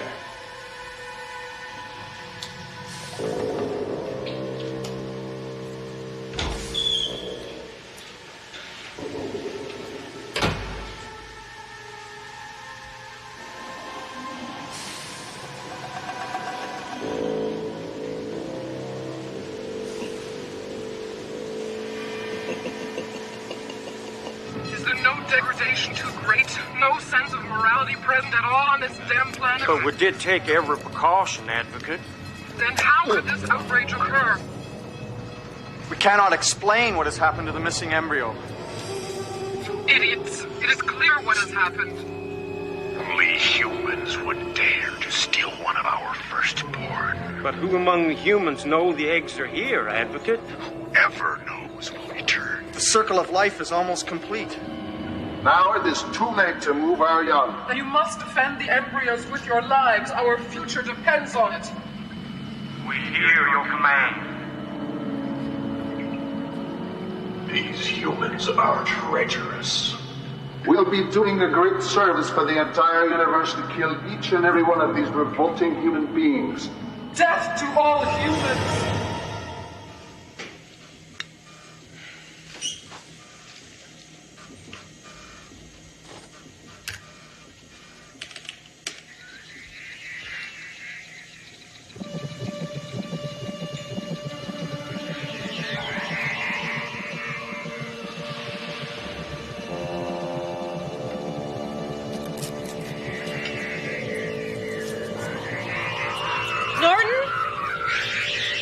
Sorry.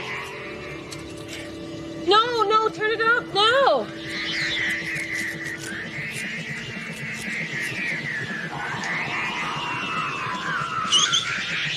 What's happening? I don't know. But there seems to be some kind of reciprocal response to the alien transmission. Maybe it got too hot. Low, stable temperatures. That could be a good reason why they're using the ice house as a hatchery. Okay, so what do we do now? Better call Harrison and Iron Horse. If this thing is hatching, I could be midwife to a monster.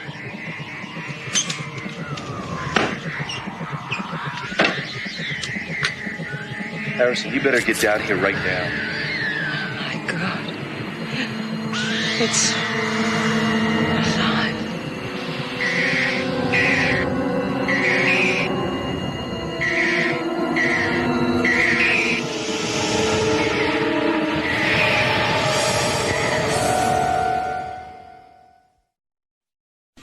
It's dying. Yeah, looks like it. Let's make sure. A couple of 9mm slugs ought to do it. What? Do you have any idea the tremendous value this fetus could be to our research? I can hardly imagine what this little thing could tell us.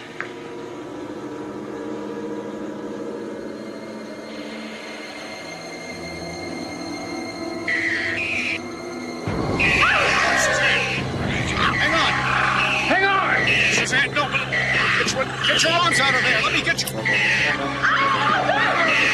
Come back with me.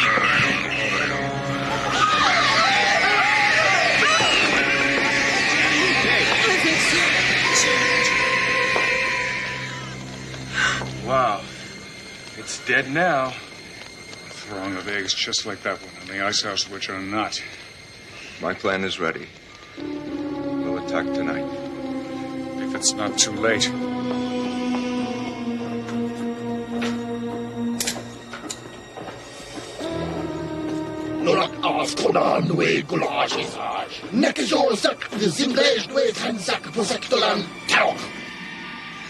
I don't see any of our men. That's the idea.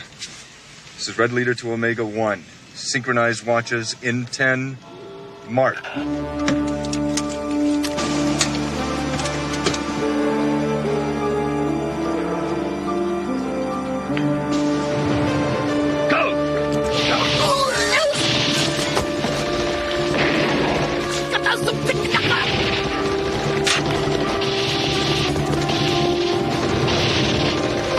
Demolition squad up front!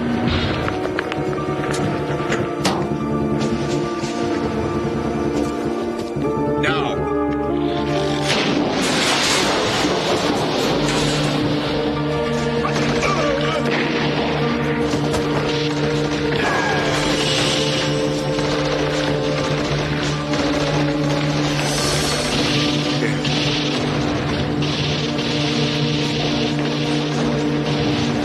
Get down!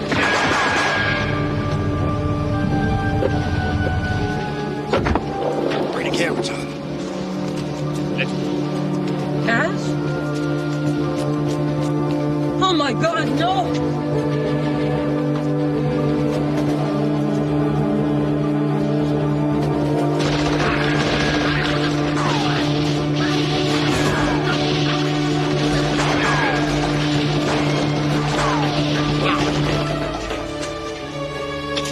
Cover the guys on the floor. I got him.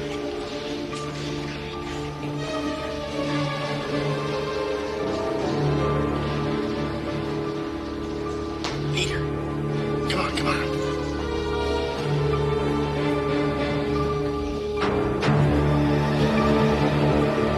There's chemicals on the floor, bastard.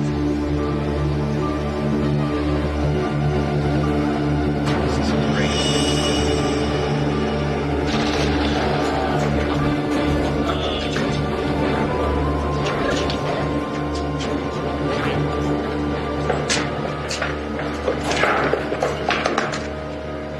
What's the score, Stravakos? 7-2, sir. Omega. They got that egg guarded real well. Cash!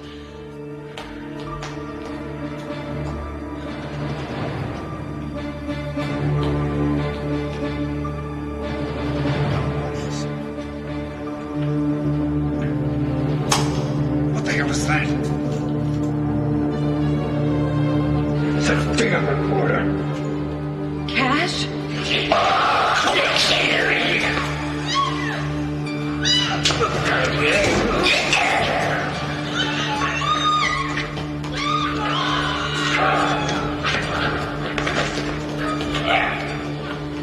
Damn.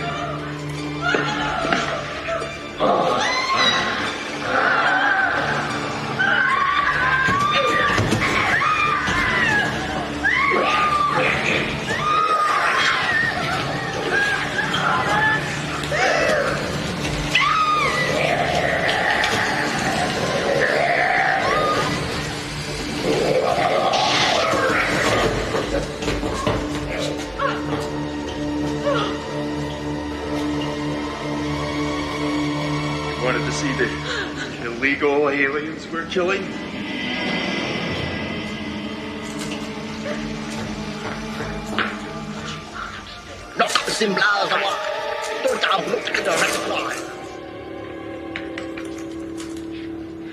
Okay, men, we're going in. Stay here. Let's go.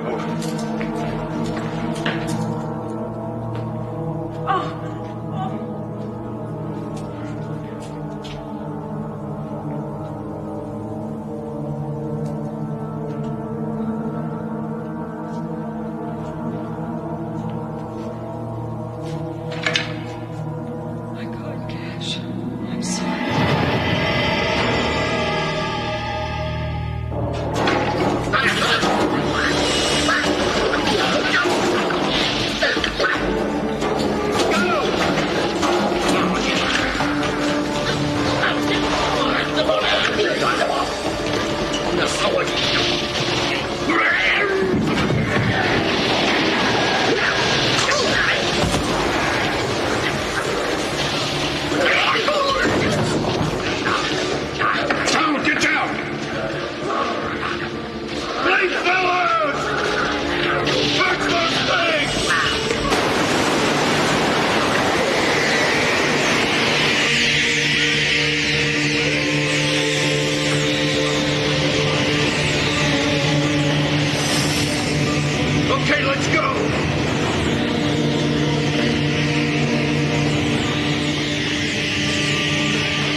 you know. I don't know anything anymore. You realize that if you ever try to tell this story... What story? Anything about aliens invading Earth from another planet? Who'd believe me? Hell, I don't even believe me.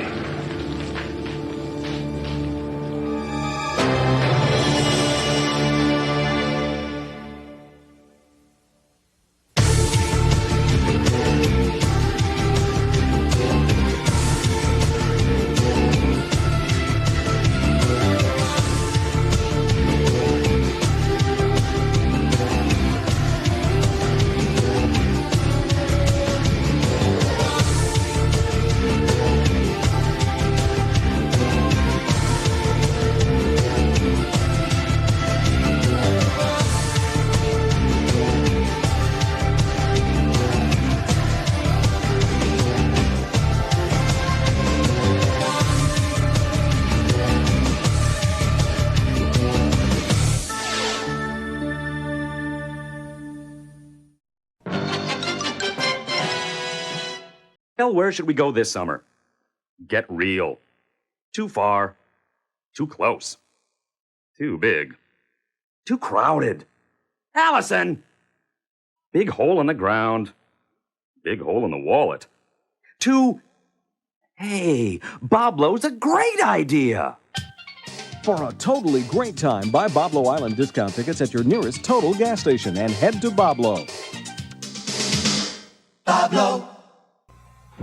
I thought this show was wonderful tonight. It's just like Elvis. It's more than just a Broadway show. It was an experience. But Much better than I expected. Elvis, a musical celebration. I thought it was everything that I wanted it to be. Relive the Elvis excitement. Proudly presented by Maxwell House Coffee. Always good to the last drop. Wonderful memories. The pictures and the props, the dancing, everything's wonderful. Don't miss Elvis, a musical celebration.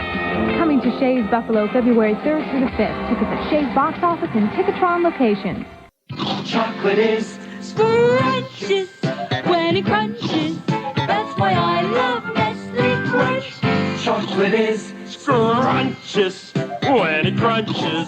That's why I love Nestle Crunch. The blend of Nestle's creamy milk chocolate with crunchies tastes just as good as it sounds. Chocolate is scrumptious when it crunches. That's why I love Nestle Crunch. Cute little dog you've got there. But hold on. In a previous life, he could have been Rodney Dangerfield. Nice cat. Perhaps Rodney Dangerfield? And look at him. Why, it's Rodney Dangerfield. Reincarnation. What human being was your pet in a previous lifetime? Master reincarnationist E. David Scott will tell you when you call this number. Just answer simple questions with your touch-tone phone. $1.95 per minute for entertainment only. Under 18, get permission. Call now. Learn who your pet was as a human in a previous lifetime. Last night they had a little party with a rock band, and your red eyes show it. Looks like a Visine morning. Stayed up to watch the late, and the much too late show. Looks like a Visine morning. Because Visine with tetrahydrozoline relieves, refreshes, and soothes irritated morning eyes and gets the red out. 429 pages and the butler did it. Looks like a Visine morning. Wake up to Visine. It gets the red out. Oh, hey, what's going on, guys? It's Pukey Pete here. Just a friendly reminder to say no to drugs, or else you'll go to hell before you die, and also after you die. So just say no. Please.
Go ahead. Welcome to Savini Land. Welcome to Savini Land, the special effects studio of Tom Savini, whose work has chilled us and thrilled us in movies like Dawn of the Dead, Creepshow, and Friday the 13th, and many, many others. I'm John Russo, and since I write and direct movies myself, I've had the great pleasure of working with Tom on a number of projects. Tom, what are some of your favorite special effects? Well, some of them are sitting around me. I get asked that question a lot, and I usually say Lizzie. Lizzie's from Tales from the Dark Side. She was the thing in the closet in the episode called Inside the Closet. She's my favorite because I never had to do a full-size mechanized creature before. This one isn't the mechanized one. This is the stunt double we use for lighting and all that.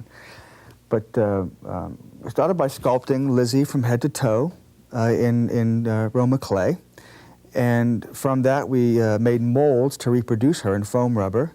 And that mold also gave us the capacity from those molds to make a fiberglass armature.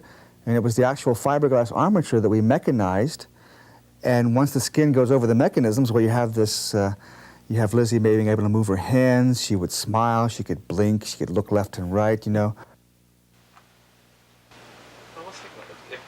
If you were carrying her like this, the point where you couldn't have something... I should have said my most favorite creation is my daughter Leah over here. She's remote control. I press buttons and she moves. No, this is my daughter Leah.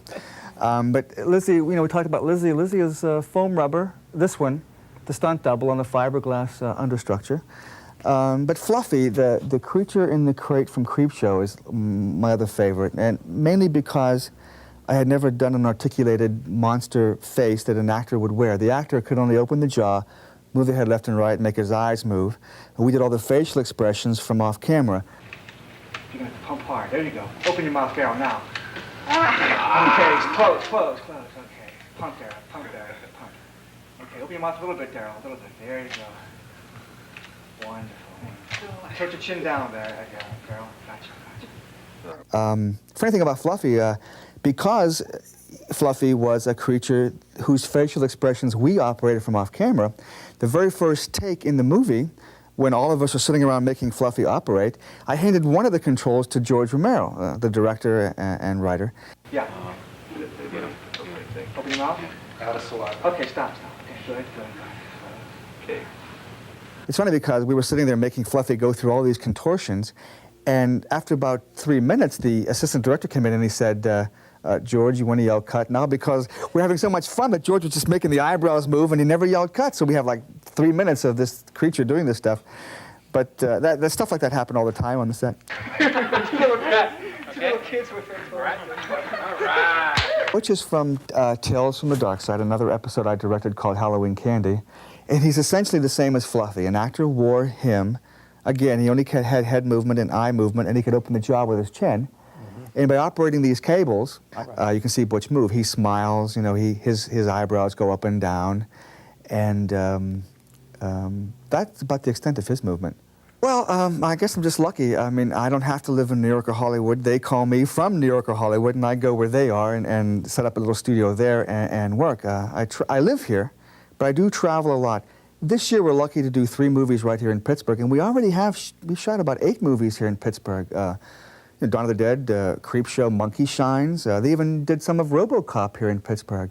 But I do travel a lot. I went to Hong Kong and did a movie called, well, I think it's Till Death Do We Scare. It has some Chinese title.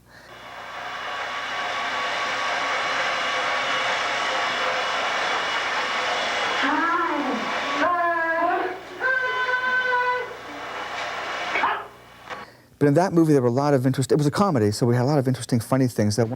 Okay.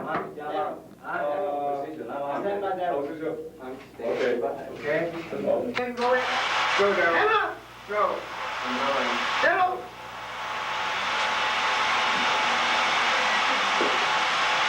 It's gotta be faster. Daryl. Faster, Daryl.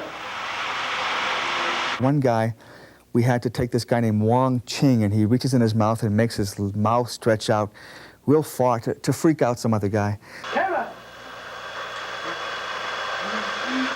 More.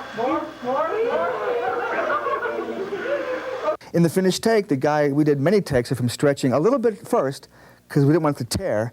And then when we saw it wasn't tearing, we did a take where he stretches his mouth out real far and does this kind of move. And then eventually a bird flies out of his mouth. You know, you have to see the movie to understand what the hell is going on.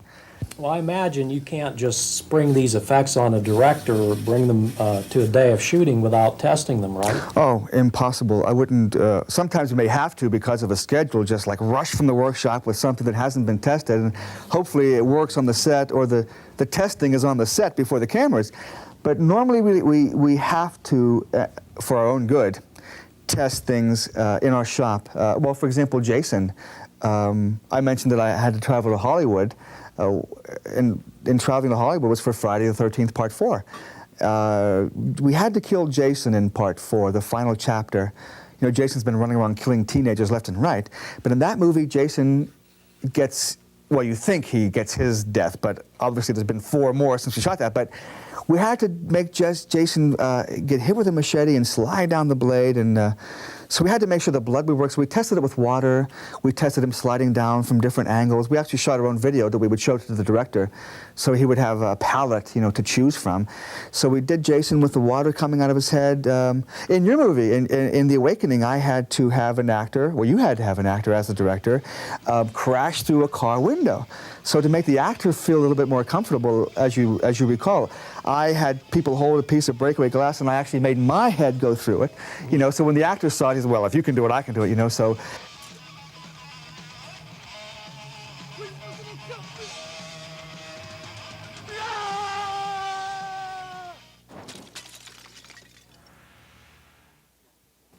And bullet hits. We have to test bullet hits on various people. I think almost every movie where there's a bullet hit, I would grab somebody from my crew, or a friend would come to visit and say, hey, let me test this on you, you know, so. We'd pull a bullet hit on him and we'd test the squibs, you know, on his head or my assistant's head. Roll sound. Rolling. Speed. Scene 60, Apple David, take 1. And everybody settle. Okay, neck blood. Gagging. Action, Gary. Take me! Please take me!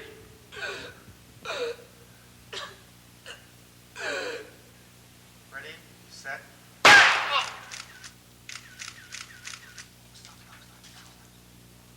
One time in The Burning, I had to set myself on fire.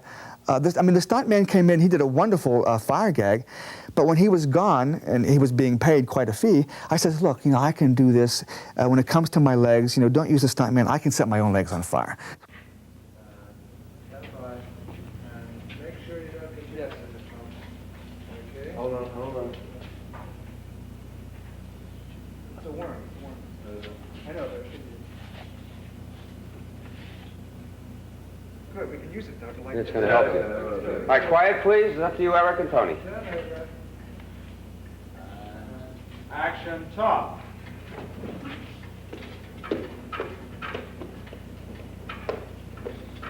Okay, and it's a blow job. Okay. So I set my own legs on fire, or I set my hand on fire, you know. We test constantly. I'm trying to recall, let's see, bullet hits we test, the fire gag we tested, the glass we tested. Okay, here we go. Okay, you are. Good position, Josh. Okay. Okay, Mike. Okay, Josh. Roll sound. Roll camera. Mark it. Mark it. Can you mark it? I can't see. Yeah, it's marked. Go ahead. Okay, Georgia, let's go. And action!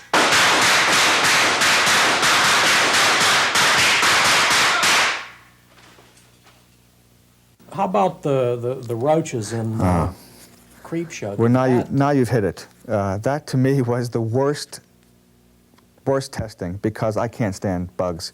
Bugs, spiders, and here's roaches. Here's 28,000 roaches, and I had to make, I had to do the scene where thousands of roaches are coming out of E.G. Marshall's mouth and his chest, and I personally I never wanted to be in the same room with those things. So, for the test, we were in the bathroom somewhere with a facsimile of E.G. Marshall, and a syringe, and the entomologists weren't there. So, I had my 17-year-old assistant fill up this syringe that was fastened behind E.G. Marshall's mouth with roaches, and when they were finished, when they were loaded, he called me in, and I remember coming in and putting my hand on E.G. Marshall's, I don't know why I did this, on E.G. Marshall's mouth, because there was a trapdoor in front of the syringe where the roaches were contained.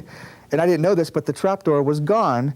And so I'm looking at E.G. Marshall and I'm testing, and then these roaches came between my fingers. And my recollection is seeing the roaches, and all of a sudden I remember being on the other side of the bathroom. I don't remember jumping up and running, but I just remember being there, because that's how bad they scared me. So it also taught us that by pumping blood into the tips of these syringes, the roaches, when they passed through, would be covered with blood. So we saw in the test that these roaches left little roach footprints across E.G. Marshall. And let's see, in the same movie with the Creep Show, we had the specter that appears in the window at the beginning of the film. It's a skeletal thing that's floating in the air, and his clothing is waving around, and he looks at the kid and he beckons him to look at the garbage can. Well, that's a real skeleton from Carolina Biological Supplies that my assistant and I mechanized. And we had to test. Now, that's an example where he is soaking wet with paint. We never tested him, and on the set, we had to test him. So there's George with the camera, and like there's 6 people behind operating different mechanisms. George is talking, I'm talking about, well, make his eyes move left to right a bit more, or raise his chin, or move his hand over there.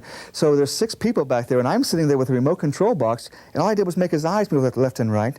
But I'm also kind of verbally choreographing on camera the test for Raoul, and it worked great because George got a lot of footage that he could extract from, for using, 5 or 6 seconds in the movie, In Day of the Dead, we cast my body.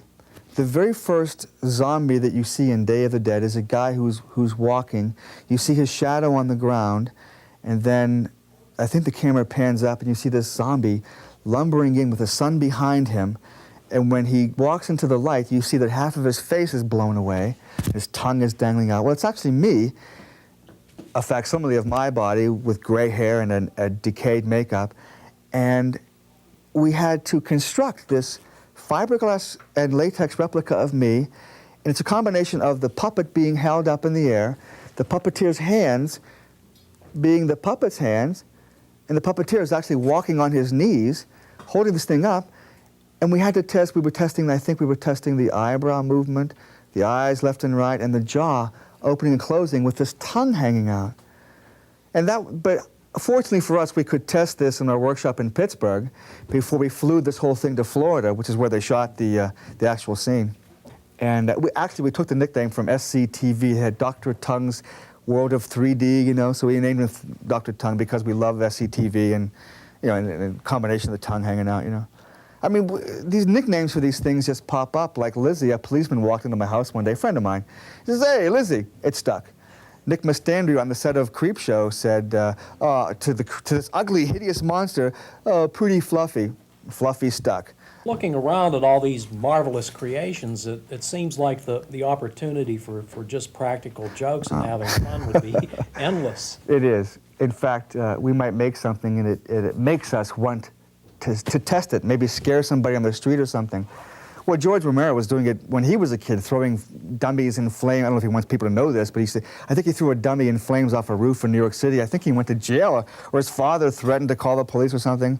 I remember when I moved back to Pittsburgh from North Carolina, right after the Army, I had fake hands and things. I just gave one to the next door neighbor's kid.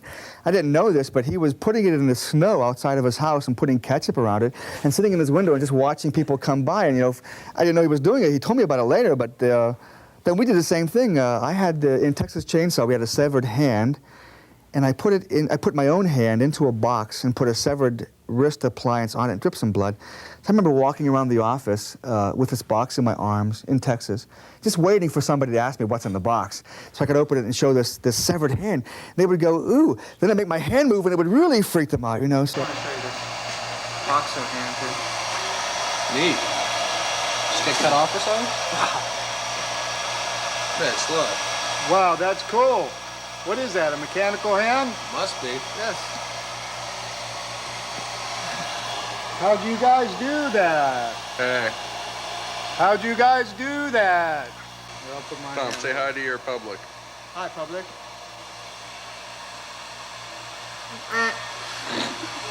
Or sometimes I'll be lying in my bed, minding my own business, watching TV, and I'll hear the neighborhood kids playing outside. I remember I quickly had this urge to scare them, so I grabbed the fluffy puppet from Creepshow, and I'm only in my underwear now, and I jumped in my backyard, I climbed the fence, and I ran down the alley quietly now, moved things out of the way, and I waited for a lull in their conversation, and I made Fluffy come out and go, and I remember every kid tried to be someplace else at the same time. They were running into each other.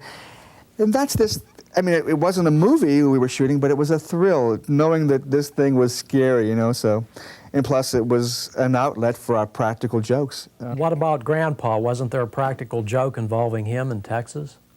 Oh, well, when we did this Grandpa makeup on this young guy, he was like 35 years old, and after we had him in makeup for the first time, we were driving him to the location to show Toby Hooper, the director, and we thought, let's put a tin cup in his hand and have him stand on the street or something and see what happens. But we didn't do that, but we did have him go and sit in a diner, in a restaurant, and people really thought, oh my, this poor old guy, you know. And so our thrill was watching people look at him. One, it was a practical joke, and two, it was a test of how realistic the makeup was, you know. So we're doing that all the time. I mean, practical jokes. Every time we make something, there's an outlet for a joke involved in it, you know. We break the tension all day long, any chance we get. The fun, it is fun creating the stuff, you know. The fun is inventing how to do the effects. But as the day wears on and, you know, you got a deadline, I remember John Vulich and Everett Burrell, two guys that are working on this film. I think John put a spaceman suit on and Everett put a gorilla suit on, and they would go knocking on office doors just to freak out the secretaries, and it wound up to be a wrestling match on the floor, and it was hilarious. But that's how we break tension. Or we have music playing all the time. Even though it's an 8-hour day, I might let them have like a 2-hour lunch and go buy magazines, because, you know, we come here when it's dark in the daytime, we leave when it's dark, we're missing a lot of daylight. Now, like our whole summer seems to just zip by when we're preparing for a film. And right now you're preparing for one film and maybe even two. Well, it's two films in one. George Romero is directing. It's 2 movies in one, like Creepshow was 5 movies in one. Dario Argento is directing his segment, and George Romero is directing his segment, but we're working like it's one movie and doing all the effects on that. Well, like some lunch day, we might go and ride on my boat, like on the river, just take a nice relaxing boat ride in the sun. You come back and the crew is, you know, refreshed, you know, and it makes them work even better, you know, when there's some outlet for their, their imagination, you know. And sometimes just for a pause in a long 18-hour day of, we might let somebody work on a little personal thing of their own, like somebody might be making a sculpture of Frankenstein or something. So if they're working on that, I know they're not going to be working that all day, but let them work on that for a couple of minutes, and then they feel better by jumping on to doing somebody else's stuff, you know. My own self, between films, I'm sculpting a bust of my father, or I did I had an idea. I had this wrought iron gate in front of my house, and I thought, gee, it looks it's pretty, but it's kind of barren. So I sculpted a gargoyle kind of a thing, you know, like a demon head, and I actually used a pattern on the gate, and so I sculpted the demon to fit the pattern, and then I cast it in fiberglass, and now it's sitting on my gate at home. Or I had a life mask, a life cast of myself. I thought, you know, I've always wanted a Phantom of the Opera face for myself, so I sculpted my face into Lon Chaney's face, and then stretched that into the Phantom of the Opera, and I sculpted it in clay and made plaster molds, and now that's sitting on my bookcase at home. A perfect example. I was doing Monkey Shines. Monkey Shines. My attitude is I panic first until my shelves start filling up with the effects that are required in the film.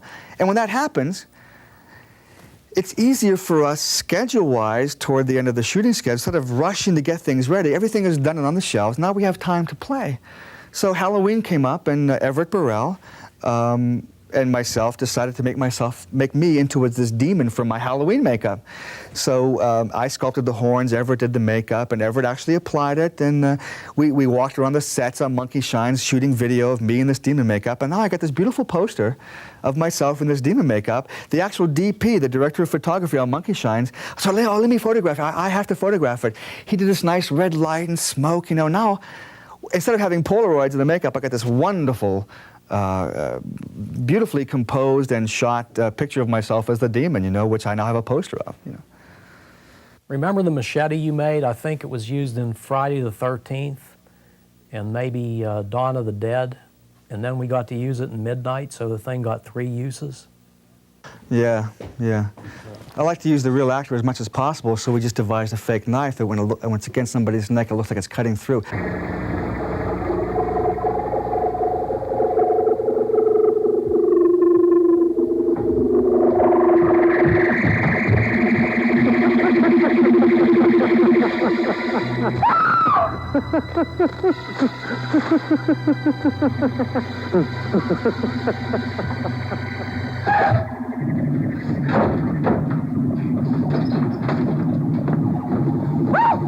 Please, let me go. And another time we had to test, we had no idea how we were going to do it, but we knew we had to make, in Monkey Shines, we were thinking about making a monkey look like it could jump on people. So we made a foam rubber monkey with a soft foam for the body and a heavier foam for the hands, so you would get the weight in the hands and the feet. And we dangled him from a string on a fishing pole or a bamboo pole or something, just to see if we could make him look like he could jump on. We used crew members and made him jump on different crew members. You know what we should do if we're going to do it this way, is it's got to be done from behind. You know, so it's like actually propelled instead of an arc. You know what I mean? Like that. All right, do that again, Ev. That looked good. Excellent, excellent.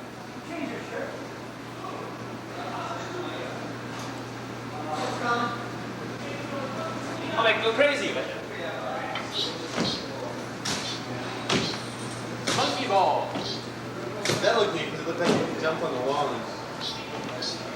And when that worked, I was excited about going to George and showing him how it worked. But now George was in an office around the corner. So as I was walking down the hallway, I realized if I could make the monkey perhaps jump around the corner and land on his desk. And the first time I did it, it worked. I made the monkey on the pole, and I flipped him around the office, and George was sitting there minding his own business, and this monkey jumped on his desk, and we knew that it could work. Another time, we had this mechanical monkey that we named RoboChimp. This is RoboChimp right here. Now, RoboChimp could, you know, he could open his mouth and make his head move left and right. And this was mainly for when an actor in the film would be talking to a monkey, you know, as long as the monkey's head could move up and down, and I'm talking to it. See, the real monkeys wouldn't sit still for anything, you know. So as long as he was doing this and out of focus, and you're focused on me, the impression is that we're talking to this monkey. So when we made RoboChimp, we shot extensive video of him working, and one day we walked into the producer's office to show George, who was in a long conversation with the producers, and we were just setting up the TV. And when RoboChimp appeared on the screen, the producer who was talking looked, and all he thought he saw was the real monkey. So I said, "Hi, I like our fake monkey." And he went, "What?" He could not believe it was the fake monkey. So then we knew it was going to work, you know. So RoboChimp became a success that very day through testing. Well, in The Awakening, which is now called Heartstopper, you did a number of effects for bullet hits, and Kevin Kinlan had got it in the head and the chest and so on. Well, that was an opportunity for us to use a new technique for bullet hits that I read about it in Dick Smith's correspondence course, and he mentions that they used it in Heaven's Gate, where they were actually able to do bullet hits in people's faces, as in Kevin Kinlan's case, with the bullet hit in the head. We put an explosive, this plate that was made from his life cast on Kevin. We glued it on Kevin, and then we put the explosive charge on his forehead, okay? A thin foam latex appliance went over that, And we even were able to make a life cast that included the tubing that pumped the blood to that area.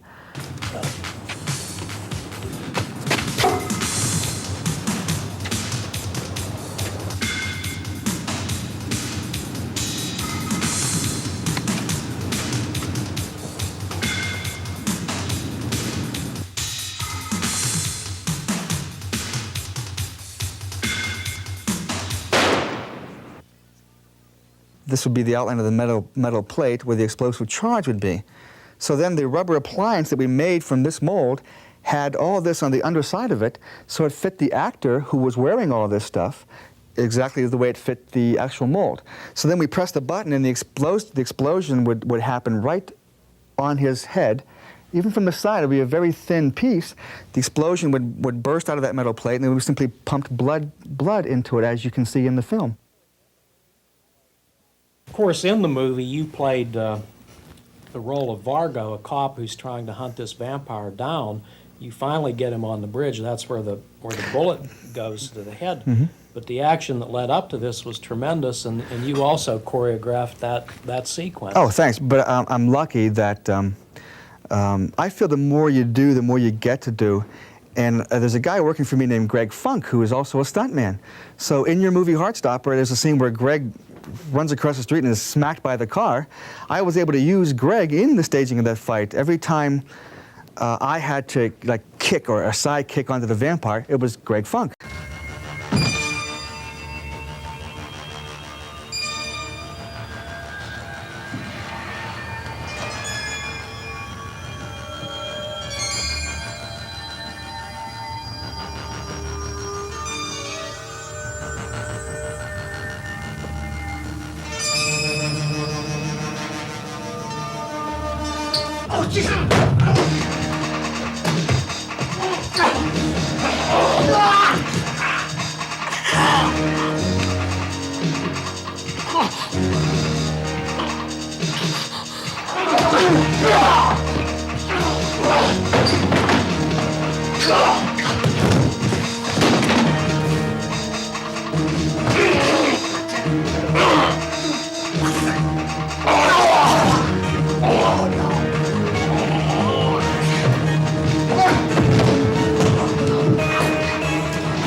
After the fight, when the vampire is escaping the room and jumps out the window, it's actually Greg Funk wearing a mask of Kevin Kinlan, the actor.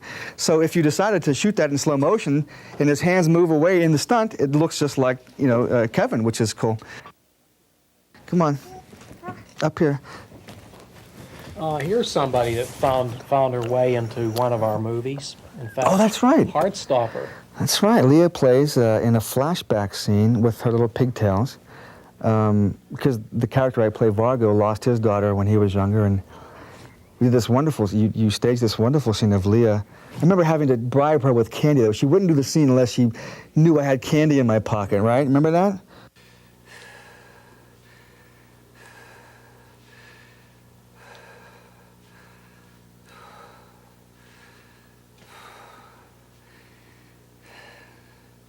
Ron, you've been down here for hours.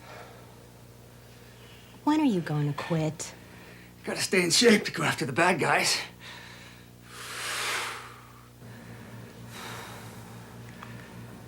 Baby, come to bed.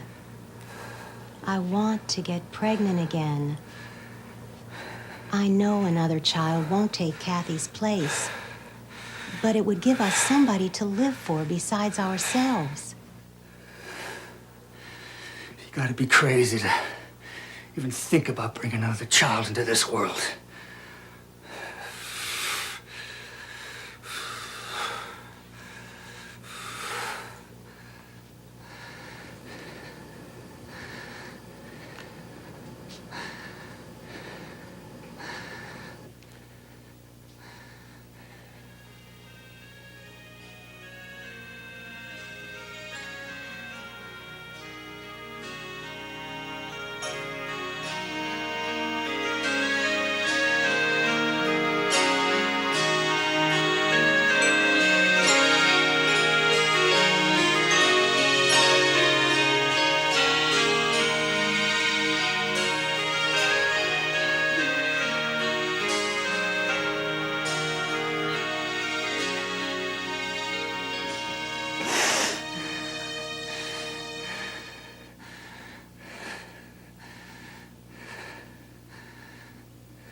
What'd you do? You ran to Daddy, and it was very sad. Remember we watched it and we got a little misty on there.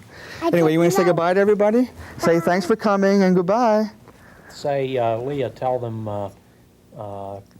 come back to Savini Land again sometime.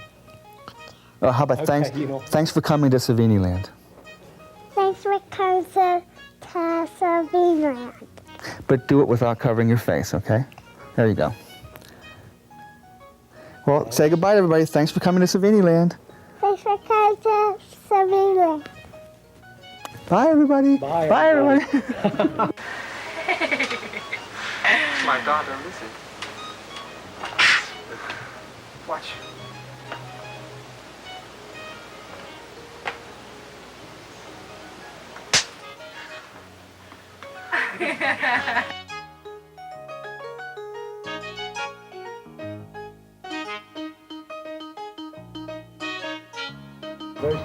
Should I scream? Wait. Okay. Down with the shears a bit. Down with the shears. Down a bit more. There. Okay? Quiet, please. And McDonald, give me the slate. You start screaming from our cut. Not right. The camera's not rolling. It's not plugged in. There. Hold us there now. Camera, tell me when you're ready. Turn over. Both cameras rolling. And expression. That's it. And Are you ready to go? Scream. Down. Cut it. Okay, that's the cut anyway. Action, Tom. Tilt them to Wait, it's all coming out the inside. Okay. Cut it from inside.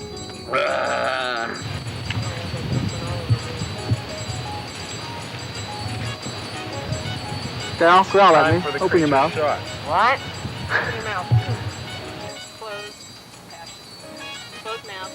Lift your hand up, girl, just so I can see it in the frame. Girl, lift your hand up so I can see it, that's all. Yeah. The other one, give me the back of your hand, that's right.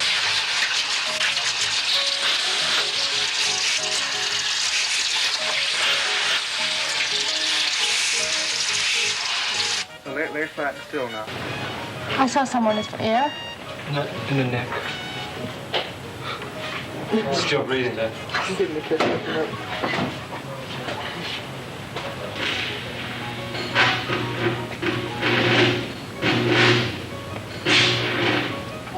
Scene 70 Baker, take one.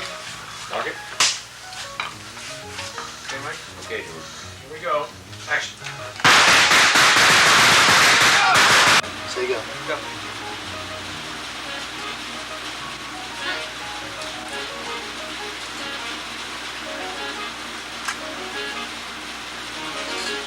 Okay, bring his chin down. Take him right up at the camera. Ready?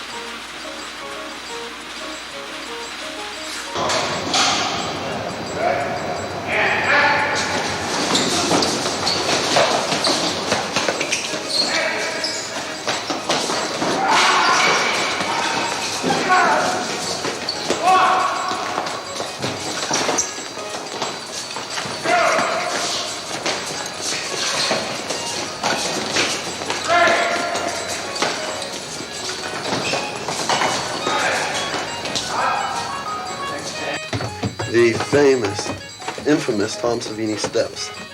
Look at that, he's even working out too. What a guy, what a guy. And you couldn't even do one of them.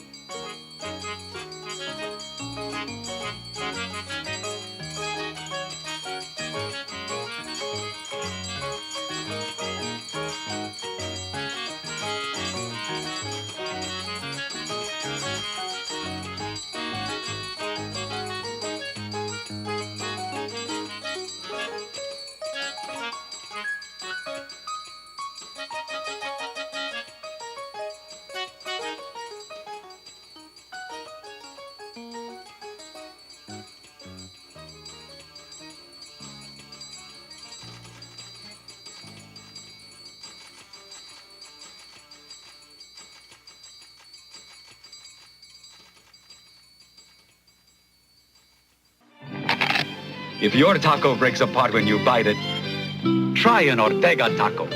Not only won't an Ortega taco break apart, but every crunchy bite has an authentic fresh corn taste. That's because Ortega has corn-thenticity. Corn-thenticity because Ortega's made from real corn, not processed corn flour. Crunch into an Ortega taco. It won't break apart, and it gives you the fresh corn taste of Ortega. Corn-thenticity. Recently, divorced dads are grilling meat around the clock and waiting for somebody to talk to.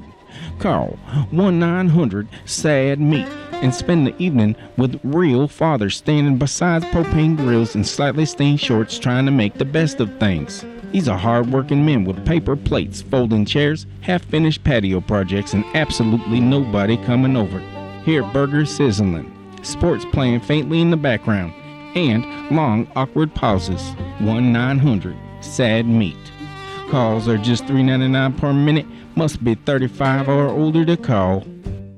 Chewy delicious, bigger than you figure. Candelicious, get you biting on more than you can chew. Fruity delicious, bigger than you figure. Candelicious, get you biting more than you can chew. Salt and delicious, chewy candelicious, get you biting on more than you can chew. Candelicious, bigger than you figure. In fruit and tropical.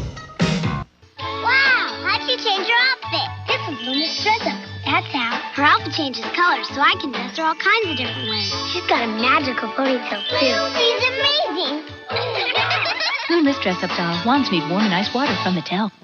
This Saturday and Sunday, step inside the Blackridge Containment Center. Meet Teco the Talking Dog.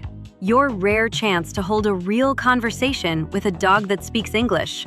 Come face to face with the Hydrox Cookie Man, packed with that thick, creamy center you've been craving. Slow things down for a moment with the ARC spokeswoman, just because. And don't miss megastar Chris Elliott, star of the hit show Get a Life, appearing in person and fully alive.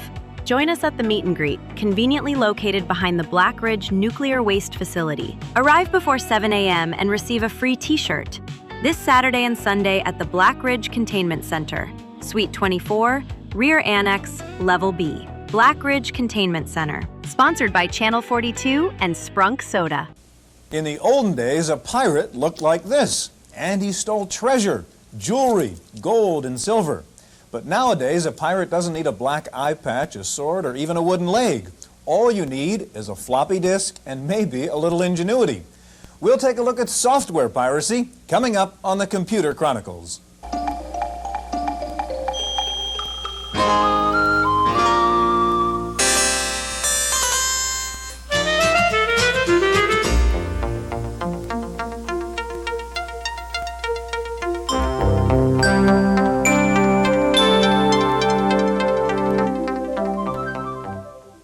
The Computer Chronicles is brought to you in part by McGraw-Hill, publishers of Popular Computing, the magazine that gives readers an understanding of the technology and applications of microcomputers and software in office, home, and classroom.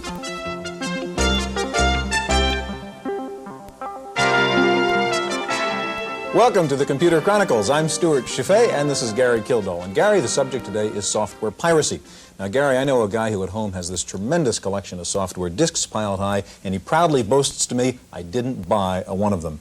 Now, from your perspective as somebody in the software business, how serious is the piracy problem? Well, Stuart, it's a very serious issue. The problem is that as a software producer, you can't tell how much you're going to sell versus how much is going to be stolen. And as a result, the prices just go up to take care of that difference. Now, if we can control piracy, then we can control the customer base we're working with, and we know how many we're going to sell, and as a result, that the industry will stabilize at probably a lower price level, much like the record industry. So I think the issue right now, in terms of mass marketing of software, is just how much can you control in terms of the piracy issue. Okay, on today's program, we're going to meet a software pirate. We'll meet somebody who sells a utility that helps you defeat copy protection. We'll meet a lawyer who raided one of the largest pirate groups here in the Bay Area, and we'll talk to a software company executive. Now, some people say one of the problems with piracy is that software is so expensive in the first place. Why is it so expensive? We have a report. Behind much of the discussion about the rights and wrongs of piracy is a recurring question. Why do software programs cost so much? What can possibly justify the $500 price tag on a floppy disk that took a few minutes to duplicate?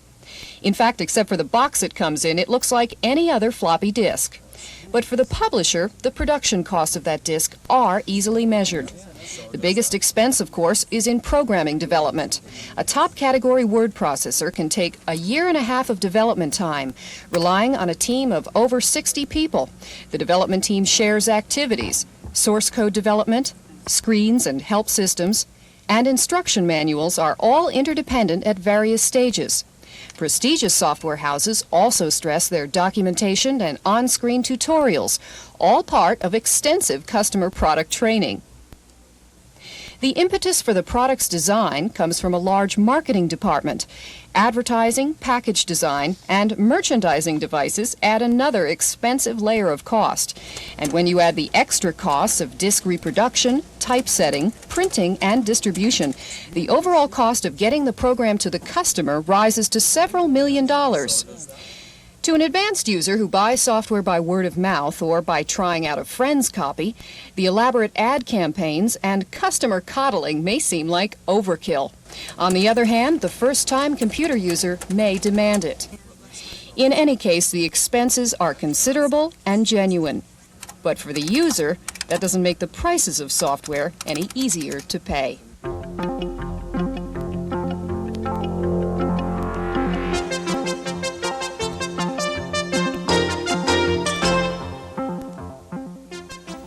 With us now is Mark Pump. Mark is the president of AlphaLogic Business Systems, makers of a utility called Locksmith that helps you copy software. And next to Mark is Smith McKeithen, vice president of Activision, a company which makes software and probably would rather not have it copied. Gary? You know, Stuart, there is a difference between the audio and video dubbing or copying business, I suppose, and software in the software industry, because the 20th copy of a program or data is just as good as the very first copy. Now I think of something like Activision as really being in the ROM cartridge business, but I guess you've moved away from that. How do you view the whole piracy issue from Activision's standpoint? Well, Gary, the issue of piracy is one of our intellectual property being essentially ripped off by people who haven't put the intellectual or financial investment into creating that. It takes from 1,500 to 2,000 hours to create a piece of quality software. And that's an investment just like the investment that an author makes in writing a book, or a producer or director makes in putting on a movie. And when someone takes that product and copies it and tries to market for cents on the dollar, it means that the creator of the software, such as a David Crane in our business, is working for nothing. Well, do you differentiate then between someone who's going to copy and then resell versus someone who's going to copy and give to their friend? Or no, I don't make any difference between the two, because I believe that both people suffer from essentially ethical blinders. It's as if I took a Porsche that I never wanted to drive, but I slipped it past a security guard. Now, even if I didn't drive it, or if I gave it to a friend, that would be stealing. And that's the same thing that happens to a company like Activision when someone uses its software in an unauthorized manner. Okay, now, Mark, from your side, don't users sometimes have a legitimate need to make copies of a program? Yes, without a doubt, the user has a legitimate need to make a copy of a program. If he's using his original copy and for some reason the copy becomes unusable, he's left without a program that his business might very well depend on for its day-to-day operations. Being without the software is in many ways being without an important part of his company. Well, it seems like there's also just the very basic need that some people have in taking a diskette and copying it over to hard disk. It's a very simple operation that you need to do a lot of times, say, on an IBM PC. Yes. Okay, now tell us about Locksmith. What does it do? Well, Locksmith is a program that makes an identical copy of the original disk. Unlike what you might have heard about breaking a piece of software, breaking the protection, which involves removing the protection and in most cases removing any serial numbers and copyright notices that the software contains. Locksmith makes an identical copy, retains the protection, it retains the copyright notices, retains the serial numbers. It makes an identical copy, an identical protected copy of the original piece of software. Okay, now Mark, I think you have here in the Apple a piece of software which we don't want to identify, but you're going to show us this piece, you're going to make a copy of it with Locksmith, even though we otherwise could not make a copy of this disk, right? Yes, Locksmith, because of the way it works, it is not a very fast utility. It takes between 8 and 10 minutes to make a backup copy of a piece of software. This does not easily lend itself to the pirate who needs to make copies much faster. Typically, the pirate, for this reason, will break the software.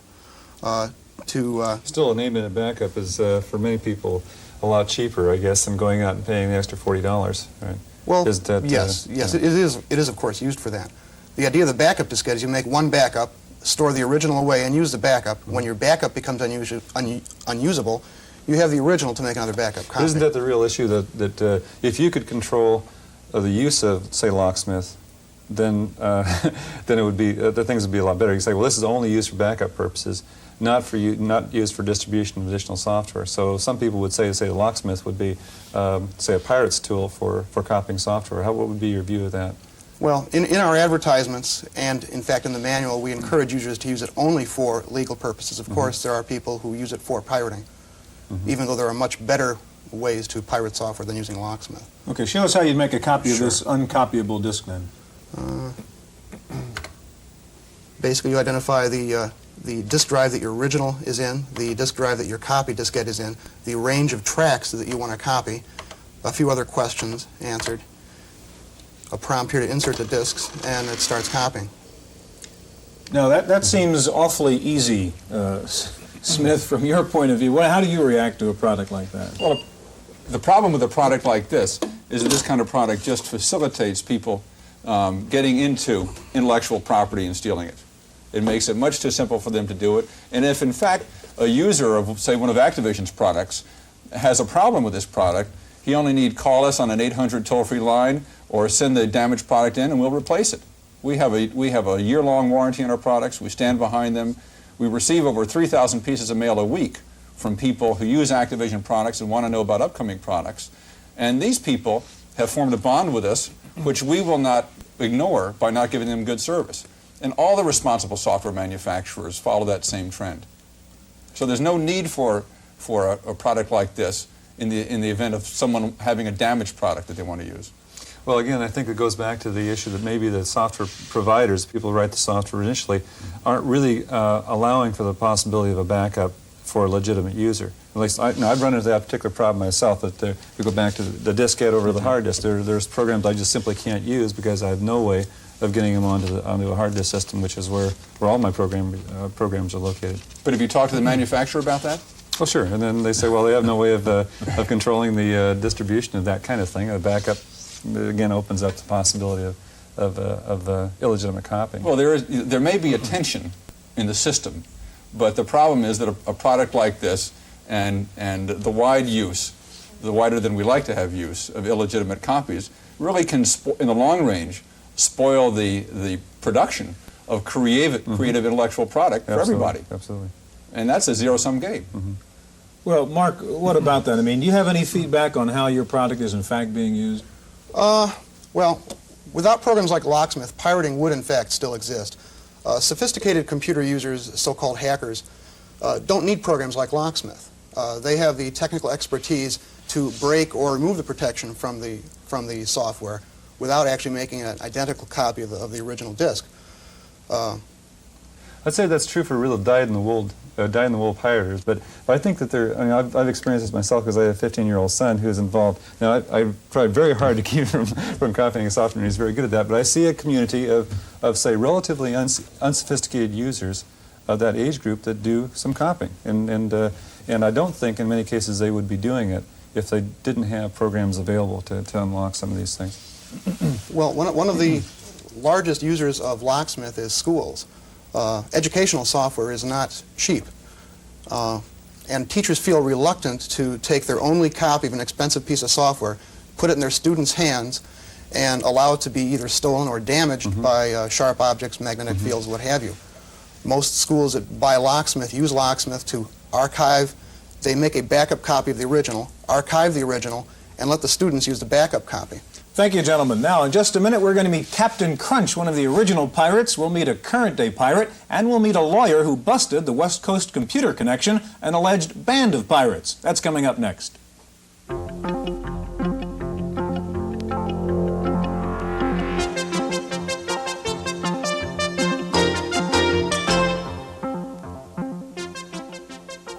With us now is Captain Crunch, whose real name is John Draper. John was called a pirate when that referred to stealing long-distance telephone calls rather than software. And sitting next to John is Neil Smith. Neil is a partner in the firm of Limbach, & Sutton, and Neil might be called a pirate buster these days. Gary? Yeah, John, I guess the phone phreaking of the 60s is sort of the computer hacking of today's date. And you were, I guess, what they'd call a phone cracker, and you'd got into the system and so forth. I guess you'd be considered a pirate in those days.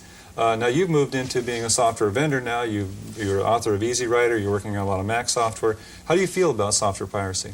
Well, it's definitely a problem, and the problem is probably because of the very high cost of software. And the reason for that, of course, is that programmers can't work for nothing, and the cost of development is very, very high. And with that in consideration, this is the reason why a lot of programmers are reluctant to come out with good software. Freeware seems to be the best way to go all around. It eliminates a lot of the problems caused by the copy protection thing. Now, freeware has the problem of the support around it, though, also. Right, exactly, and you must really support the product in order to come out with freeware. It takes a lot of dedication. And only for those people that mail in their $20 or $30 checks will get the support and the licensing to run the program. Neil, would you agree about this problem of expensive software? Well, I think we have somewhat of a chicken or egg problem, because if you look at the marketing of software, you'd find that one of the reasons software has to be marketed so high is to recoup those high development costs, the amount of money it takes to develop that software in order to get good software that has the bugs worked out. Or even a reasonable ad campaign. Well, that's right, to do that. And if the manufacturer could count on everybody who uses programs buying one, that cost could drop dramatically. And I think in many cases we're fooling ourselves in blaming the high price, because in many cases, if that could be spread out, everybody would buy one. It would be very much like records, perhaps $10 a piece, rather than quite a bit much more. Neil, we've been trying to get a handle on the volume of this problem, and you happen to have a catalog there from the West Coast Computer Connection. Show it to us.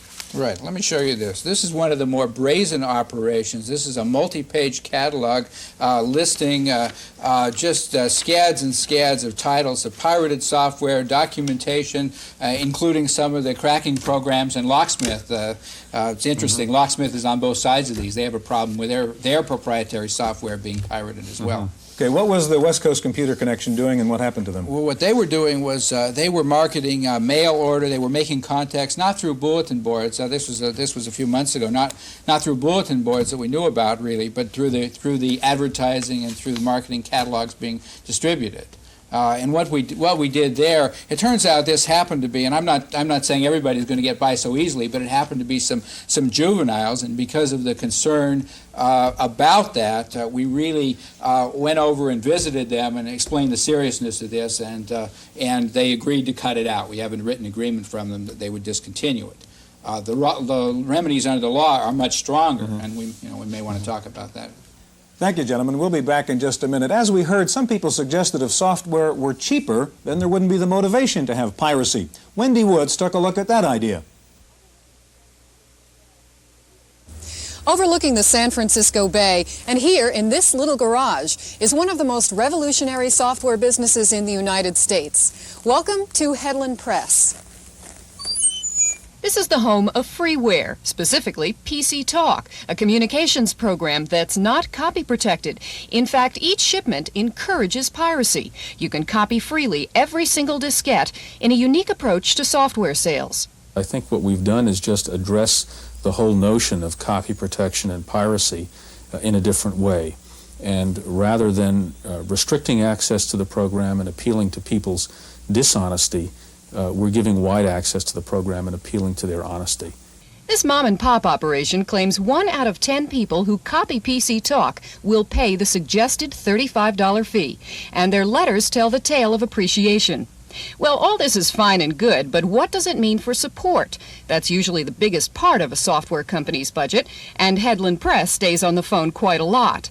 What do they do if people haven't paid for the program? And we really found that we did better business by giving out the information, and if someone was using it and hadn't paid, and we could help them use the program, then they'd be more likely to pay us. Flugelman thinks the rest of the industry should take a lesson. He's getting important feedback, business, and appreciation because of his philosophy. He's not getting rich, but he is getting a surprising amount of gratitude. Reporting for the Computer Chronicles, I'm Wendy Woods. Thank you, Wendy. Joining us now is a young man who we're going to call Frankie Mouse. That's not his real name, but the guy who we're calling Frankie Mouse is a pirate, and he's going to show us quite an incredible demonstration. Gary? You know, Stuart, I think it's one of the important things we should mention is that by showing these activities on the show here, we're not really condoning them in any way. In fact, we're not condoning them at all. But I think it's a rare opportunity for us to get a chance to see just exactly what pirating is all about. Frankie, what's going on here? Okay, we're logged onto a bulletin board right now, and what you see on the screen are titles of text files that you can look at. The ones of interest right here are like Basics of Cracking 101, etc. If you're not already a pirate, these will tell you how to. So there's a little course on how to be... Basically, yeah, there's many parts to it. In fact, not all of it is displayed here. There's much more than what you see here. And these are Apple II oriented. If you want to look at one, just type the number of it, and it will start scrolling across the screen right here. I would like to have brought a 1200 baud modem. It would have gone a lot faster. Okay, so this is one of your how-to text files on a kind of... Basically, right. Well, first of all, they're not mine. Somebody else has written these, and basically they go all over the country. But this is a bulletin board that, a local bulletin board that people dial into from, they say, all over the country. So how many people are, let's say, would be involved in this particular activity here? With well, it all depends on the board. Some boards have got as few as 100 members. Some boards have got 2,000 and 3,000 members. Okay, now, so can we go on this bulletin board and actually get a piece of pirated software?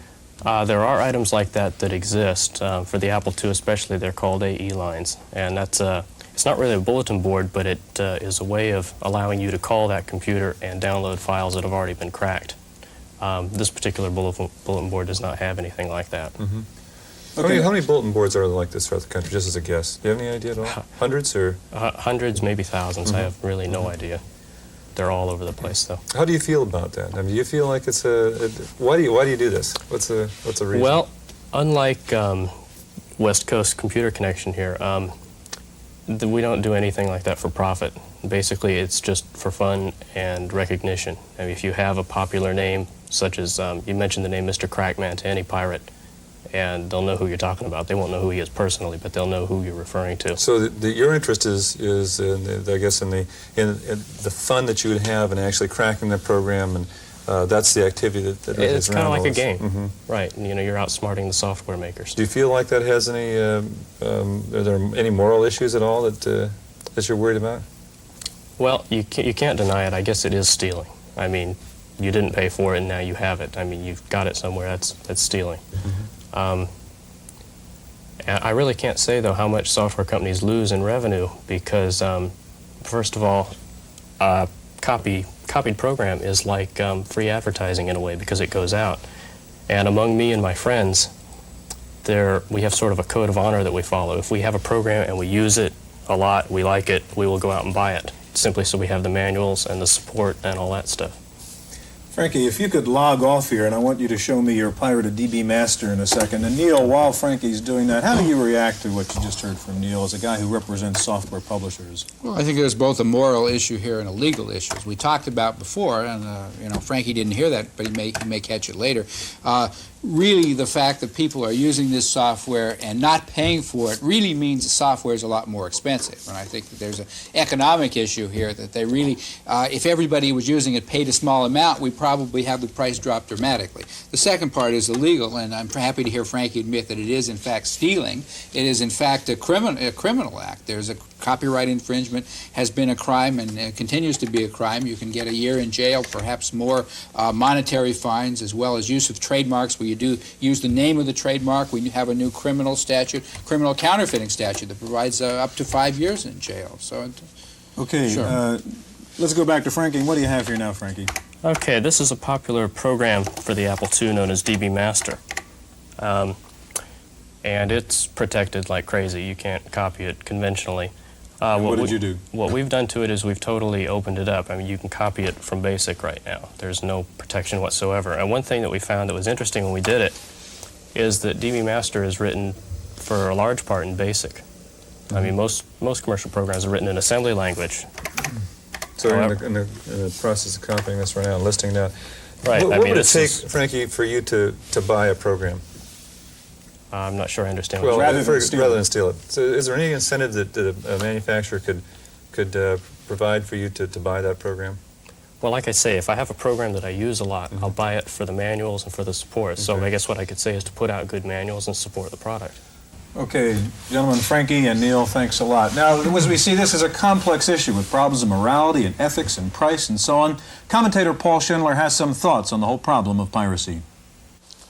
Avast! I'll bet you never thought of old Paul Schindler as a pirate. But you know, there are some people who do. And that takes us to the heart of the software piracy question. Is it moral or isn't? Now, that's a hard question to answer, but I can tell you that software piracy is illegal, and the definition is pretty simple. It's piracy if you give away a commercial software program. That's right, you're a pirate even if you give it away. Now, most people don't think it's immoral unless you sell the program. Those two views are irreconcilable, and they cause a great deal of controversy in the software industry. As a result, software developers are constantly looking for ways to prevent software piracy. One of the most common, and the dumbest, is copy-proofing. Copy-proofing causes a lot of problems that I'm not going to get into right now. But the fact of the matter is that what's worst about copy-proofing is that it attacks the symptoms, not the cause, of software piracy. In my opinion, high prices cause software piracy. Now, I know that Lotus costs $700 because the developers want to make their money back. But the fact of the matter is that corporations can afford prices like that, and private individuals can't. Whether it's moral or not, expensive software is pirated a lot more frequently than cheap software. So my solution to software piracy is for developers to figure out a way to make cheaper software. That's my opinion. I'm Paul Schindler.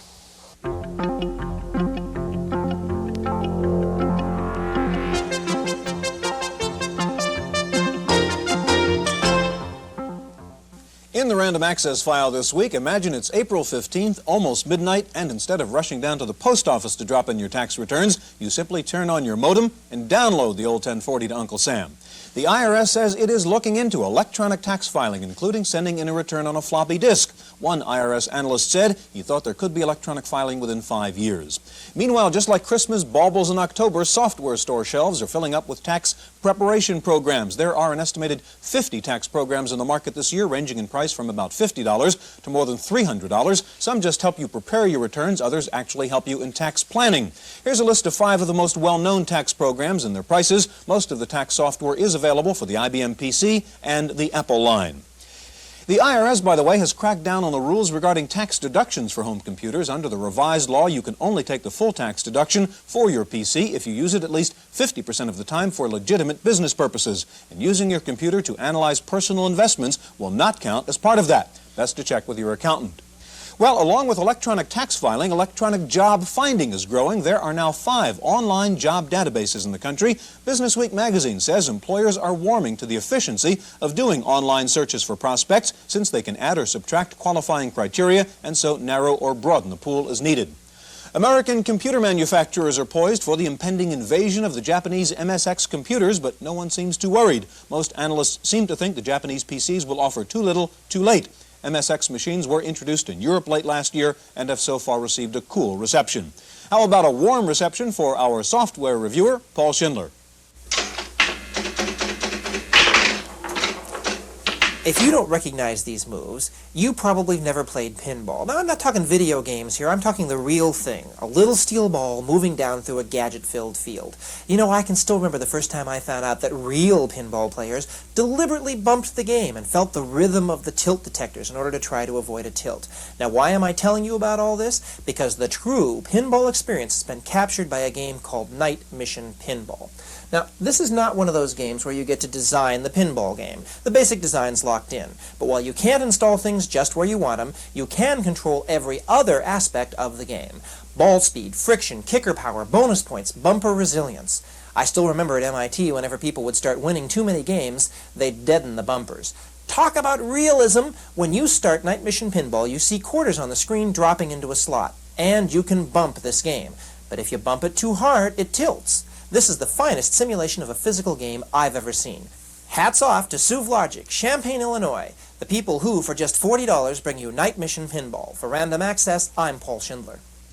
Commodore says it will lay off more than 500 workers from its plants in Pennsylvania and California. Commodore says inventories are high, due in part to slower than expected Christmas sales. Hewlett-Packard reportedly will be coming out with an upgrade of its Model 110 portable. The new version will feature a 24-line display, 512K of RAM, and a price tag under $2,000. It reportedly will not come with bundled software in ROM. Software Access International just completed a survey of computer users to see what they do with their computers. Results: an average user spends 12.2 hours a week with his PC, and about half of the time is spent on work, the other half on games.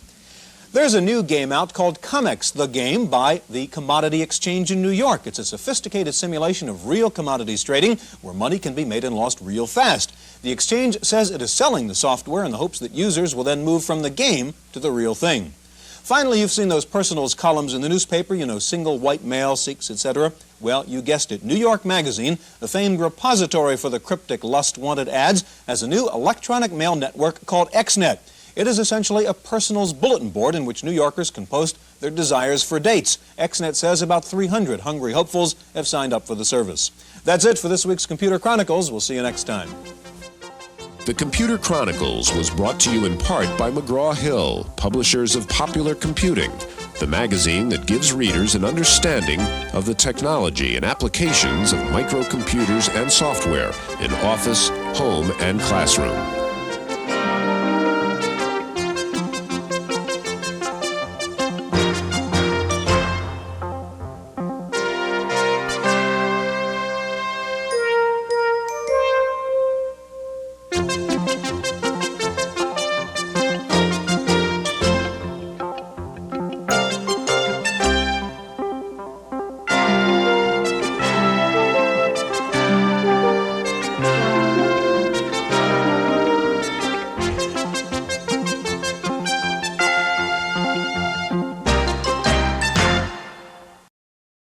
Have you forgot to count all the Crublins you've seen on screen? But you still want a Crublin sticker? Well, just send $1 that says, "I want Crublins" to Channel 42, P.O. Box 741, Gerald, Texas 76537.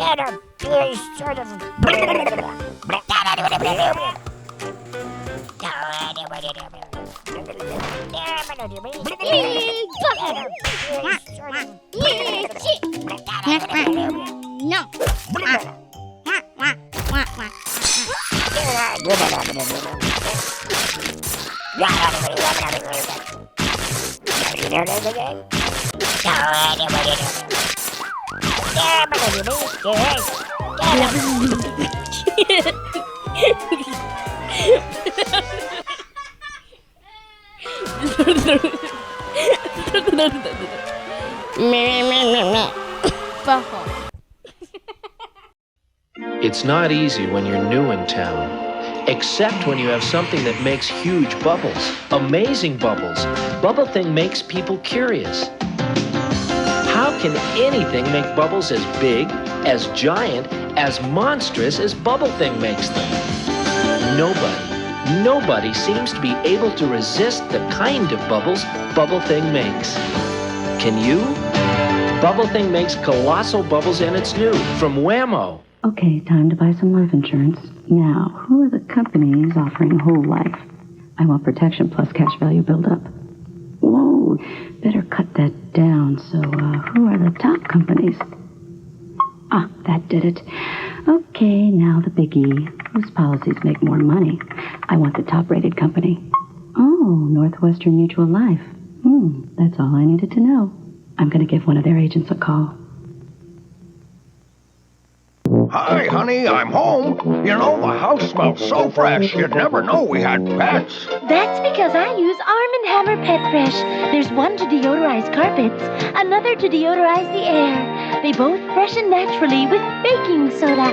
No wonder the whole house smells so fresh. One Pet Fresh for the carpet, Another Pet Fresh for the air. natural freshness. From the baking soda experts. Honey, I think I'll take the cat for a walk. Ruff. He's the funniest robot science ever made. Hello, you're on the air with Uncle Clunk. Oh, I get it. You're doing your impression of a telephone ringing. What are you, some kind of nut? I'd say you were more some kind of fruit, actually. I'm beautiful, but you still have appeal. The amazing Uncle Clunk, only at Showbiz. Guess I'm too smart for the house. Zombies, monsters, and ghouls. Oh my. That's right, Crypt Kitties. You're not in Kansas anymore. You're in Crypt Keeper country, with the gloriously ghoulish adventures lurking in the Tales from the Crypt Keeper video collection.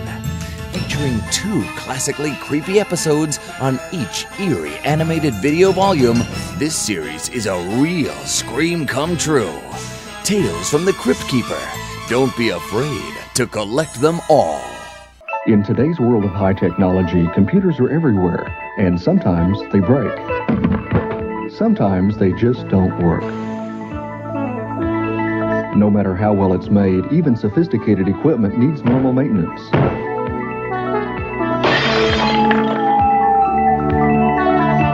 Even as we speak, a computer is breaking. We'll teach you how to fix it.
damn carriers. Always stopping work. Unreliable. You just can't count on them. That must be the problem. Look at them. All lined up. Just can't count on them. Stop working at the drop of a hat. And make us do all the work. Why have you stopped? The way is blocked. What is blocking the way? I do not know. We shall be late. Yes, it is bad to be late. I know. But the way is blocked. Yes, so we must wait. Yes. Damn carriers. Like clockwork. Every time they get stuck. Every damn time. Why have you stopped? The way is blocked. What is blocking the way? I do not know. We shall be late. Yes. It is bad to be late. I know. But the way is blocked? Yes. So we must wait. Yes. Every damn time. I suppose we'll have to take care of this. I suppose we shall.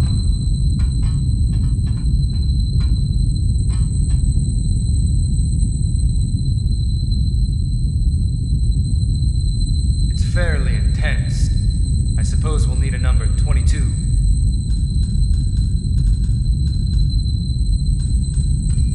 And 4 posts. C's? Yeah, C should do it. And bases. 4 C bases. Maybe D bases. D bases. Couldn't we just go around? What? What said that?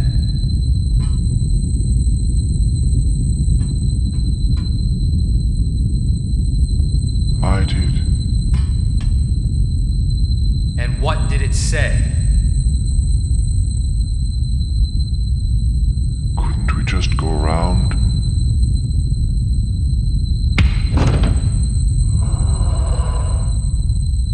No.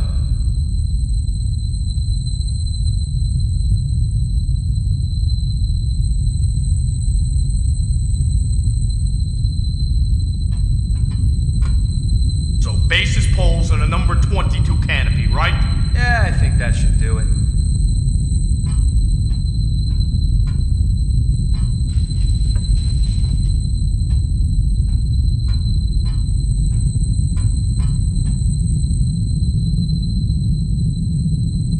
Go get 4 D bases, 4 C poles, and a number 22 canopy.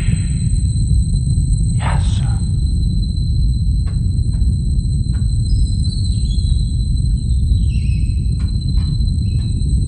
I love it when they talk back. Your stroke's getting better. I've been practicing. I hate these damn stoppages. Looks bad. They won't be happy. They're never happy. Wasn't our fault. It was the carriers. But we got the blame. As usual.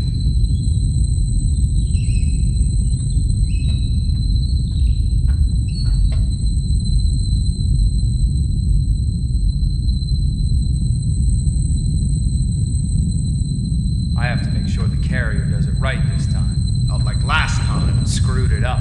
Fell right over. Gotta watch these carriers. Like a hawk.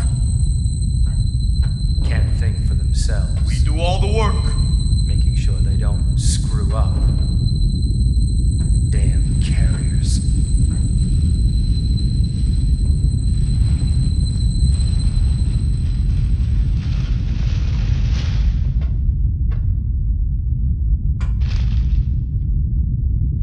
I think this one will stand. Or there'll be hell to pay. They'd have our heads. Our jobs, at least. Do you think they would? They might. Best not to think about that. And then we'd be carriers. Jack! You're right. Best not to think about that.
What would you kids like to do today?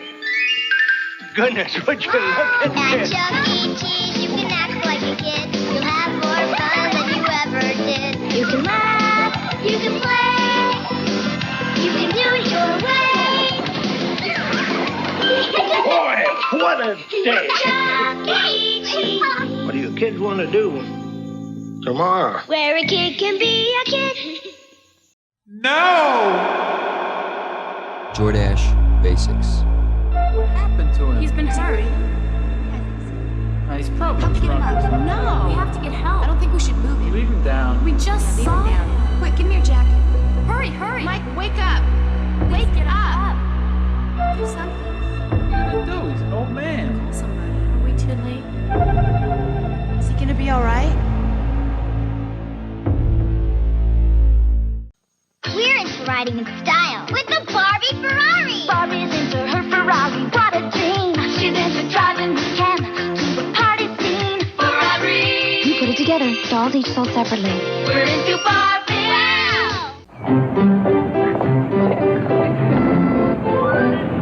Honey, your legs look great. It's my Epilady Ultra. Feel how smooth. Smooth. Smooth. Extremely smooth. No cords, no shaving. No shading. Hair's gone from the root. See how easy? Just circle. No nasty cuts. With Epilady Ultra, I'm smooth for weeks. Epilady Ultra. Available at Filene's. Attention, people of Earth and Vernon. Important announcement from Brahms. The biggest scoop of ice cream ever placed on a cone comes from Brahms. It is the most delicious treat known to humanoids. Proceed at warp speed to Brahms. Know what I mean? Yum. Yum.